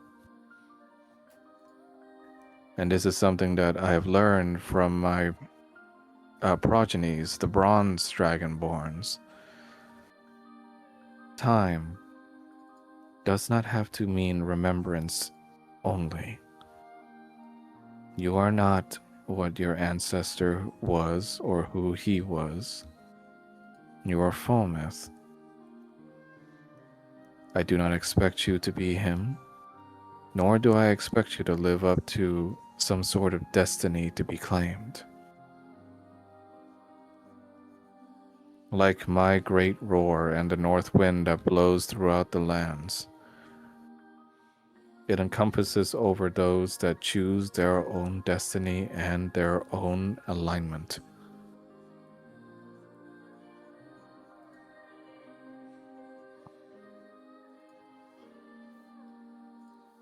There is something that has been mentioned. Drakshara, one of your sister's companions, has mentioned it. A good friend of mine's, yes. I don't know what it means for a chromatic like Kanan to ascend. What does it mean for a metallic to do so? You speak of the light of Argynvost. I do. Well, if you wish, you may ascend to a draconic form, but that would rob you of your current state and mortality.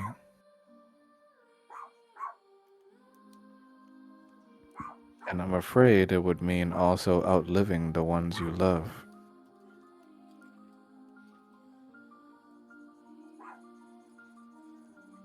But if I have not been shirking in my duties and I have chosen well my champions, I know that you are clever enough to find a way around such a sacrifice.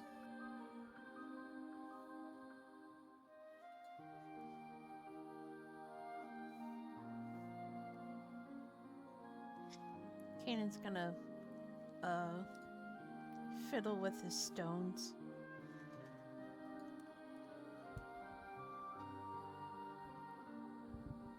He asks and puts out a claw to Kanan and Falmouth.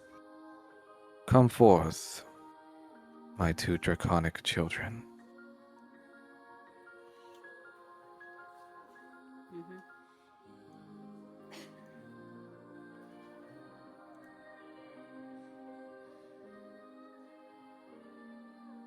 Long have you toiled and suffered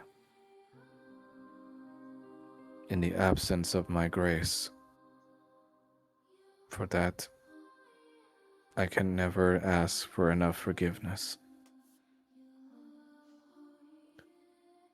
But know that when I left your sides, it was not an abandonment,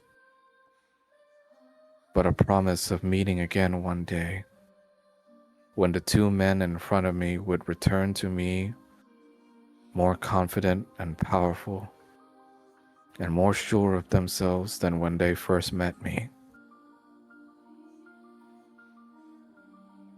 You have met so many people on your journeys, changed so much from where you started,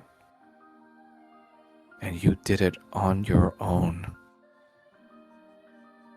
That is greater than any God's blessing can offer.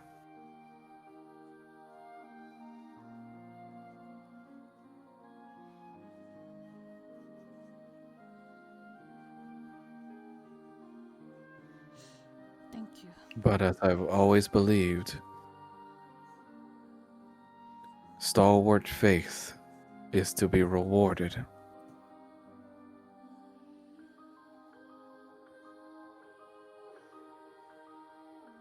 Canaan,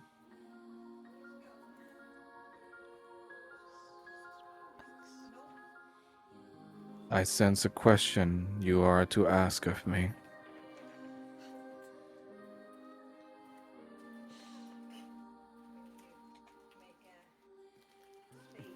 My.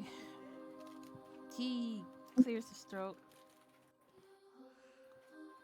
In order for me to ascend, I must absorb the powers of all of my slain brothers. But the Warden of Ice had a little girl whom I look after now, and I do not wish to sacrifice him. So I need another powerful source of ice, I see. and I do not know where to find it.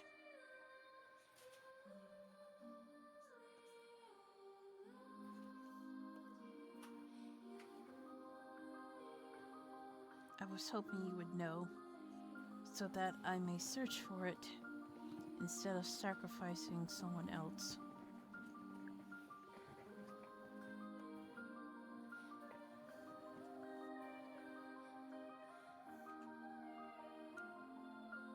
He looks upon you with golden grace in his eyes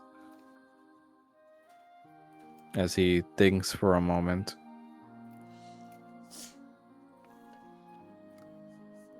I might just have the solution. You do? But to do so, I will ask of you to do one thing for me. What is it? Fuck this There will man. come Sorry. a time when I will need you to undertake a role most important to our faith. And though surprising and strange it may be when it presents itself to you, I ask that you keep an open mind and an open heart.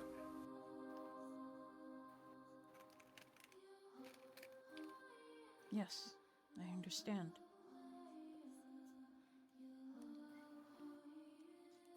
Though I don't know what it is, I will accept what you ask of me. He smiles and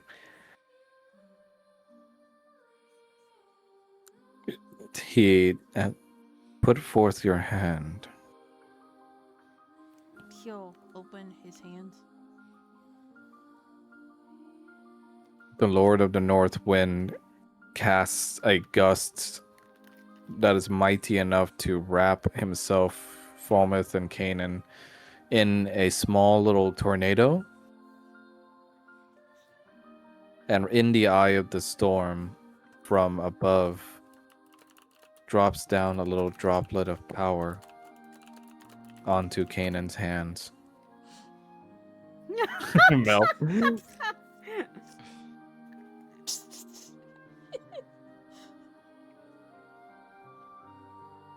Present that to my sister. She will You not. see that it is a tear-shaped golden little crystal with a mote of blue flame lighting within it. She will no doubt be enraged, But tell her you will use it in the stone's place. He nods. You will not use a great source of ice, but something else.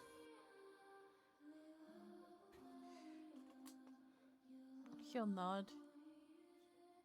I suppose the only challenge will be to weather my sister's wrath.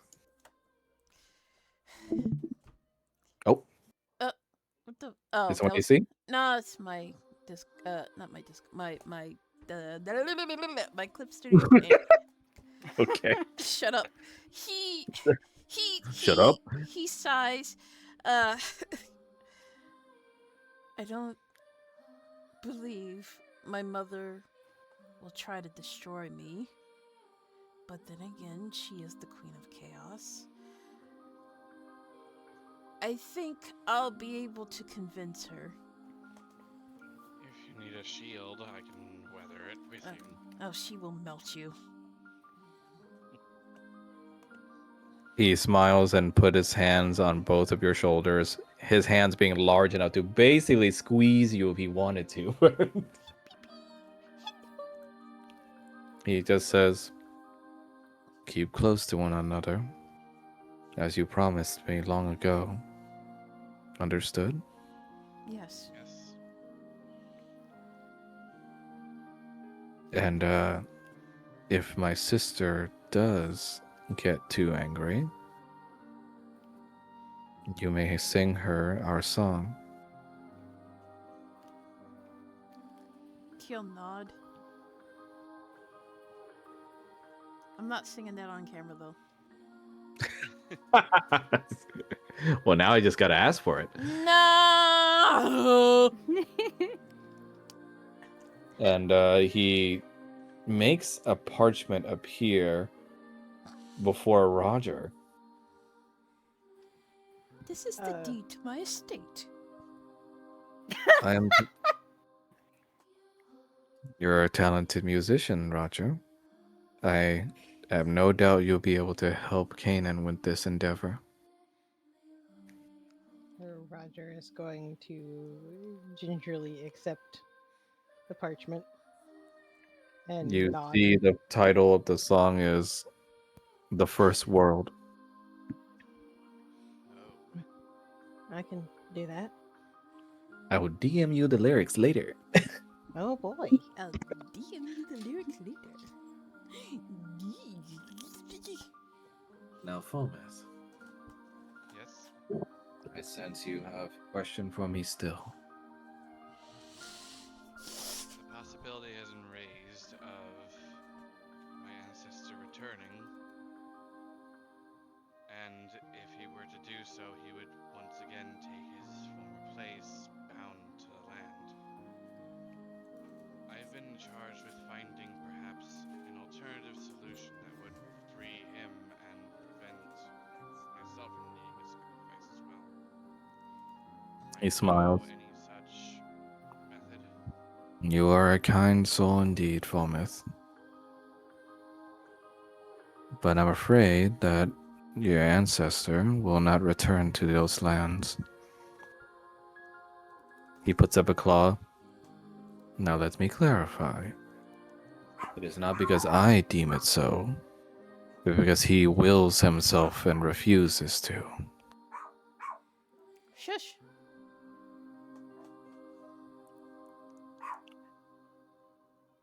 And he smiles and says, not because he does not wish to deliver the people from their despair, but he knows that those of his bloodline have more than enough light in themselves to cure this land of their sickness. And in that frozen tundra ends your soul. When you are ready, he awaits you with sword and challenge in hand.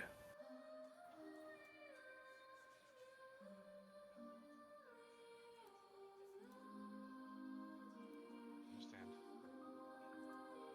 If I can, I would like to bring about his return. I do not deem to speak for such a great warrior, but You will find a way, young Fulmouth.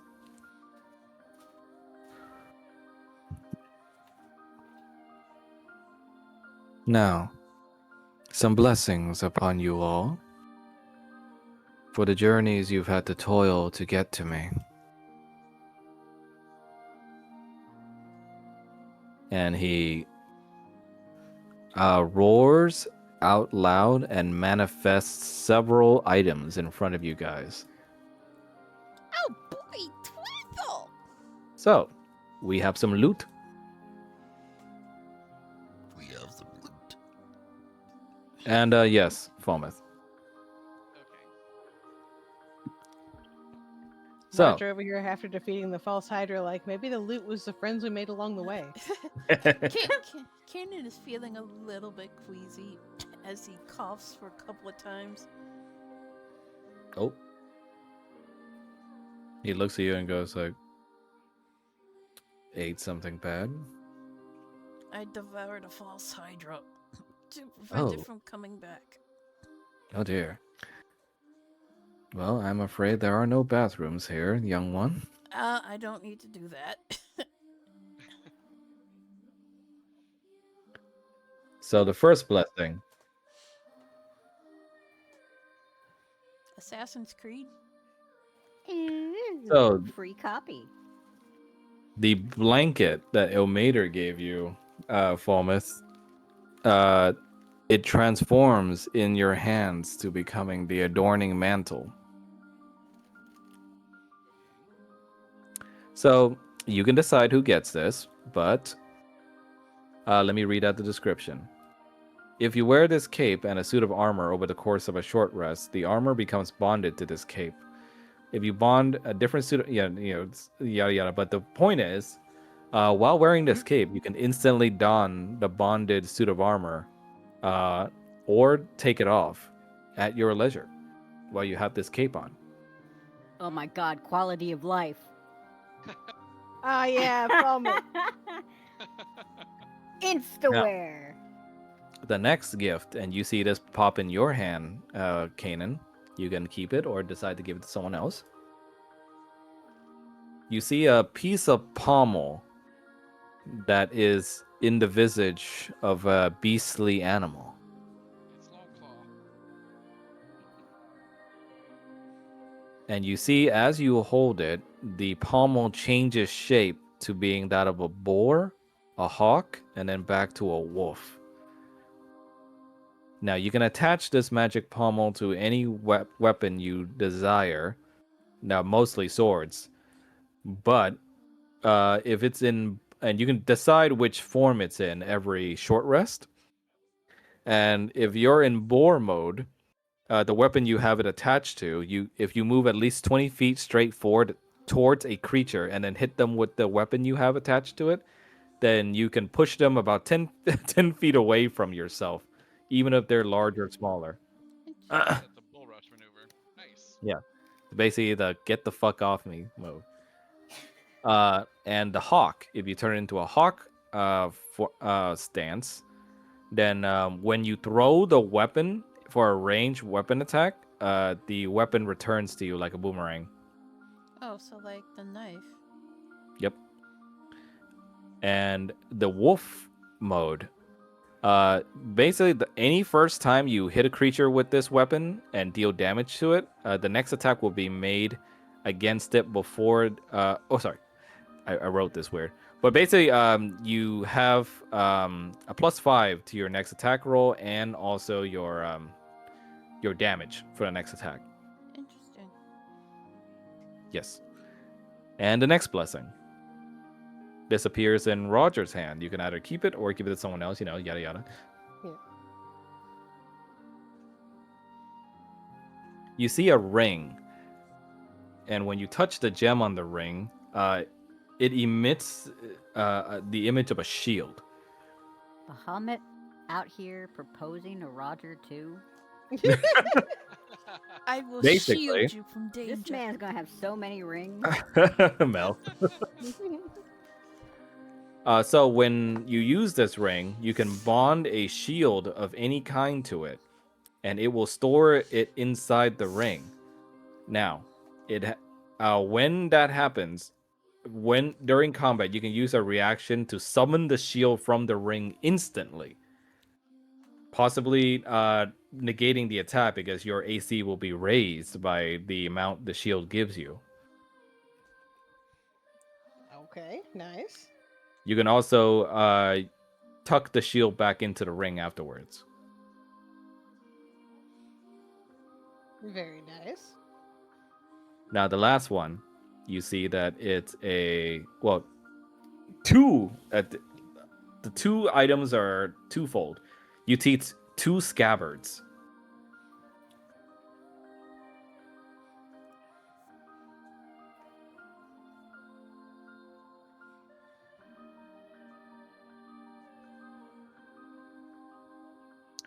So one scabbard falls in Kanan's hand. Sorry, not Kanan's hand. Paul's hand. You see that it bears the visage of a wyvern on it. And basically, when you draw a sword from this magic scabbard, and that's any sword, you can choose to speak a command word that you set to coat the sword in a special poison. The first enemy that's been hit with this poison has to make a Constitution saving throw. On a fail, it takes 4d6 poison damage and is poisoned until the end of its next turn. Oof, that's a lot of damage. Yep. How And many the boss other. fights do you think it'll be before he regrets that one? Paul, We love Paul you. is just Paul is just like, why does everybody want me to use swords? And the final item, which is a scabbard that falls in Kanan's hand, is called the Scabbard of Fetching. Any sword that's bonded with this scabbard for a few minutes, when you speak a command word that's been set into it, it will on speaking the command word, your chosen sword will return to the scabbard no matter what. Interesting. So, who gets what? Kano will take the pommel. Almost keeping his cloak. Very well. I shall distribute the items. Say Roger's gonna keep the ring since he's squishy. You're gonna have to find a shield. Yeah, I'll have to find a shield, but for now he's got the ring at least. He's got one part of this. So, Kanan, you. Thomas might be able to make shields from his smithing. True. So, Kanan, you have the pommel. What form would you like it to take? Wolf for now. Wolf? Okay. Do you wish to attach it to any weapon you have for now? Dawn. You attach it to the Dawn sword, and it clings on without any trouble and adds a fashionable little touch to it.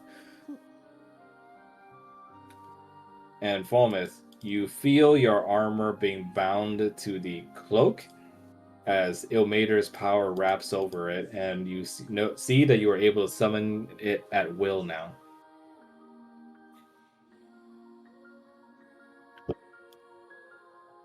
Now, the remaining items. Who will take those? What's remaining? Oh yeah, and Roger, you have the buckler band ring now. Okay. The two remaining are the two scabbards. Yep, the Wyvern Stinger scabbard and the Fetching scabbard. I guess Paul's gonna keep the wyvern one. Okay, you have the Wyvern Stinger scabbard. Do you wish to put any swords you have in there right now? The scimitar. Gotcha. You sheath it into the Wyvern Stinger, and a pair of green eyes glow on the scabbard to show that your sword is now prepped. That's not Be cool. very careful with the sword now, I want to say. So who would take the Fetching scabbard then?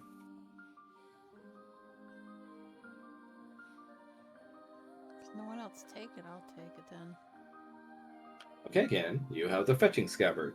Would you like to put a sword inside it? Let me see. He has so many swords. Bleeding Edge. Got it.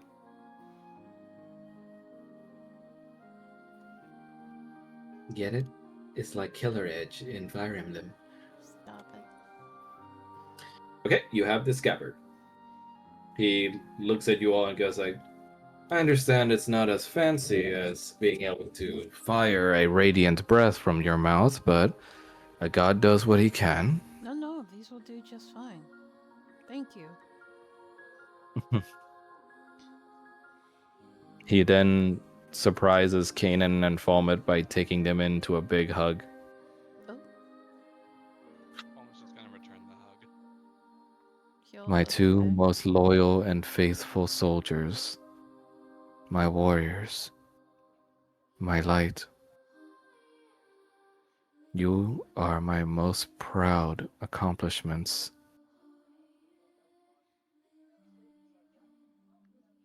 Can I Know that I am with you wherever you walk. Can I still call you Goda when you're in your disguise? If you deem so, yes. Mm.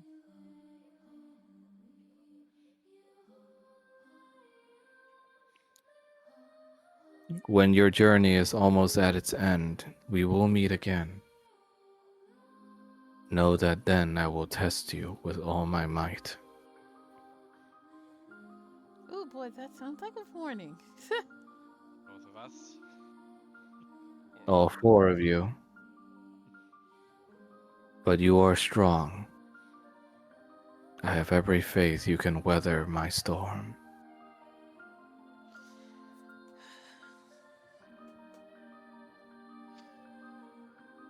Until we meet again. May it not be forever. Mm. So we meet again. And he's just gonna give Bahamut another hug. He hugs you. May the north wind bless your travels. Oh my god, it's windy! It's blown up a skirt! Fucking windy. Heckin' windy. Windy. He wraps his wings around you all, and eventually you are returned to your original locations. Are we still And I mean, underground? no. Oh.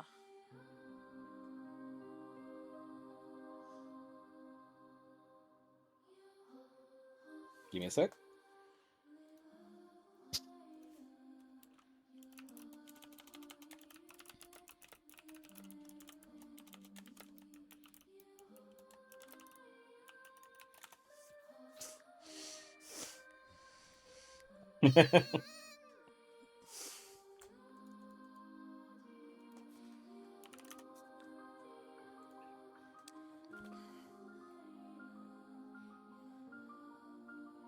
What do you mean, Mel? I am.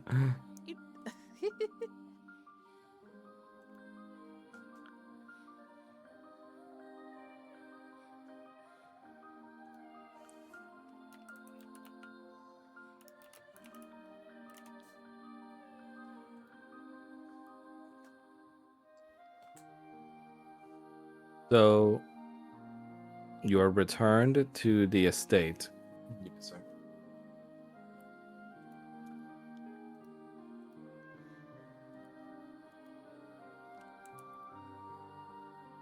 Kanan, you're holding Sedna in your arms as you are returned to your residence in the estate. Guys, you're back.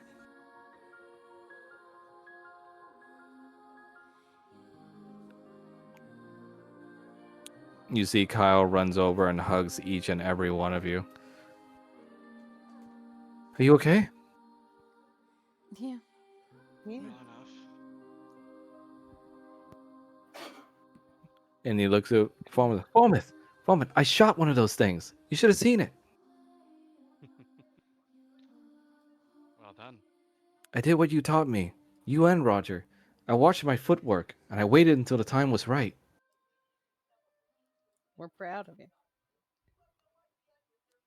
Dad!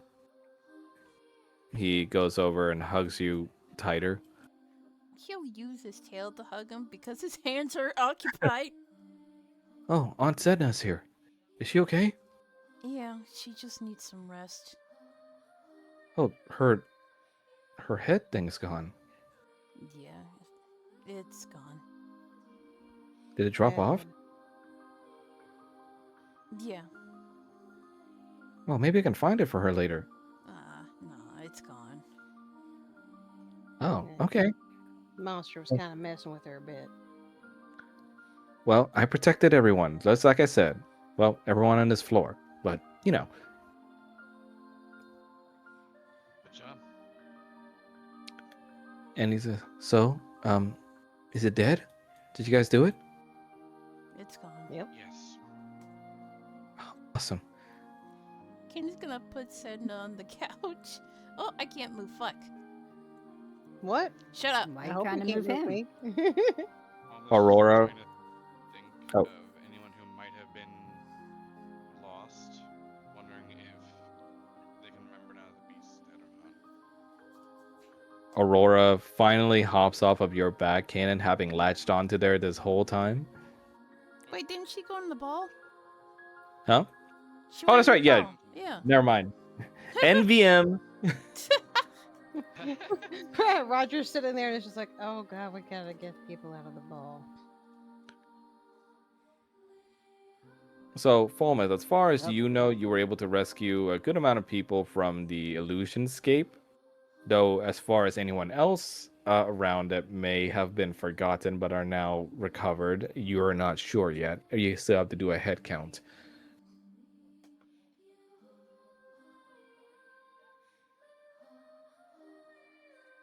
When he puts Sedna down, he's gonna walk back and he's gonna give Kyle a much needed hug. Oof. Dad, not in front of not in front of my uncles. Don't care. Aw. You're embarrassing me, Dad. Don't Roger's care. gonna grin and just be like, so I heard that invisibility cloak came in handy. Yeah, it was totally awesome. I thought I was toast, and I came out like pew pew pew. Clever. Like I like shot it 3 times in the face. So that's where the scar came from. You see, he looks at you, goes like, "Yeah, you saw it, Dad." Mm-hmm. He looks excited and goes like, "Oh yeah, Kezia's safe too, and Mom, and also Auntie Sona. I made sure." Kanan is gonna your put him friend. down. And she looks at you and goes like, "Oh, Monica?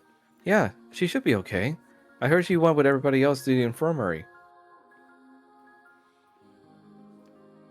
I'm gonna start doing a head count to see if there's anyone who's missing. I can't move. Kyle is in the way. Oh, You should check in with Calypso if anybody's gonna have proper numbers. I'd imagine it'd be her. Yeah. Good point. you go over to Calypso eventually, and she is just in tears, holding on to you. I'm a disgrace. Calypso, no, you're not. This thing was living inside me this whole time like a worm, and I just let it put its filthy body all around my house. I can never clean it enough. Calypso, you couldn't have done anything about it. I'm so sorry. There's nothing to apologize for. I should just go jump off a cliff now. No. Oh my god. I'm sorry, but Roger it would just is just delighted at seeing Calypso do something that is not just being nervous. Like Almost just gonna like kneel, get crouched down. I need a very big favor from you. Do you happen to know if there's anyone who's unaccounted for? Oh, you mean a list of all the residents? Yes.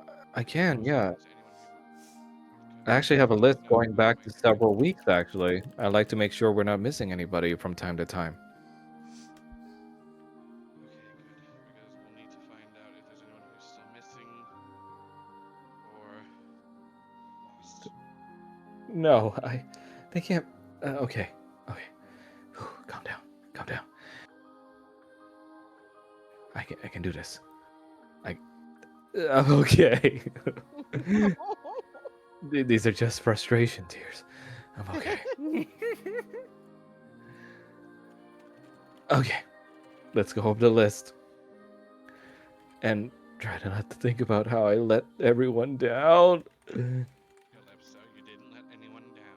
It was something you could not have expected or done anything about. I bet Mr. Caden hates me. No, he doesn't. I let his sister get take. Oh no. Is she okay? We have her back. Oh gods. And I don't think he's angry at you because this is something that no one could have accounted for. We had You never don't. even heard of this thing until this whole incident. Okay. And she goes over the list with you. Meanwhile, what is Kanan up to? He is hugging his wife and best friend. Zona says, like, you feeling a little skinny there, buddy? You been eating? Don't mention food right now. And you listen, oh, your wife just tries to kiss you and goes like, oh God, so your breath smells like death. Sorry. He rubs his stomach. I had to do something drastic to make sure the false hydra never comes back. Kyle looks at you and goes like, ooh, were you eating some of the leftover foods, Dad? Don't do that. I tried that once. Not a good idea. Oh, God. I'll So much be meat. better in a little bit, but Do you need the bathroom, Dad? no, not right now. Just need to stomach it until it's Okay, because fully Mom's in there. digested. So she's like, okay, because Grandma's in there. What? Yeah. Again? Kanan, I'll be right back. Kanan's gonna knock on the door. Mom. You will address me as Queen. Your Majesty. Come in. You see, she is once again in the tub, this time with roses in it and Drakshara and some wine. Mother, you have your own room and your own bath. That's even bigger than this one. I know, but, well, we like to live a little dangerously, don't we, Draki? You see, she plays footsie with him, and he just laughs. Kanan just rubs his forehead. I apologize, young Kanan. Well, we just got a little carried away. Clearly. But we tried not to make a mess this time. Well, good news. Sedna is safe and sound. She's sleeping on the couch. That's a relief to hear. And Tiamat says, like, good. I'm glad that I had no fault in all of this. And Orin wasn't real, I guess. Who? Yeah, never mind. He rubs his forehead. Your Majesty. I will forgive it this one time. I found another source of magic. Oh. You might not like it. But Well, that's a little bit unorthodox, I suppose. But I mean, how bad can it be? but it's more powerful than the stone of Boreas. Oh. You found an even stronger draconic essence. Yes. Perfect. This must be quite a powerful fellow. Yes, and he says I'm ready to ascend whenever you're ready to help me with the ritual, Your Majesty. Perfect. We will begin in the morning, after I've had my fun. Does it have to be in here? Where do you want it? You have a. Drakshara goes like, I Even thought that was worse. my question. Oh my god. Oh, Even worse. Even worse. You have a big bed. There's a big tub, and okay, enjoy yourselves. Speaking of, there was a green dragonborn there that was asking about you, child. Oh god. Oh no. god. I'm not And you interested. told me you weren't interested. I'm not interested. Uh-huh. I didn't know you had a taste for the green. I'm not interested, mother. Because I can find you a green. That's Falma's sister. Oh. Well, I can find you a green. I like that. Oh, like you. Enjoy your bath, mother. And he bows before he closes the door. Drakshara stops you. Well, my beloved queen, isn't there something you want to say to him? She says, like, you're really gonna make me do this right now? You're not getting those back rubs afterwards if you are. I'm afraid I will have to make such a sacrifice. Tiamat just rolls her eyes and just puts down her wine glass. Approach Prince Kanan. He will slowly approach.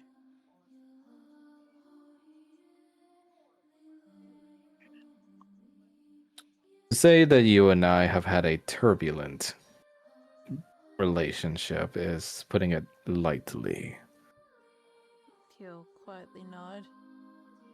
But such is the ways of chaos and how we operate. I have come To struggle, to combat, to fight, and to claw and bite our way through life is how we remind ourselves that we are alive, boy. I understand this now. But even so, Drakshara urges her on as she just grunts and says, you have shown great promise despite all of your lying to me. I'm sorry. Drakshara's like, well, we didn't talk about that part. But given that you are choosing to accept your genetic destiny,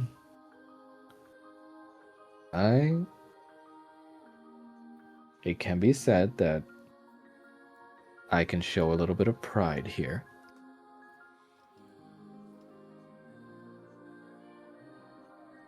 And I've come to accept that we have our differences.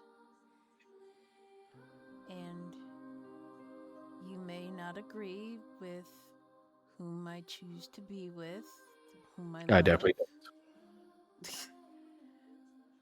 I have come to appreciate that you are my mother.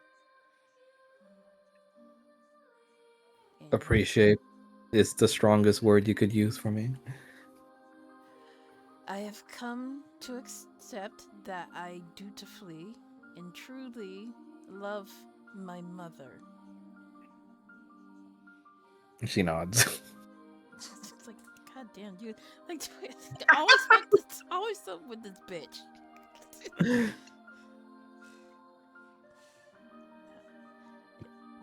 your permission, I will let you, you and Drakshara have fun. Okay. Goodbye, Kanan. And I'm proud of you. Thank you. I can't leave. Fuck. Can't leave. I can't leave. Get me out! You'll never leave now. Get me out! I don't want to see it. Ugh. That's just him banging his head Peter. against the wall before he leaves. Like, ow. Peter, it's making me watch. Peter! Yeah? Yeah, and you. Take this. And you. Come you. Okay, that was my mom. Mm. She was asking if you ate. Wait a sec. She was asking if you ate. More like get out here and see what we're eating. Close enough. Like that wasn't even a question anymore. She's like, you want to see what we're eating? Come out. And you're like, okay. Got D&D going on. Okay. So, Kanan, you drag your face down on the wall as you see Odalia walks past you and hugs you from behind. Hey, And she slowly says, you know I'm not cleaning up after them, right? I'll do it. Nope. Not But- you either.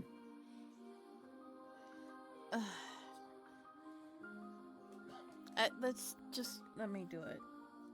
No. You are going to tell that woman to clean up after herself. Mother. I'll tell you. I just got done devouring an aberration that tastes like ass.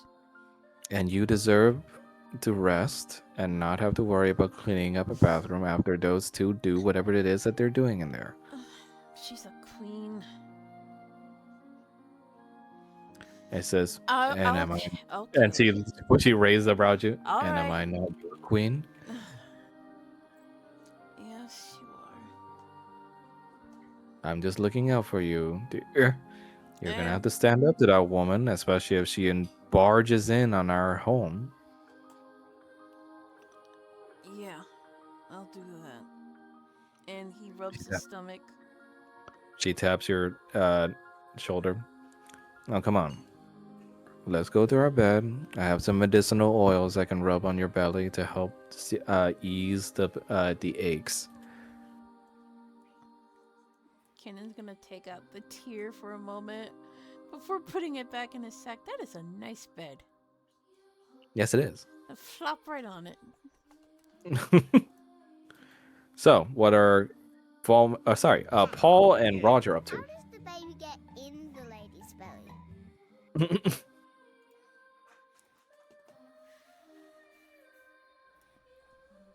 Well, Paul is headed to the front of the manor to go outside.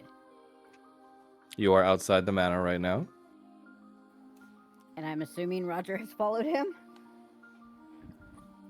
Yes, Roger has followed him.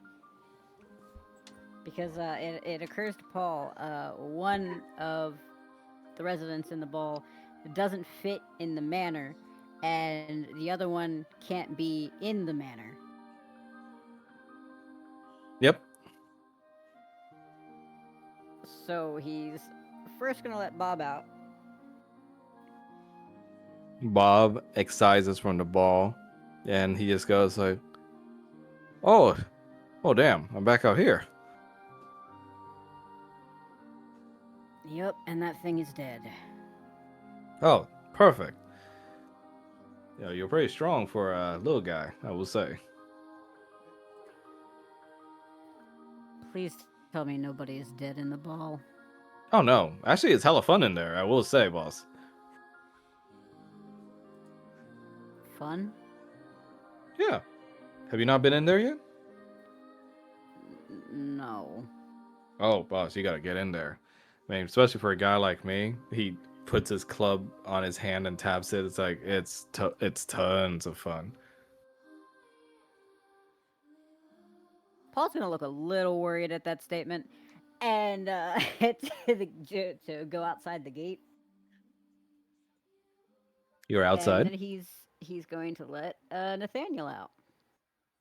Nathaniel comes out screaming. Ah! Having Oh. fun? Oh, wait. This regular grass. Oh, thank God I'm back out here. What do you mean by regular grass?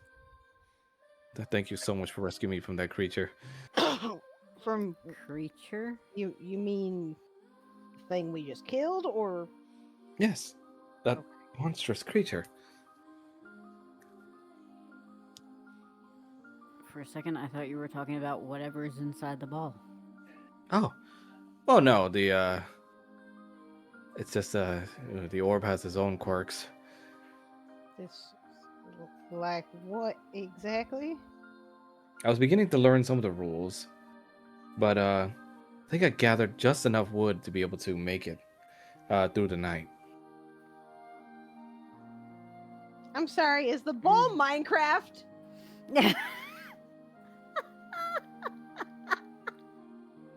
Grabs our DM by the throat. Is the ball Minecraft? Why don't you go in the ball and find out? Oh God.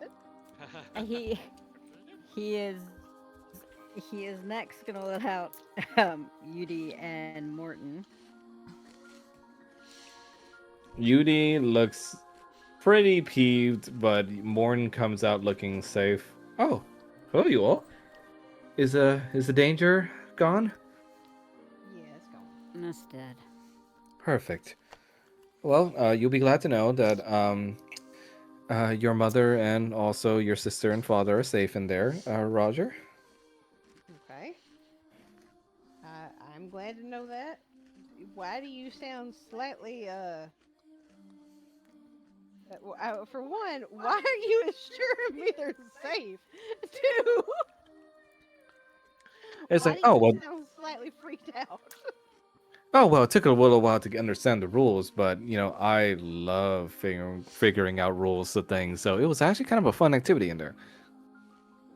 What activity? It's like, well, lots of building, lots of gathering, and I believe they managed to make a house before me, so you know they're set. Roger's just staring into the void. You know, your sister's pretty good at that. What, building a house? Yeah, well, in general, just the rules being in there and figuring things out. Roger's gonna look over at Paul and just be like, "What the hell is going on in this ball?" I don't know. I figured you probably want to go in and Your ma's still in there, by the way. Oh, Miss Kia? Yeah, so I think I saw her flying around in there. I know. Did we already get Aurora out? Aurora, not yet. Roger's gonna be like, Yeah, "My he can let her out.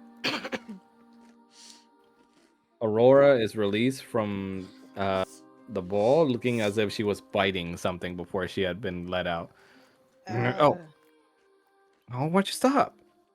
what happened? Well, What I are you was biting chewing onto on? biting onto a delicious pig in there until you decided to stop me. Roger's gonna look over at I Paul. don't You don't have own any any pigs. pigs. Well, there are some pigs inside the orb. Okay. Your dad's inside if you want to go see him. Mm-hmm. I'm gonna give him a piece of my mind. Good luck with that. And she runs back in like a little dog. Roger's just like, if we're gonna go into this ball, we need somebody to hang on to it. I was gonna hang on to it while you go in. Thought you didn't want me going in by myself last time I heard. You're Or not. is this because your ma's in there? What do you mean? Because, you hit your ma? He's just gonna kind of look away and avoid looking at Roger. That's what I thought. And he's just gonna pat him and just be like, I'll talk to her for you. Thanks.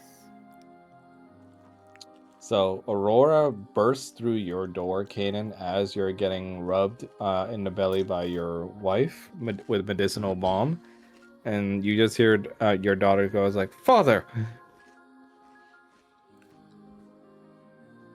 Hey. Oh, Kanan's dead. Hey. the fake Hydra, the false Hydra just killed him, like just from the inside out. Damn. How could you put me inside that ball for so long?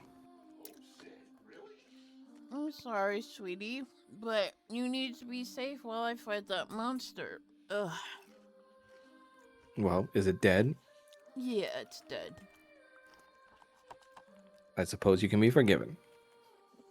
This is where she gets hurt and jumps on his stomach. She does. She jumps right on your stomach Oh, and nestles and she like kneads dough like a cat. Oh no! alright, please, my stomach. Odalia tears her off of you and just goes like, "Leave him alone while I'm trying to rub some medicine." She then just scrambles up to your pillow and settles for nuzzling next to your face. That's adorable. I missed you too. And he's gonna give her Boreas' stone. She sniffles a bit. I was worried about you in there. As she looks at you and goes like, "Oh, father, but inside the orb is a magnificent place. Hmm? There were pigs running around everywhere. What did you do to the pigs? I ate them. Well, ate Uh, them before I was taken outside of the orb.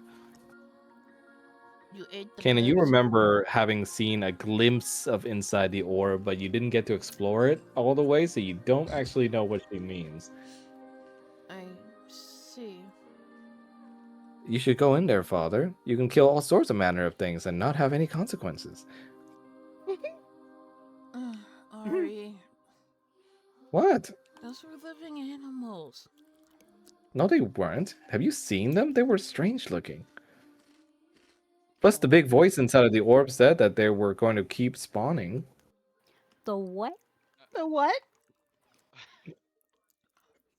I'm starting to see why this Bader doesn't For like the what? ball. Ari, just stay away from the ball, please. Can't you convince them to put me back in? No. Okay, but the idea of letting like her and Kyle in there to play is kind of cute. Just saying. And she says like, "I'll say please and thank you from now on." Oh damn, she must really want to go in the ball. I'll think about it, alright? Yay. Oh my god. Keep your father's stone. I don't think I'll be needing it anymore. Did you find a way, father? I think I have. The problem is convincing my mother to let me use it. Yay. I knew you were intelligent, father. And she keeps kissing your forehead. Think I was stupid. Goes back. Father. She's got the backhanded compliment thing down. Yeah. And Roger, you're going inside the orb, right? Roger's going inside the orb, I guess. So, that's before I do that. Fulmus, after going through the extensive lists of residents going back a couple of months even, you find that everyone is at least accounted for. Unfortunately, some lives seem to have been lost. But thankfully, only a handful. But even then, it at least wasn't any person or NPC that you've personally known so far. That still leaves Fallen just frustrated what this thing has done. This is why Roger has those samples for Lavinia. He's actually going to give those to Paul before he gets in the ball, just to be safe. The what? He You has those see- samples for Lavinia. Oh yeah. You see Calypso looks at you and just sniffles and goes like, "I failed them, Fulmus." No, you didn't. Again, no one could have foreseen this.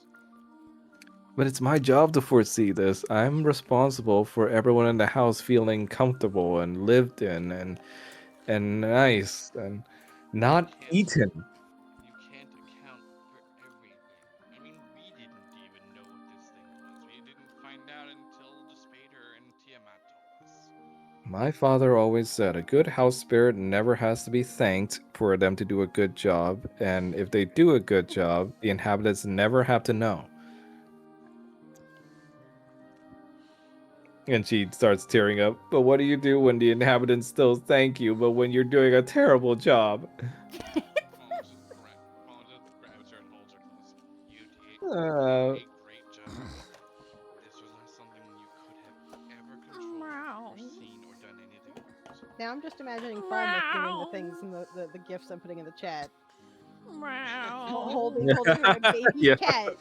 Hold. Yeah, she transforms into her cat form. Phone just continues to hug her close. Yudi just goes over, sees what's going on, and just goes like, Nah, I'm out. make her some raw cookies. It'll help. Fuck's a rock cookie. A cookie with rocks in it, probably. She Cement with in rocks in it. actually yes. Ah! God damn it. And she says and he says like, I can teach you how to make it, but we're gonna need some cement and molds and a cook weird enough to accommodate. Okay. Make her some rock cookies. And we agree never to speak of what was seen in that place. You know, you just saying that in her ear, so I was just gonna make her ask, right? Calypso says what is he talking about? Phone just looked at Beauty and was like, told you. Yudi just looks at her and goes like, so how's the house looking? And she just resumes crying. Meow. Phone Meow. just looked at Beauty and was like, wow, you are a dick. Yep. And he just walks away. So, meanwhile, a certain individual is entering the orb. The orb. Also, did you see the evidence? Yeah, I did. Okay. So he technically already answered you on that part. Not directly, but in the vague way that gods usually answer. But he did technically give you the answer there. Okay. So, my God, I can't believe I get to use this map. What? I'm gonna lose it. I'm if sorry, this fucking what? I'm gonna lose it if this map is the map I think it is. I am going to lose it. I can't believe we have both Pokemon and Minecraft in this world. Oh, and they're In this crossed ball. over. In this And they're ball. crossed over in this ball. Oh my god! Oh wait, no global lighting shit. Let me change that. Looks Sorry. like is this Minecraft? Really? Literally is. Yep. You enter a strange place inside of the orb, looking around and seeing like what seems to be a normal grassland with trees and bushes everywhere, but everything is, how should I say, angular? Very angular. Modular. Roger's just looking around like, what? You look around and see some pink square-like creatures around. Is this a fucking like bardcore version of one of the fucking songs from Minecraft? It is. It I is just the fucking knew it. it is the main theme to Minecraft bardcore version. You run into what looks to be like a pig when it turns its cross-eyed face at you, and it makes oink noises. Oh boy. Man, Chase and Gunther absolutely would love it in there. And you that's hear so the fantastic. same like kind of AI-like voice from the ball that usually talks to Paul when he uses it, and just says, "Greetings, welcome to the orb, the #1 place for both cultural, animalistic, and also enrichment of all creatures and subjects held within."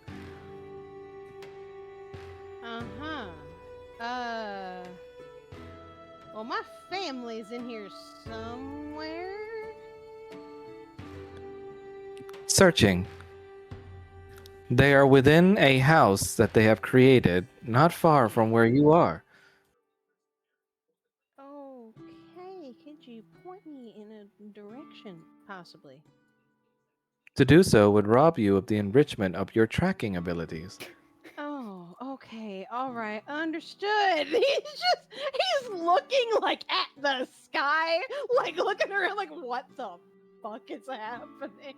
The sky is very angular, and so are the trees that you run across, which are these square shapes Yeah, here. I know. I played Minecraft. But Roger hasn't. Roger has it. Roger's weirded the fuck out right now. As you come across, you see the various animals that you've released from your magic items and stickers are held in here too. The dire wolves that you released, and also the dogs as well. The dogs. Oh boy. You see a wolf go up and attacks one of the angular pigs, and you hear a certain noise emit from them.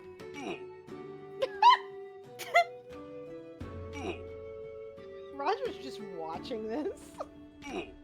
You see the pig be relentlessly attacked, with it flashing red over and over until it perishes in a puff of smoke, and some floating images come out from where it died. The wolf seemingly eats those images and is enriched and fulfilled.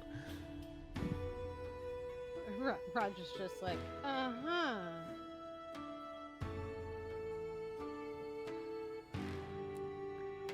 Eventually, you come across a familiar woman. Paul's mother, Skia. You see Oh, her boy. literally punching the tree nearby, and it makes a particular noise. He's just gonna watch her. I hear the Minecraft breaking noises. Jesus Christ. And you see eventually, the more she punches the tree, the more the tree seems to dissipate until it cracks open and explodes into tiny little cubes. He's gonna wade across and just be like, Skia? Ah. Oh, hey. What the hell is all this? Where's my son? He's outside of the ball right now. Okay, because I kind of have a talk with him, and Yeah. apparently he's those scared. put inside the ball aren't authorized to get out unless they're given permission by the owner. Yeah, he's kind of scared shitless. That we took care of the thing that was causing problems in the manor. Oh, that's so nice of you boys. He looks a little alarmed by her tone. Does my son know what he did? he knows that he hit you. He is very sorry. To be fair, you were also trying to hit him, Mm-hmm. and you were also being mind controlled. Mm-hmm.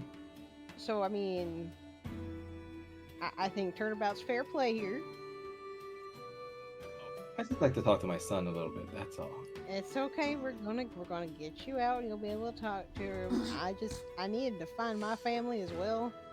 Oh, well, you're just in luck. They're just down the path over there. We're just down the path. What is with this place? Well, from what I can tell, it's a place where they try to provide for as many of the animals here while trying to enrich, and she does that with quote fingers, the animals as much as possible by allowing them to kill and also gather if they need to. And also, the gathering system, I imagine, is here for any non-animal subjects you guys put in here. Oh, this place is strange. Do we actually know who made this ball? Nope, but it was an artifact that I came across long ago.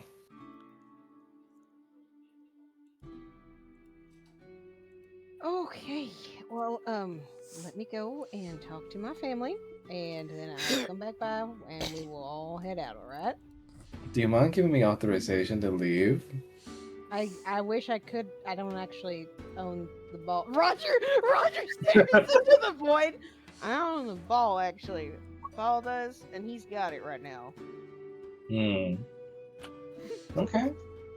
Well, I suppose I'll just be in here at my son's leisure. Roger's also having the moment of, I didn't give him a time frame to let us out.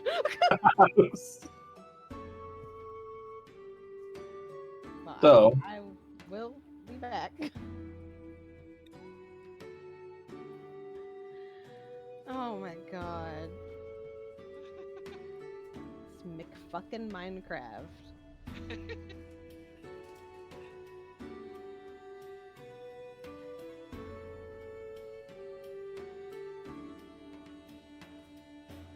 Ah, I see you have more of these maps. because of course. You said that so casually. It's Like, the yes, baby of course you would. boys. And he looks at you. They look over to you and go, Chase and Gunther and just goes like, "Halt! These are protected lands. It's I can't me. see shit. The mate of our master lives here." I can't see shit. Roger stops and is like, wait, who's your master? And he goes like, the purple one.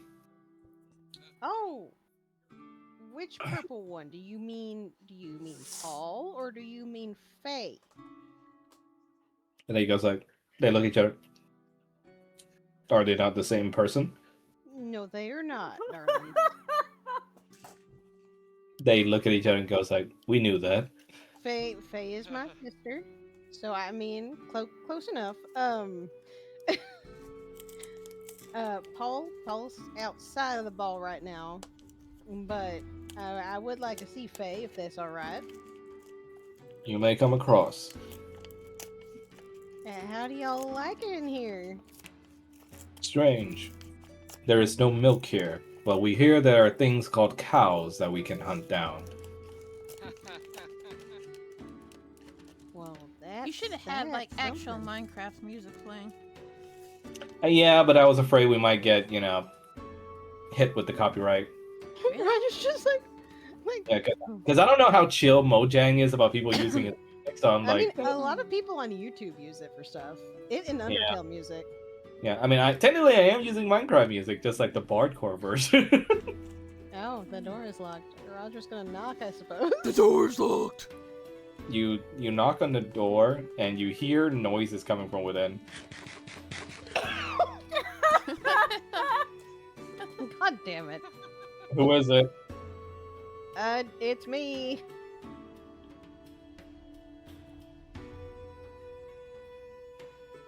You see your sister hold up what looks to be like a very blurry looking angular sword. What, it's me. Oh. He just looks at this.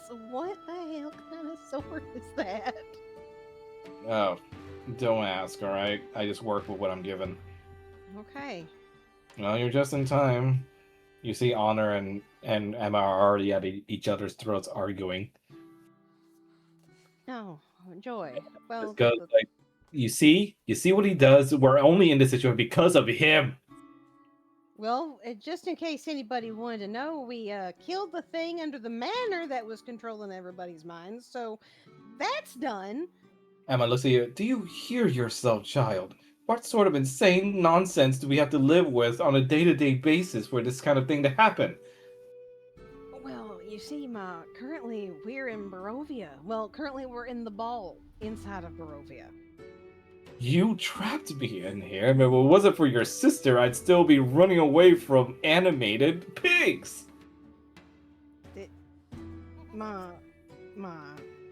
Look, I put you in here because you nearly got a bunch of us killed. And And she's right like, now, "I I did such can't. thing." You went and tried to talk to Strahd. And she does that because he was already at your gates. All I did was try to negotiate a better standing for us. You can't negotiate with Strahd. And she Like, looks at you you. just can't. And she looks at you and goes like, "I was before you decided to hijack me from that wine tasting festival." Do you understand that he would have eaten you? And she looks at you and goes like, "Oh, how do you know?"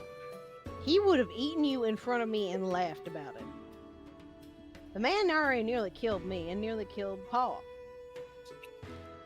You see, Honors is like, Emma, listen to him. She slaps his hand aside and goes like, no, I will not listen to him. We are the adults here, not him.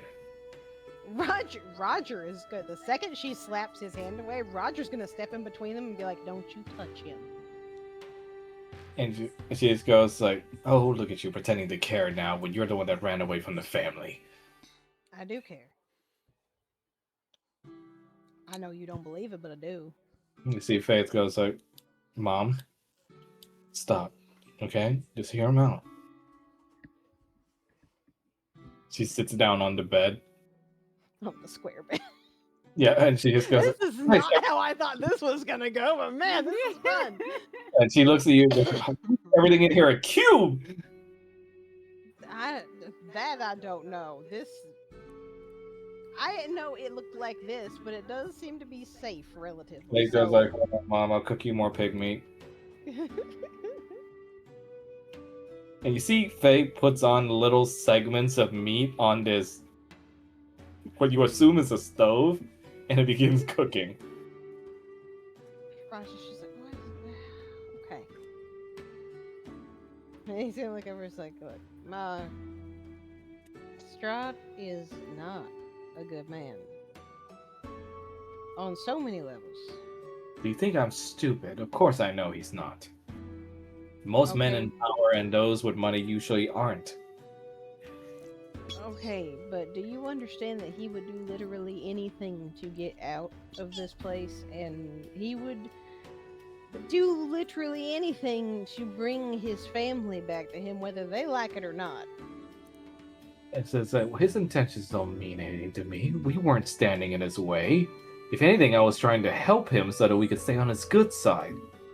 We are standing in his way because if he gets out of here, one, his daughter is a good friend of mine. We don't actually know where she's at right now because of all this bullshit going on. But two, if he gets out of here, out of Barovia, he is going to wreck everything outside in the real world to get his family back the way that he wants it to be. Honor looks at her and just goes like, my love, I understand you've been doing all you can to keep my condition at bay, but I wouldn't want to live like this. Not at the cost of so many. You see, she looks at you and goes like, you can't mean that, Honor, you can't. He's killed... I don't even know the full numbers. Well, then what is your solution, child, since you seem to be so responsible and smart now that your father trusts you? How do you plan on solving your father's condition? As far as Paul's condition... Because as terrible as it was, that vampire provided the only relief for your father. As far as Paul's condition goes, we're working on that. I have a lot of people back at the manor that no magic, no medicine. And I mean, hell, one of them literally makes medication for an archdevil. I'm pretty sure we can find something. You see, she looks away at you and just goes like, when will this nightmare end? I've been wanting that to happen for months. And yet, you do everything you can to stir chaos just like you've always done in this family. Okay, what would you rather I do? Is Enlighten me. Behave? Do what your mother asks you to? No, enlighten me. What would you do if you are in a place that you cannot leave with a vampire in charge who will not let you leave, who will threaten the people that you love, and who is systematically torturing everybody in the landscape? He is... Hell, they were using children to make pastries. She looks at you and just goes like, "Our family comes first, Roger. A thing you don't seem to have ever learned." If our family didn't come first, I would have just left y'all in the manor. I would have left Pa with Stride. I wouldn't have tried to reach out to Faye. I wouldn't be sitting and having this conversation here with you right now. Roger. Faye puts a hand on your shoulder. He's gonna look over at her. Okay. Mom, he's right. I mean, you think he's corrupted me or something, but he's right. I mean, I know the logistics and planning. I mean, best case scenario, we worked with Strahd. Eventually, he was going to keep asking for more than we could afford. I love Father, and of course I want him to live, but even on a practical level, it just wasn't going to last. It was a way to keep you on a chain. So he could pull you in as pawns whenever he wanted. Honor holds his wife's hand. Emma, when we first married, I promised you that I would do all that I can to care for you, nurture you, and love our children with all my heart. I'd like to believe that I've done at least some of those things that I promised, but I seem to be failing in making you happy. But I need you to listen to me, even though as unhappy as you are. You may care for our family first, but our children are our family. And they know the breadth and width of this land better than you or I have any right to know. Trust in them.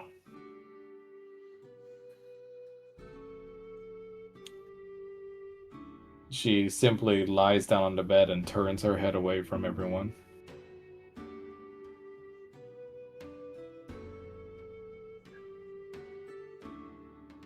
The only reason why I put you in here is because I knew you would be safe, but you wouldn't be at risk of running off and getting anyone killed. I don't want anything to happen to you. Trust me, if I did, it could have happened a million times over, but I'm not going to do that. I'm not going to let anybody else do that. Same way I'm not going to let that happen to Faye or Pa. You hear your mother mutter under her breath, and you can roll a perception to see if you can figure out what she whispered. Oh boy. Okay, so it's 20 plus 12.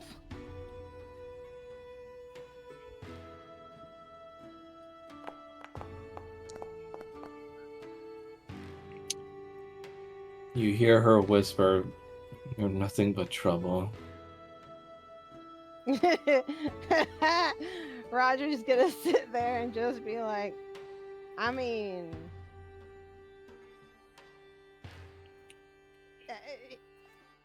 he was my daddy. Oh boy. He looks at you and just says, "And who was it that told you that?" I figured it out through a lot of things. That ball kind of confirmed it, though. She takes a deep breath. If you have any love for this family left, you will not tell your father what he saw, what I saw.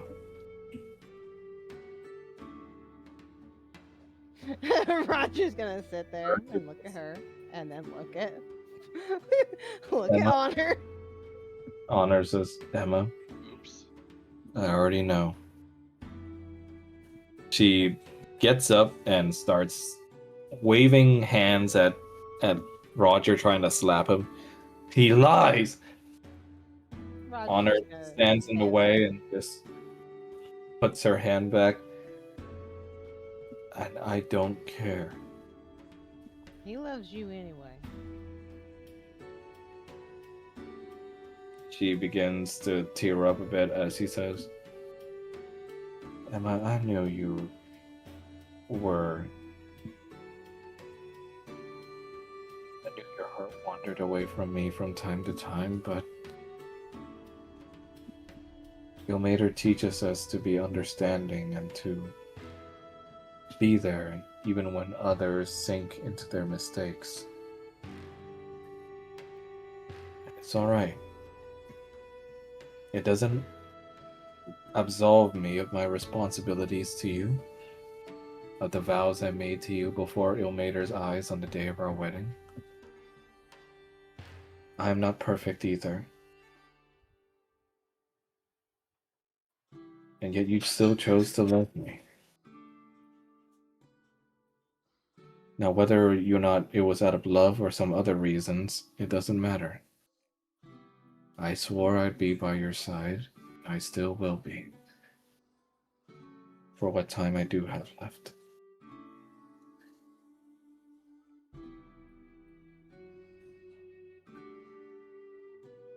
You see, she cries and hugs Honor.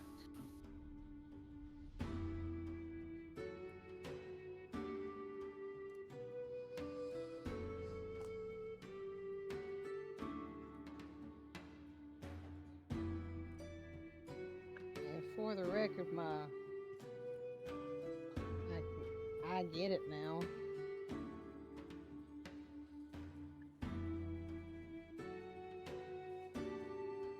She looks away from you, but responds with, what do you mean?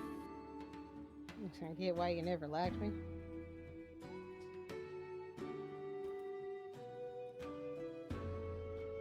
She stays silent.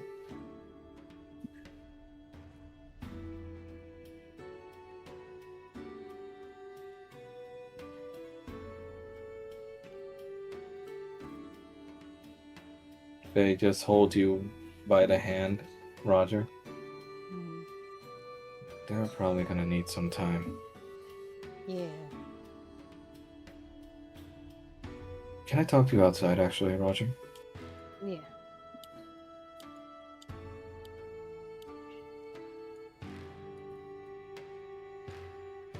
If you have any love for this family, you won't tell him, Roger. Well, about that. He talks to you and goes, so that was a bit of a mess, huh? I mean, when is it not? Did you notice it, What? Father? What about him? Not coughing? He hasn't been coughing in over hours. Really? I Has noticed that it been ever, since he's been in here?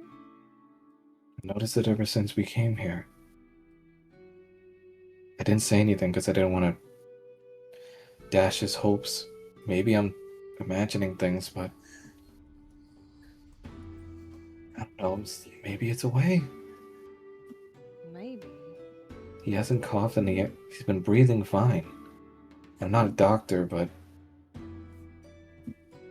And he hasn't noticed yet. oh, I think it's just from being busy yelling with Ma. Have you done anything different here? I mean, aside from he gestures around everything being different here. I've taken care of everything for him. He hasn't had to strain himself, but I don't know. Is it dumb to hope? I don't think so. We don't really know how this works. And this place is meant to be a place where you put, you know, I guess humans. I don't know. You put people and animals in the ball to keep them safe and to transport them. So I mean, I guess it maybe She Like, puts her hands on her hips. I don't know if I feel okay about the idea of him living here. oh no, I'm not saying that, but I mean, But what if it's our only he, choice? well, if it's our only choice, that will suck and be a problem. But we don't know that that's our only choice yet. You know But what? Mhm. this could be a way to keep him okay for longer so we can find a solution. If we take him out of the ball and he's still having problems, we'll know for sure. Do you want to test him? Well, we may have to. Not just yet. I mean, obviously, he's gonna gesture at the house. Him and Ma have some things to talk about. Um, You know we can't let Mom know about this. She'll never say yes. oh, I mean, what's she gonna say? No, don't let my husband, be somewhere that he might live. She already hates this place enough that not even bother learning its rules. Yeah, the everybody keeps talking about the rules, and I'm a little alarmed by that. Morton Oh, seemed to like it in here. oh, right. We kind of had to throw more people in here. I'm sorry about that. It's Uh, fine. We just kept them safe as much as we could. Is Morton okay? yeah, he's all right. He was very impressed with you. Well, what? Uh, Learning how this place works. He says, oh, it's simple. I mean, you just cut down trees when you can, get some water inside of some buckets to use, and then make yourself a house. She presents this big house she has. Uh huh. And then there's also a little storage chest in there, and then also a little crafting table you can make for yourself. Uh huh. Did you know you can actually make a pickaxe if you put it in a specific formation with the wood and the iron? How did you figure that out? She shrugs. Testing. Like I always do. Roger's just like, He damn. likes that. He's like, what? I like a project. I guess. Him. That's why you like the family, right? She just rolls her eyes at that and just says, well, I mean, is it safe outside yet? Whatever the hell was happening? Yeah, we got rid of it. There was a false hydra under the house. Yeah, I don't even want to know what the hell that means.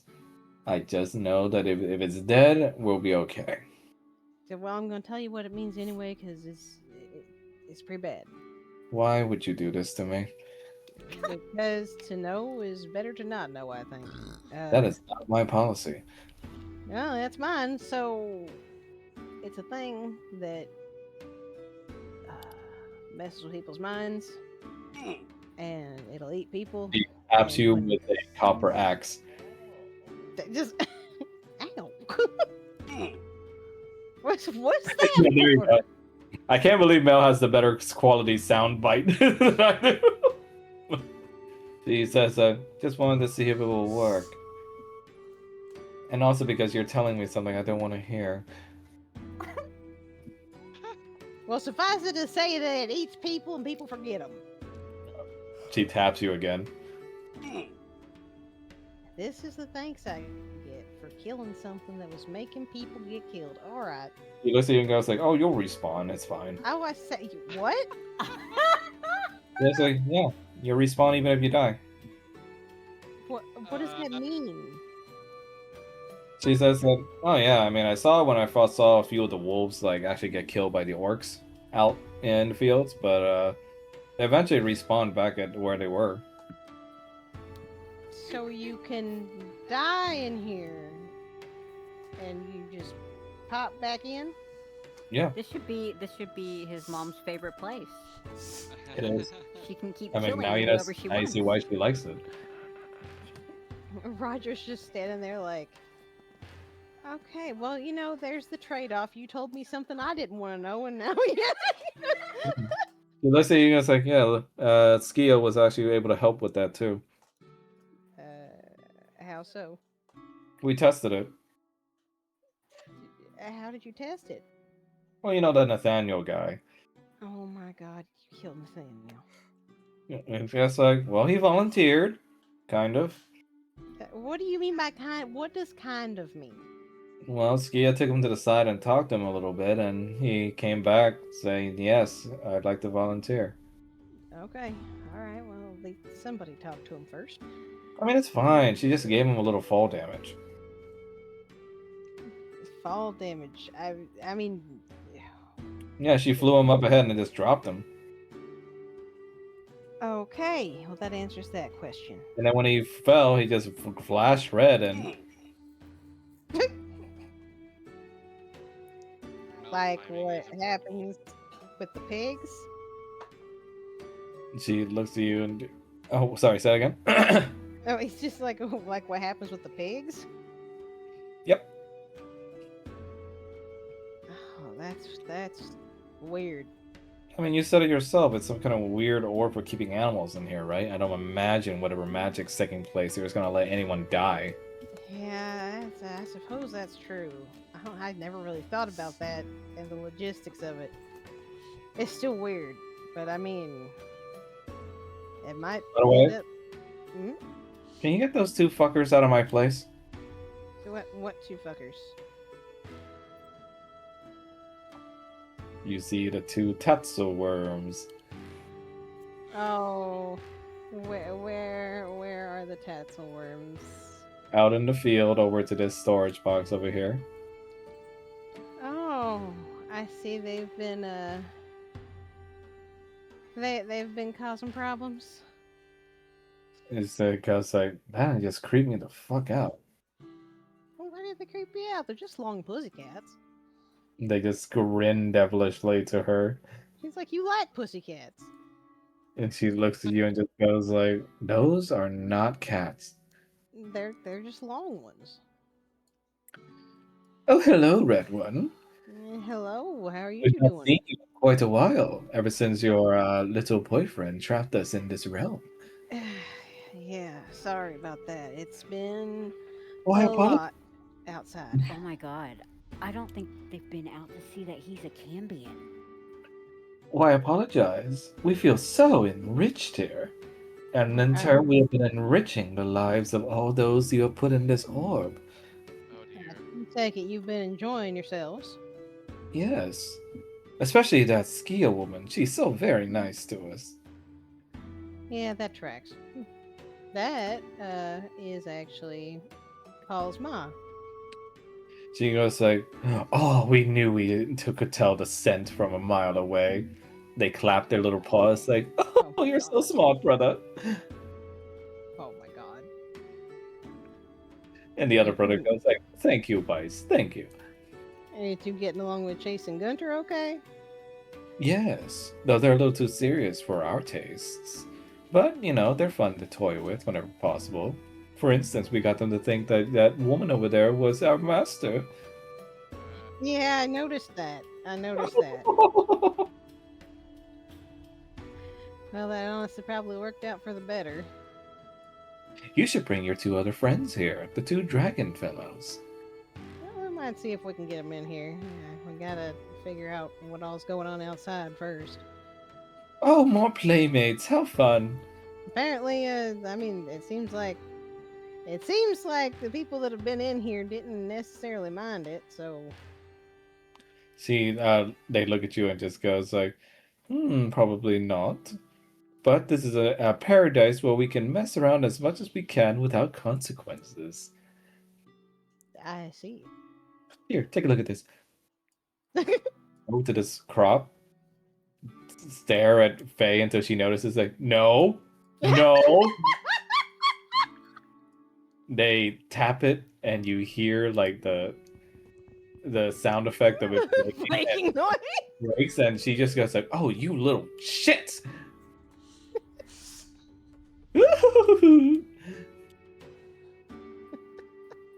And they just squirm away.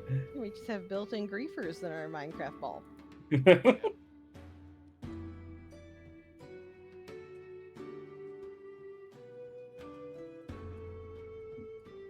attachment.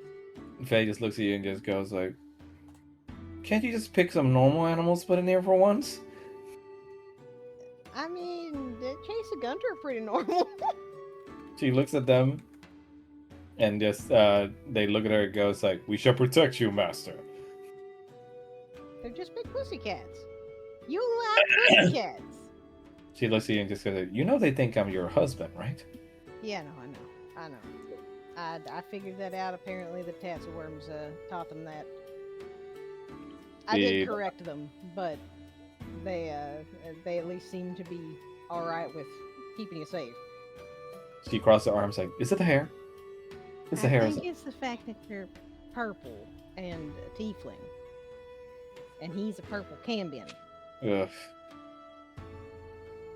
Well, let me know if we're getting out of here or not. I'll be inside trying to stop them from massacring each other. Okay. And she looks at you and goes like, "Oh yeah, you'll need this." She tosses you angular swords. Roger takes the sword and she's like, "What? What? It took a while to find the materials for that, so don't waste it. Okay. Oh, and don't go out at night. What happens at night? What? Faye? What happens at night? Why won't anybody answer my fucking questions? he's gonna sort of stand out here and just be like, voice in the sky. May I help you? Yes, hello. Is there any way to notify the person who currently has the ball? Like a message or something? Okay. I can log in a request for messaging. Yes, please. Because I do need to let him know when to let me out. What would you like to send? 20 characters only. 20 characters only. I am not God. Roger's gonna stand there for a second. They're like counting. Oh my god.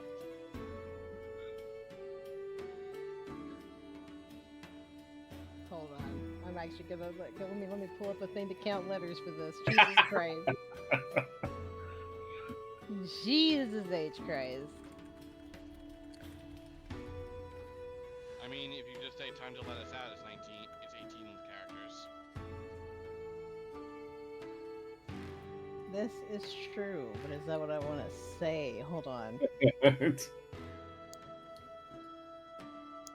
Type of creepers. Oh God.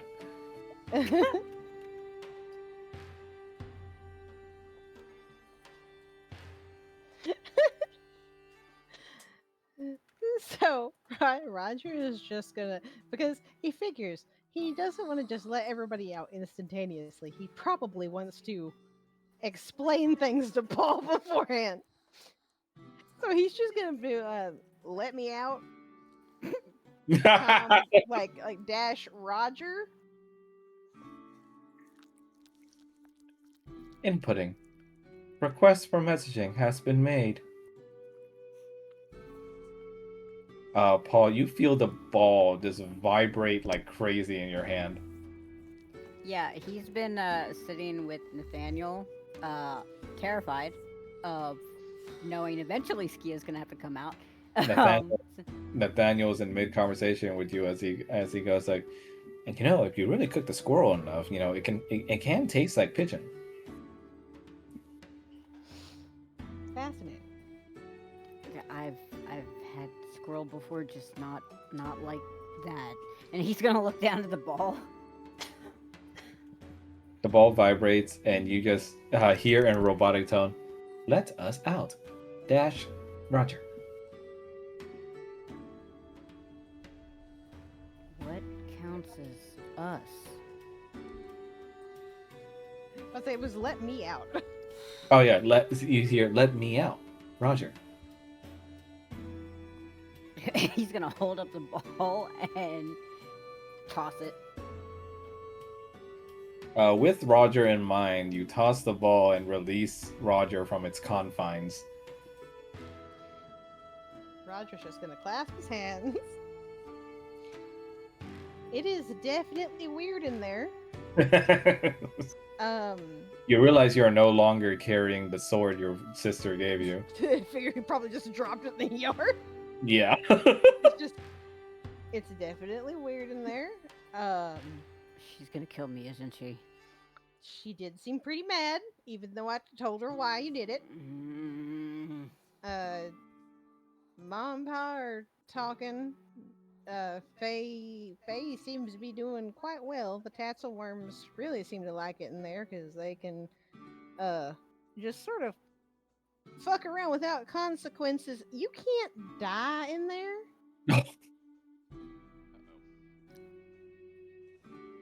What? You can't die in the ball. I know. That's why I put. That's why I put things in there. No. I don't think you understand. Like, you can be killed, but you cannot die in the ball. Killed by what? People die when they are killed. Other people, animals, I suppose. I don't know. I mean, I didn't get attacked by any of the animals in there, but they were attacking the pigs. There's some really Is good she pigs in there. killing people? No, she's well. I mean, she did kill an Well. animal, but that was for demonstration purposes. Nathaniel says, "Oh," and he bites into a chunk of squirrel. Yes, actually. Well, she can be very persuasive and scary. But it was fine after she said that I will probably be okay. And he was fine. It's a gesture. It's like, and here's another weird thing for you. My paw is fine in there too. Why is that weird? Darling, what's been wrong with my paw? He's been sick? Yeah, he ain't coughing in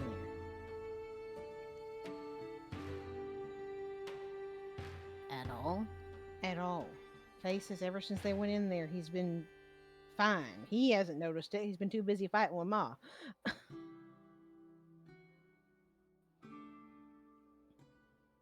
Oh, well, that's interesting. Yeah. Your Ma directly asked me to ask you to give her privileges so that she could exit the ball on her own. The ball apparently will not let people out without permission from you. All of the color just drains from Paul's face.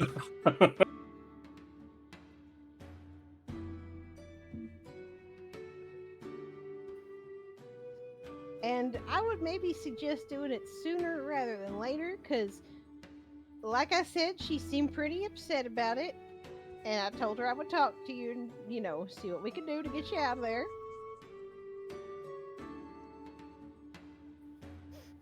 Paul is just staring at him for a moment, raises his arm to the wristband, and is like, Dad?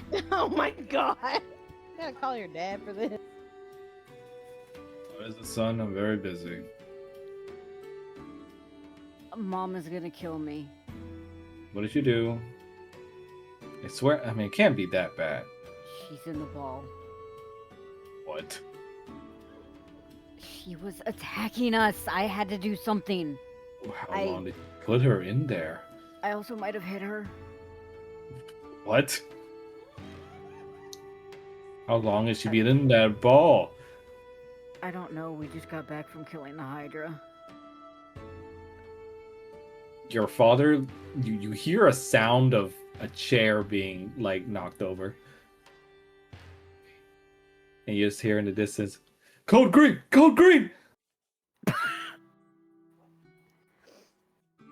Paul is gonna look at Roger and just be like, "They're both going to kill me." And the call ends. What?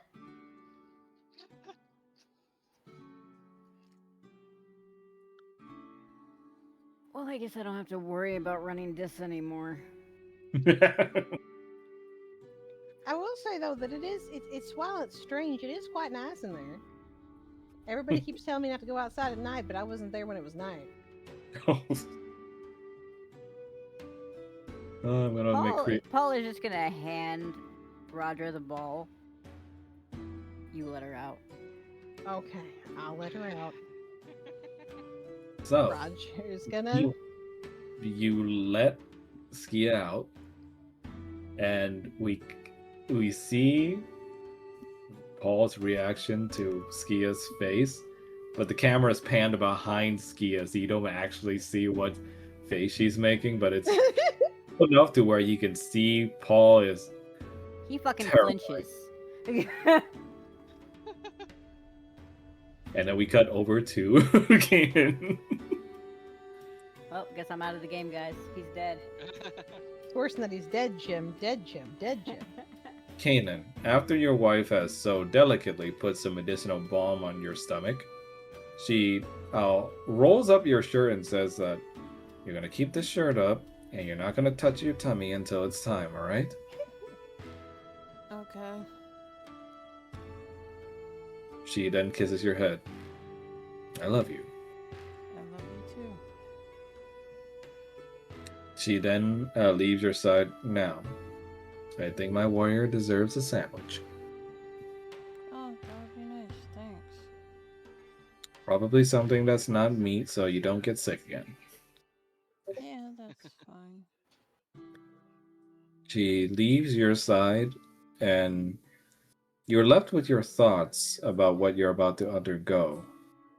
And your brother's stones begin reacting to you, almost as if they can sense that it is almost time for them to go.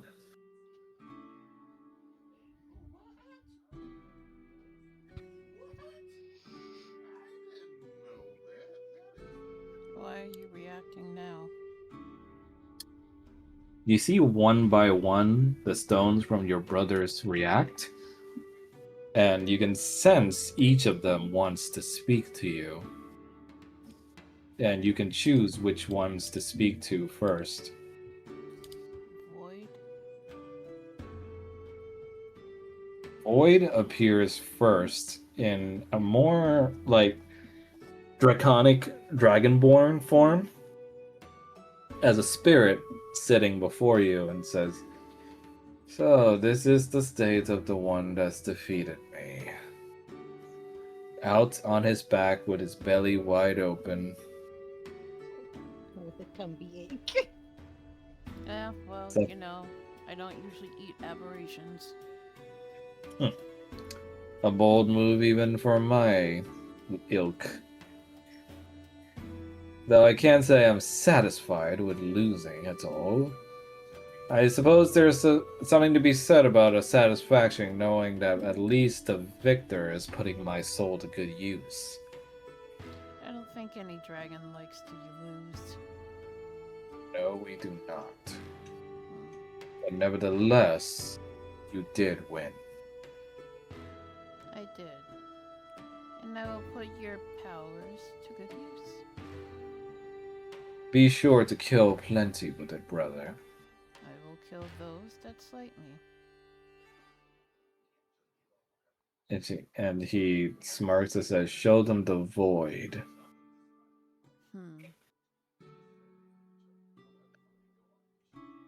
Who will you speak to next? Shadow? At last, thou hast consulted me. Why do you speak like that? How do I speaketh? Archaic? I am simply saying what thou art saying. Never mind. There is a brilliance and elegance to the shadows, is there not, brother? There are advantages of traveling through shadow. Yes. And to watch your enemies sink in despair and cries of agony while they die to their own casted shadows. Well, hopefully it won't come to that, but... What do you want, dude? Leave me alone! Why hesitate, brother, when you've used that ferocity to slay us? Because if I had hesitated, then I would be the one that's dead.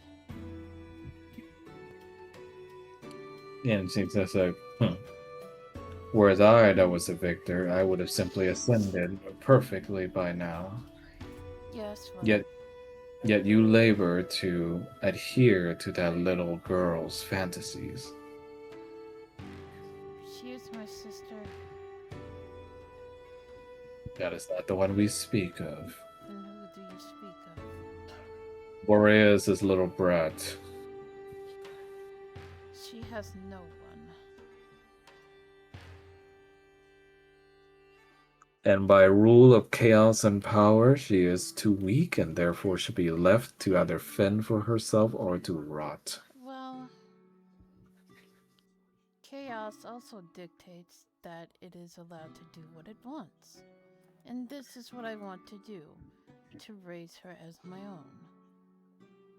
own. Fuck you, I do what I want. Literally. Then may the shadows ever be in your favor, brother. And hope that one day you aren't choked by it.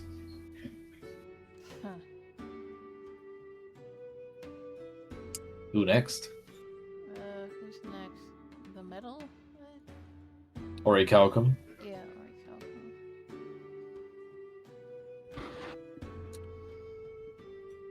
Brother, are you to finally satiate our bloodlust? It is so. If Mother Good. wills it. It will bring far less shame upon our defeats if you finally take your rightful place as a dragon. I'm only doing it because desperate times call for desperate measures. Lie! Do not lie to me. Do not lie to those that you have used carnage to defeat. You enjoy the power. In a manner of speaking, yes, but not so much where I go megalomaniac. And yet, you have destroyed each and every one of us with anger and ferocity in your Only heart. because Mother forced us to. Yes. And who told you to then devour the nuclear dragon? That came out of nowhere. Oh, it came from one specific place, brother. Your very soul. No, I find that hard to believe. So let me give you a bit of advice now, as the defeated. Never forget what you are, brother. Even as you change, all those feelings will only grow. Well then, I have to make sure I keep them in check. Kill your enemies, brother. Feed them to us in the afterlife so that we may feast on their entrails for eternity. I'm sure I'll have many enemies, so if that's what you want, fine. Who next? Who's left? Wind and Boreas. Wind.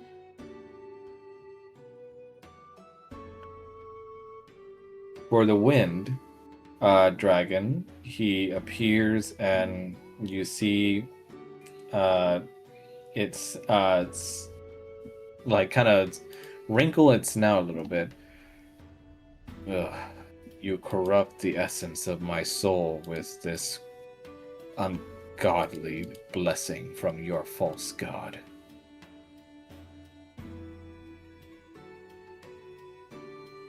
You like it. You just don't like to admit it. I was once a dragon of magnetism, brother. All metals were worthless before me. And yet, you decide to change me into this thing.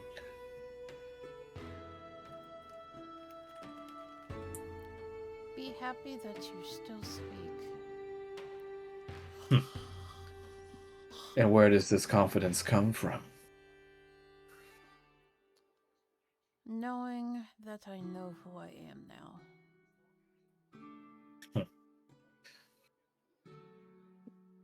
As long as it means less belly aching and whining from you. Serve our great queen, dutifully and without question. You've never questioned Mother. No. Then you are To a do fool. it is only a fool that would defy a goddess's will, when she is the origin of all of us. To follow something so blindly would lead you to ruin, which is why you are but a stone and I am sitting in this bed. So you do have some teeth, brother. He smirks. Very well. Butterfly. What? Butterfly, apparently. He's like, what? What are you saying, brother? What? Why is there a butterfly? Why? So, Boreas is left. Yep. Brother. Stop. And he was like, Kanan! His voice booms out. Ah. You have done well to make it this far. You fought honorably, and also with great power. And in doing so, have acquired victory in the contest of power. You are worthy to become our queen's champion. And how do you feel?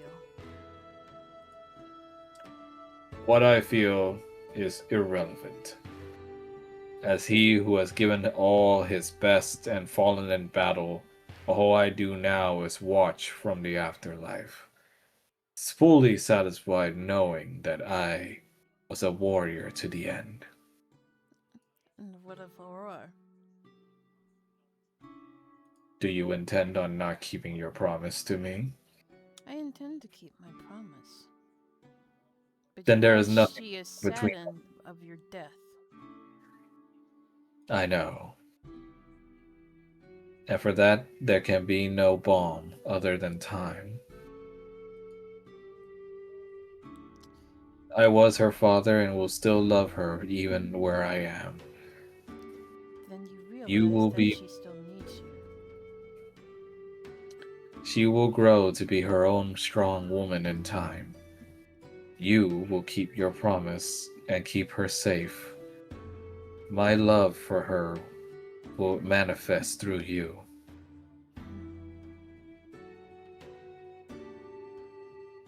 Then you know what I am about to do, right? Of course.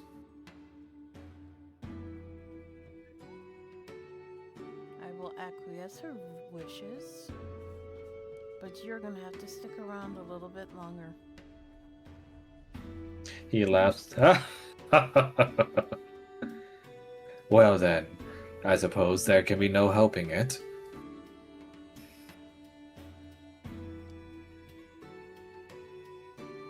Know, though, brother, that in doing so you bring great risk to yourself.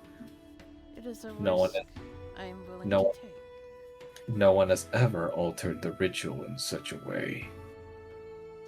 It is a risk I am willing to take for the people that I love.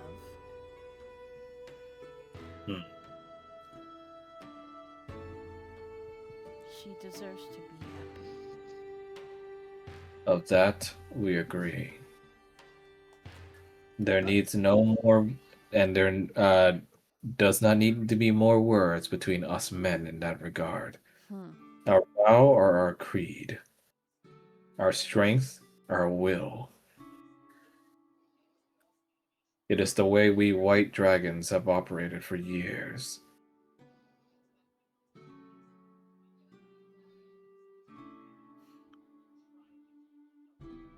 Then we will speak soon when I have ascended. Make sure she grows up to be a beautiful white dragon. Oops. You can't say that, Kanan. You can't just say that to a white dragon. Goddamn. Oh, God.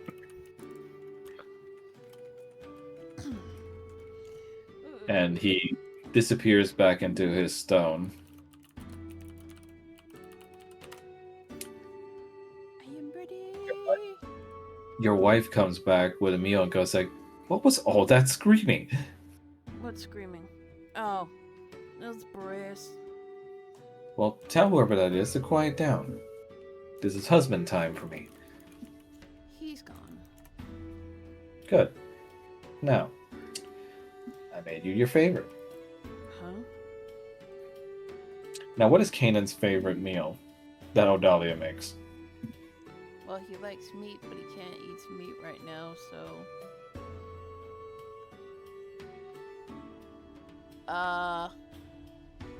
I don't know, just pick something, I guess? She makes you a perfectly hearty gumbo with the meat replaced Oh. with vegetables. Oh, wow, that smells really good. And she also puts in a second mold next to you, some crawfish. But that's meat. Hmm? But that's meat. She looks at you and just goes like, "This ain't for you." Oh. And she pops one of them in her mouth. A girl's got to eat too, especially since she taps her belly.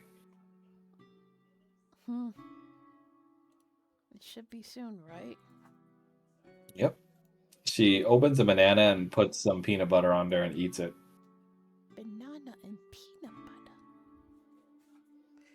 And she says like, you know what's really good right now? What? Pickled kiwi. Ew. I should ask Mama Juju to make some more. Ugh. And she says like, "Hey, you have no right to judge. You did this to me." What? I did nothing. She's like, "These cravings didn't come out all on their own." You're the one that put eggs in her. I'm And sorry. she says, "Is the gumbo okay? Oh yeah, it's great. He's Is it eating better than it Mama slowly. Juju's?"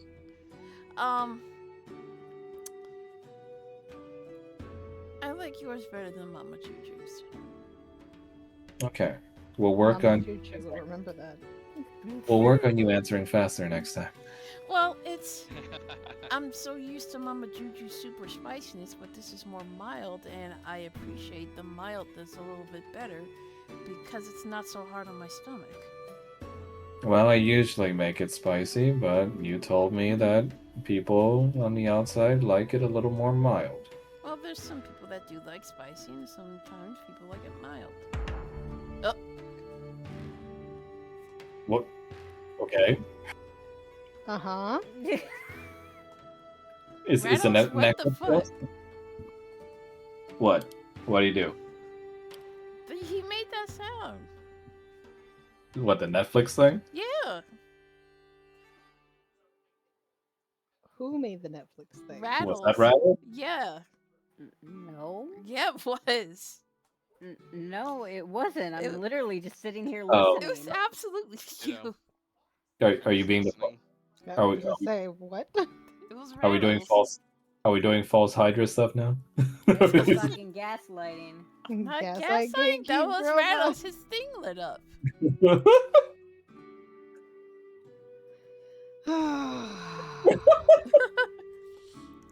Listen, Odalia. Tomorrow I'm going to be undergoing a change. What, like puberty? Uh, Because you're a little old for that, darling. it's not puberty, it's more like reverting back what Dragonborns used to be. Hmm. Are you still gonna be you? Oh yeah, Or is this like when you go crazy? I'm not crazy anymore. Alacris no longer influences me, and I am me. This is Okay. just something that I have to do. Are you still gonna have a penis? But, yes? Damn. The cannon almost chokes on his gumbo. She says, then I'm okay. The girl knows what she wants. Alright. She says, I married you for two things. That penis and also you. Damn. Kanan is just Girl Like knows a what she penis came wants. first. he just gumbo. He says, like, as long as those two things aren't changing, I'm okay. I'll If you come back, though, and you start talking about ripping off your wings again, I am going to have to ask for a divorce. Oh, I thought it was gonna ripping off your penis.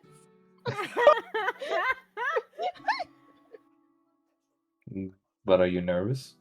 a little bit because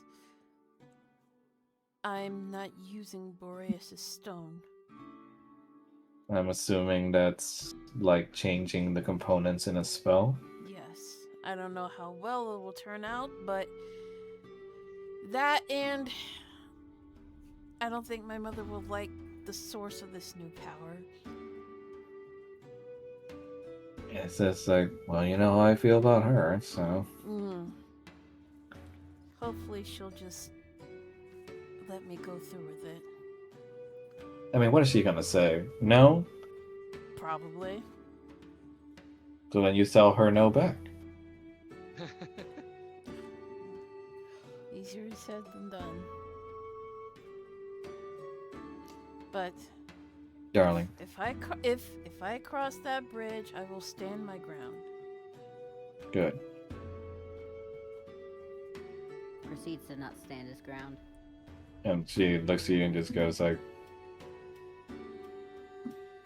you know what sounds really good right now? What? She rubs your belly.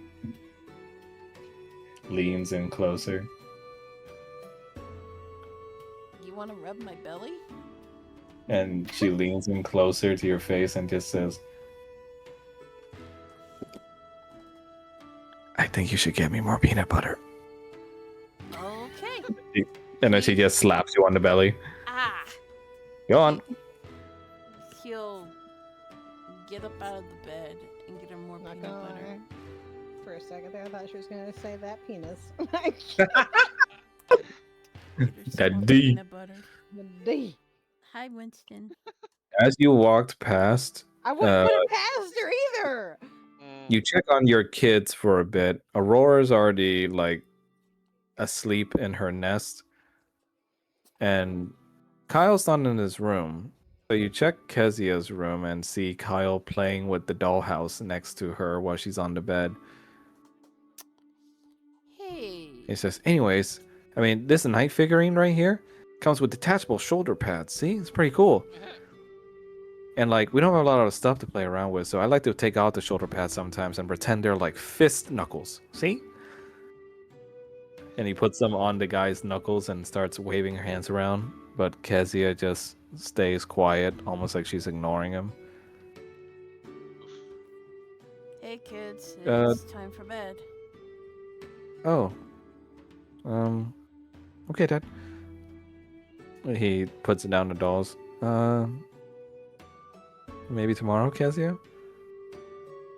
You know, maybe not. If I'm annoying you, sorry. Kanan, pulls Kyle into a hug. Night, Dad. No, He hugs you. And before Kyle leaves, though, you hear Kezia saying, bring some girl dolls next time. Kanan's gonna frown. Aw. Kezi. And Kyle just smiles, says like, No problem. I got a few of those raggedy dolls I can bring along. He smiles up at you, Kanan. Almost like, he's finally making progress a little. And he leaves for you to just be with Kezia. Why are you so mean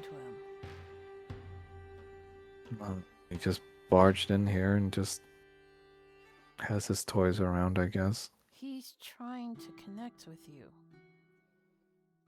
I know. I know this isn't what you're used to, but Kyle and Ari and Odalia are our family now. I'll try tomorrow. When he brings over the girl dolls, okay, Dad? Alright.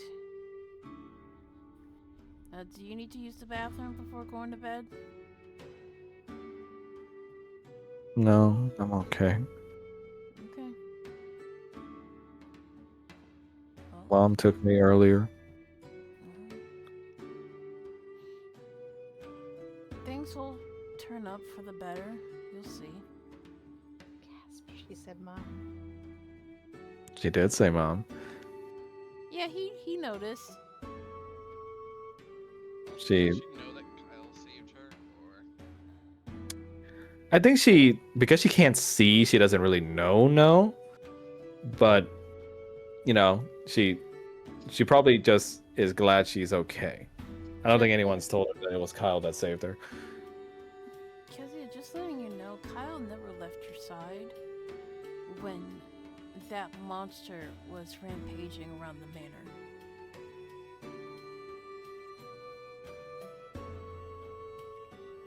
She is quiet about that information.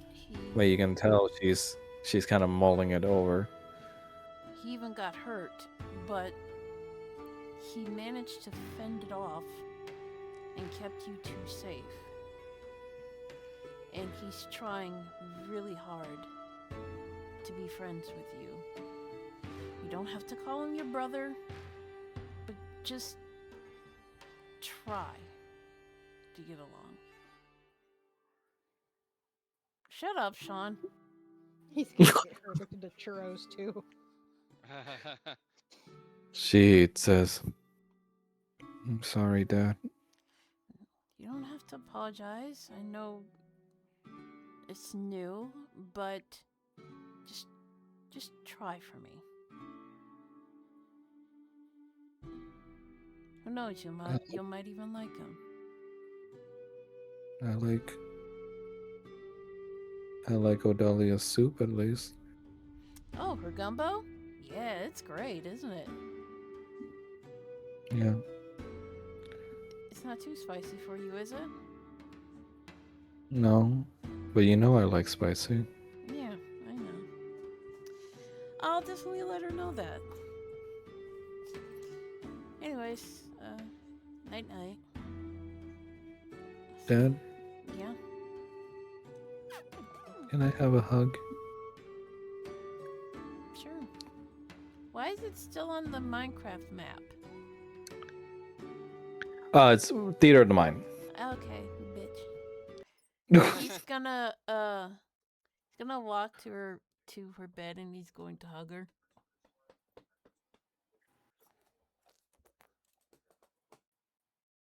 Shut up. Jeez, Max, what the fuck? Yeah, sure. Sure, false Hydra, sure. Asshole. You feel your daughter's weak arms hold over you.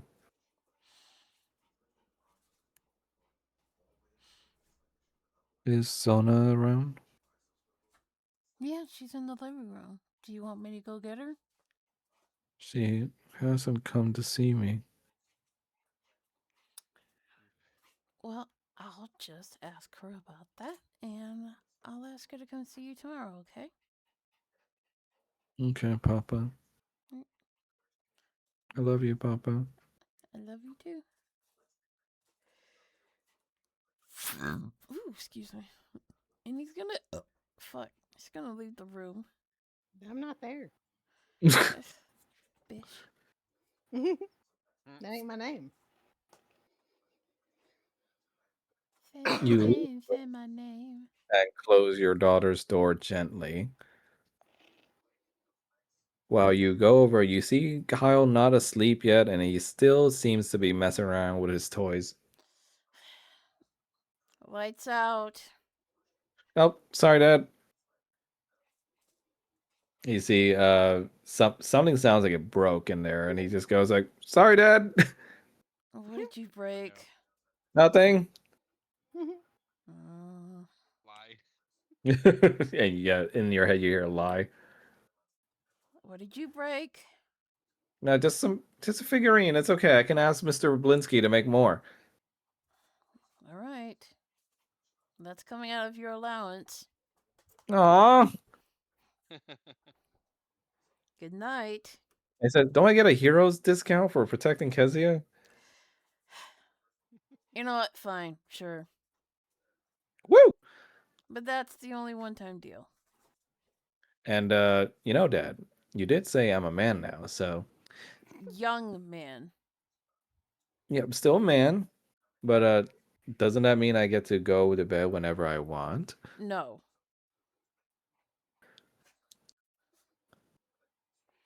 Because a young man needs to get some sleep so he'll have the energy tomorrow to go hunting. Are you taking me hunting?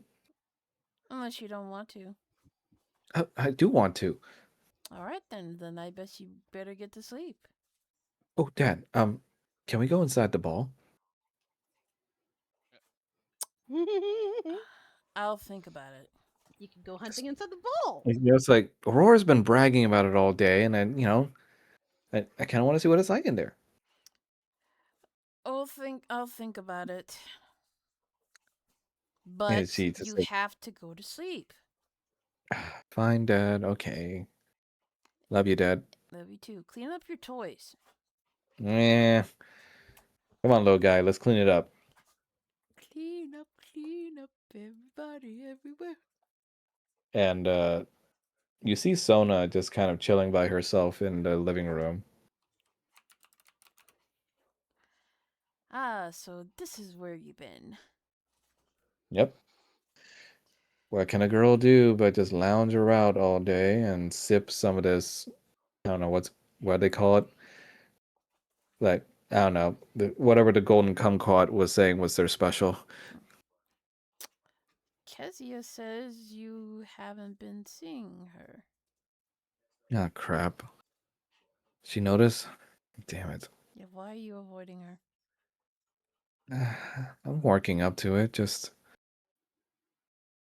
I don't know, trying to work up the bravery. Bravery for what? Eventually, she's gonna have to know about what I tried to do, Kanan. Yeah, but that will happen later when she's older. For now, she wants her auntie. So you want me to keep it from her? Just for now. I think she's been through enough already for her to really know about that. I guess that'll help things a little bit. Mm-hmm. Go see her tomorrow. Why is your shirt rolled up like that? Because my belly hurting. It says like, oh, okay. Thought you were just flashing those tits around. No. My The Golden stomach. Kumquat's looking for some titty showers if you want to go there. No. God. You weirdo. She looks at you and just says like, "Yep, I'm a weirdo, Mr. Titty Shower." It's just for the medicine. Quit it. Mm-hmm. Sure. I mean, you can do it, but when I do it, suddenly it's inappropriate. Well, She sarcastically smiles. if you really want to flash your tits, we do have a brothel. Oh yeah, I bet you like that, huh? What, you get off on seeing naked girls that used to try to kill you? I'm not allowed to look. And she's just like, all right, ball and chain. Mm-hmm. See, you missed out. It was me that was your wife. I totally would have gotten in on that action with you. Actually, as long as she's okay with it.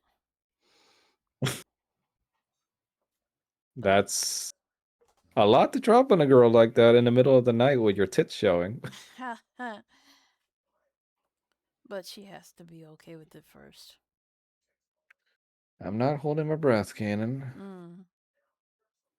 Just know that I'm glad I'm still your friend. Always. Go see my Now, daughter. all right, but cover those up then first, slut. She taps you on the tit. Okay, whore. And he puts the shirt down.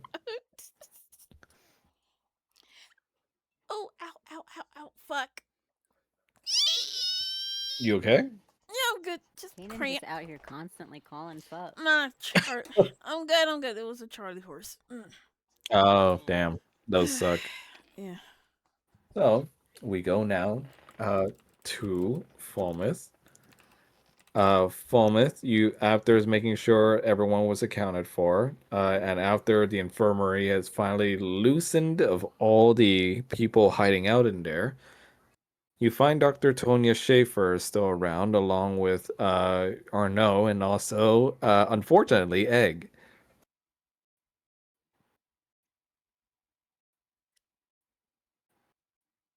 Phone just stifles a groan when he sees Egg, but he approaches. And I guess like, You know, gee, thanks. You know, I'm okay, by the way. Thanks for asking. you're too stubborn to die from that kind of thing. I bet I could have killed it myself. I wouldn't go that far. Arnaud hugs you and goes like, "Oh my gosh, I'm just glad you're okay. I can't believe I was playing a part against all that thing's lies." It's fine. It's many were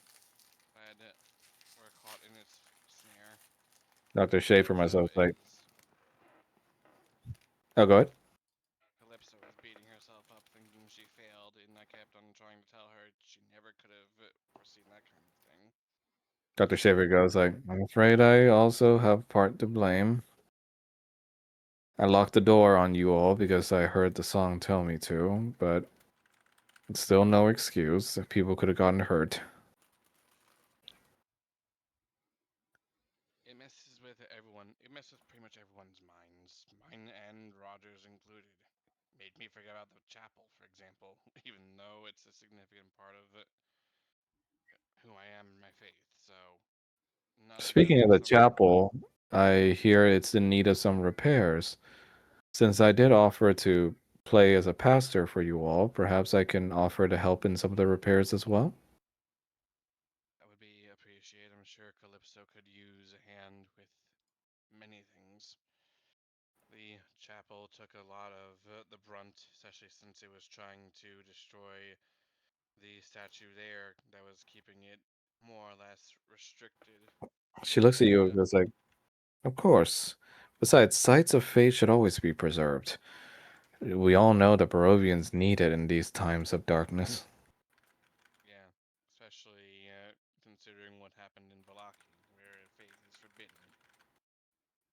Yes, well, you'll be happy to know at least that I'm a bit of a handy woman myself, so the work should go expediently, provided the unseen servants are as capable as I can be. They've done quite a bit of work in building many of the establishments here, so I'm sure they will be of significant assistance. Perfect. Now, excuse me, I should let you two lovebirds be. Come on, Egg. And Egg just goes like, ugh, usually I would fight, but I don't want to see any more of this ugly kissing going on around here, so I'm leaving. Almost just rolls his eyes. Arno holds both your hands. Uh, you sure you're okay? I'm, well, physically doing better emotionally and spiritually. Have you That's seen good. Simone? Have you seen Simone? I know you were looking for her earlier. Simone's busy dealing with the Gatorkin. They're pretty shaken up. Unfortunately, it seems like the chief is trying to calm them down too. They've already been dealing a lot with, their capture, so it's Interesting. yeah. There's still a lot of loyalists to the old ways who think that it was a mistake to be with you guys, but every day we're trying to keep them calm. I mean, considering how many of them saw us repelling shot, I would hope that their opinions of us would have changed, at least somewhat. They have, but there's always going to be dissenters. Fair enough.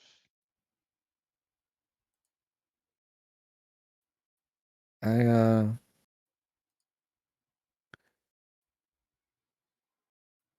Did you know that the hygiene in this place is actually like very well regulated?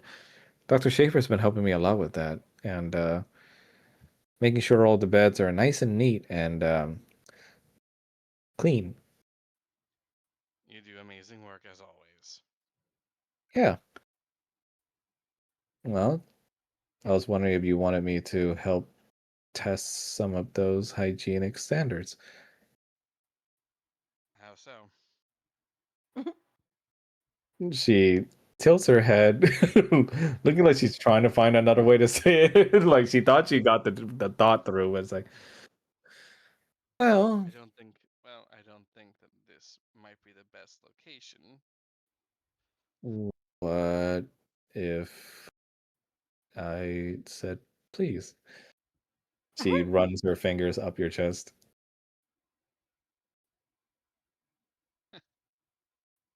How could I ever say no to you? She smiles and embraces you as you both sink into the bed. Egg is, of course, seeing this through the window and goes like, "Oh man, I just cleaned that shit."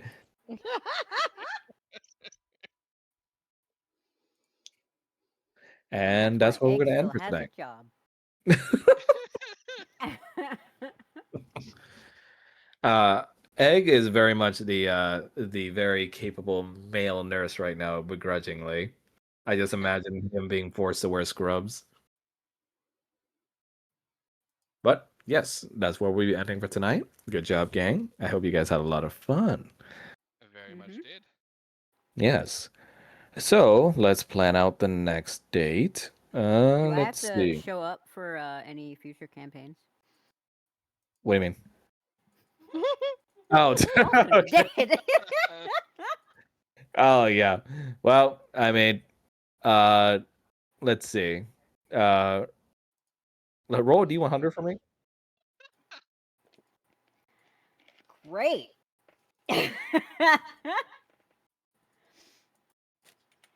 I don't know if I like this. Ooh, lucky. Yeah, you survived. You survived the great mothering. It ain't gonna feel like that, I'm sure, on his end. Yo, trust me, you got scolded into infinity, and you realize then why your father is so afraid of your mother. I like to think that she complimented him on his technique after the fact, though. Yeah, And he's just like, what?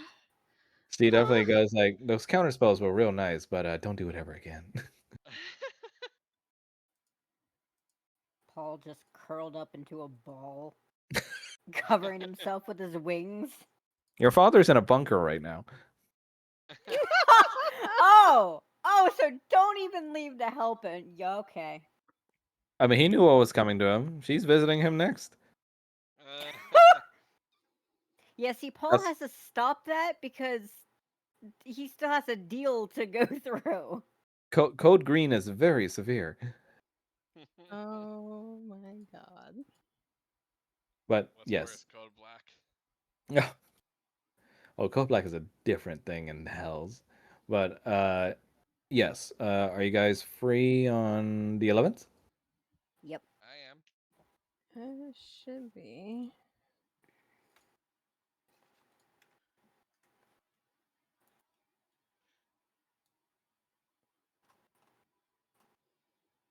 Okay. Oh, by the way, Mel, can you send me a a picture that you would like to use for Kanan's draconic form. I know you've already drawn it several times, but I need to know like which one you want to finalize with.